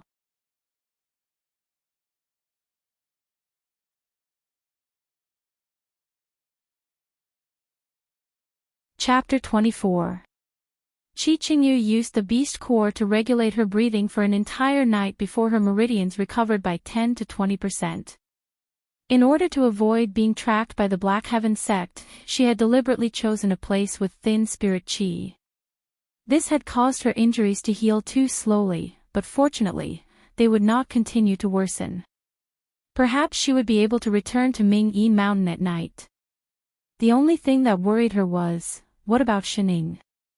She did not seem to know the way. If she returned to Mingyin Mountain alone, would she starve to death? Did she kidnap a hostage or a burden for him? I say, Shining.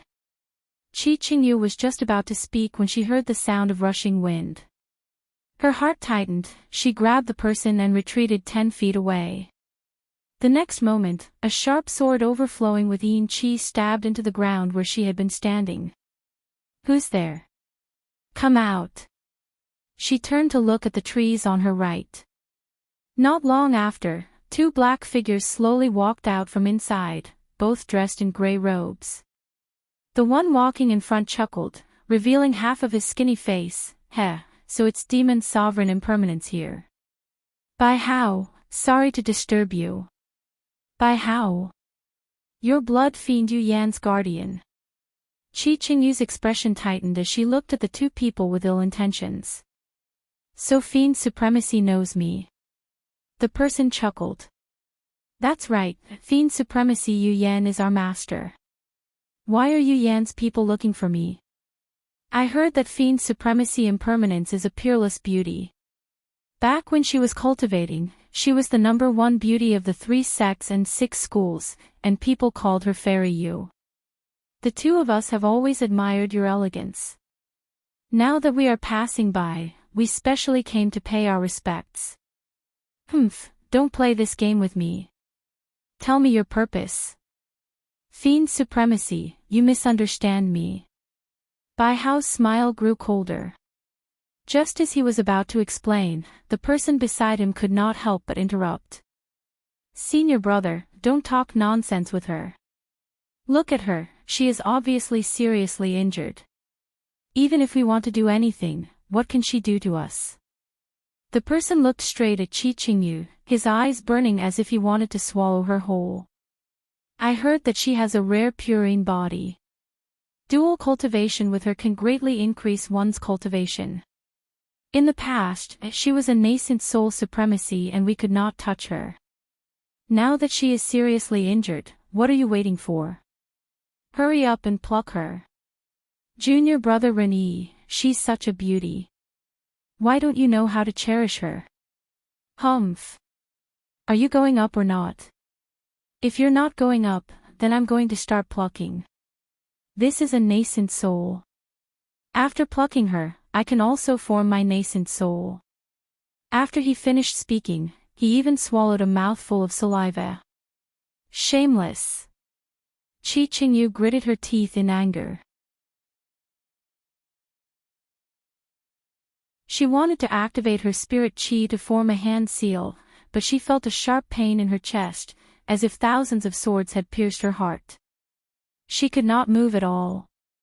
Heart-scorching array, you, heh heh heh. How could we not make some preparations in order to have a good time with the Demon Lord? He had already set up the formation the moment he came out. Bai Hao walked over quickly. His eyes swept across her body unscrupulously. The greed and desire in his eyes were about to overflow. Fiend supremacy impermanence, don't worry. Bai Hao isn't like those immortal cultivators. I don't have the habit of plucking people and giving them to others to play with. From today onwards, you only need to serve the 2 of us. As he spoke, he reached out towards her chest. Qi Qingyu's eyes were bloodshot with hatred. Familiar scenes flashed before her eyes. Those nightmares that she thought she had gotten rid of were once again awakened. They replayed in her mind over and over again.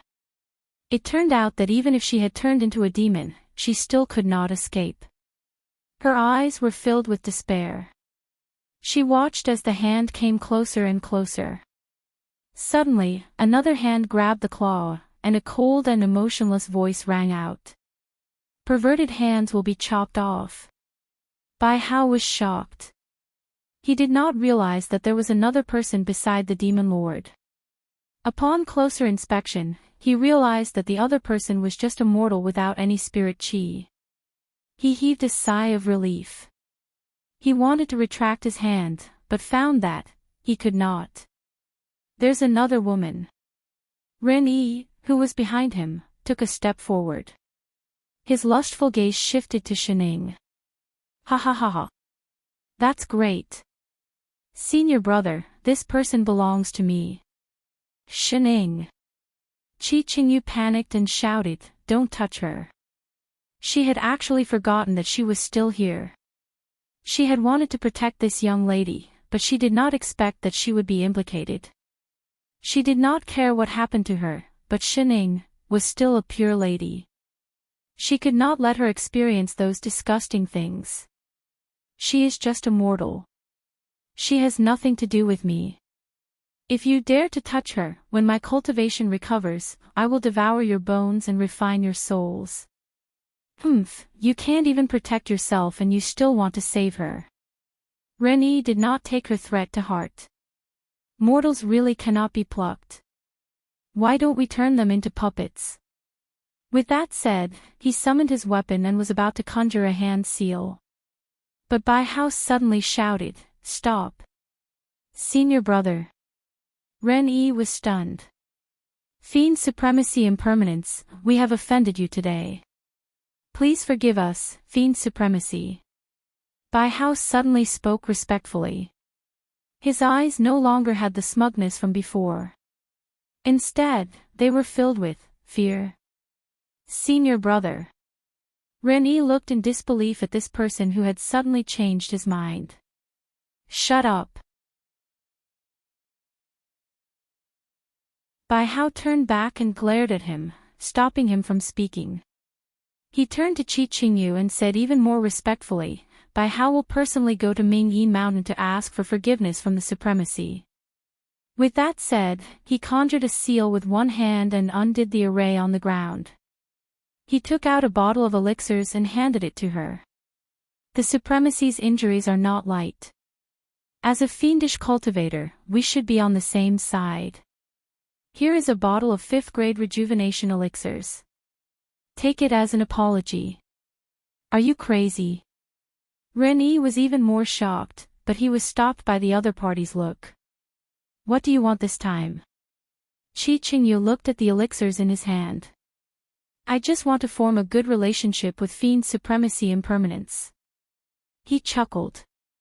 As if afraid of being suspected, he ate one himself. "I heard that the Supremacy has been looking for news of Gon Zirwei from the Great Void sect.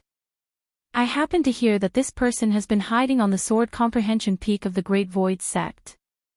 Are you speaking the truth?" Qi Qingyu was shocked.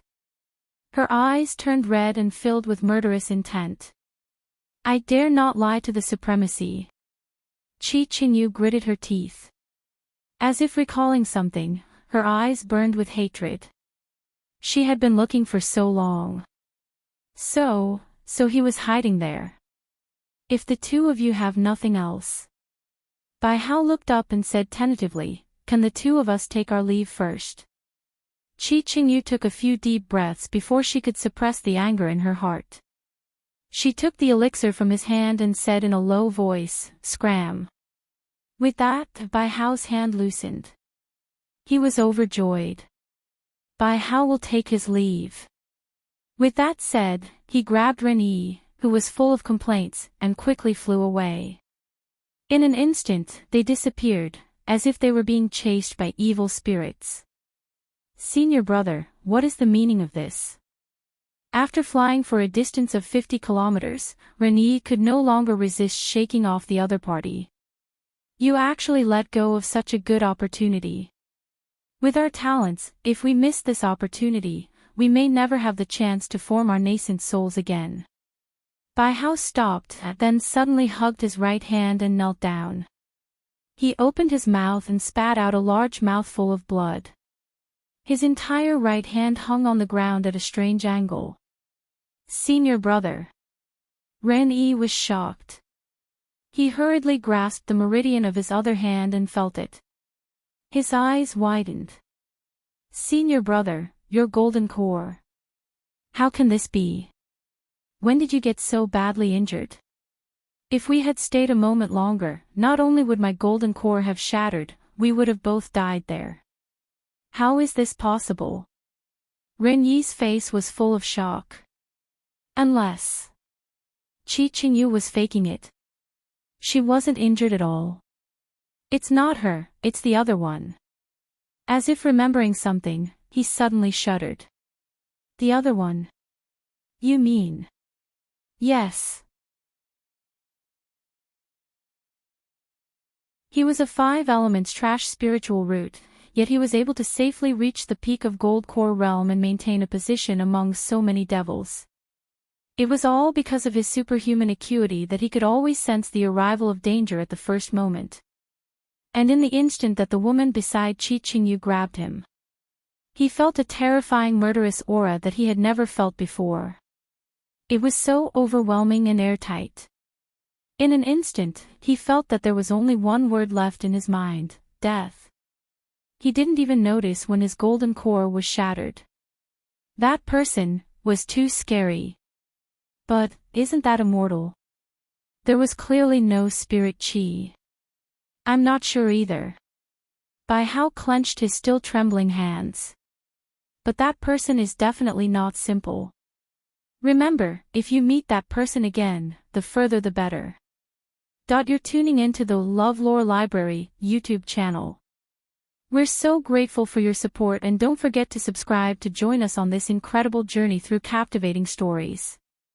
Your generosity through donations truly makes a world of difference, as it's the primary source of revenue that allows me to expand and enhance this channel for you. Thank you from the bottom of my heart for being a part of this adventure.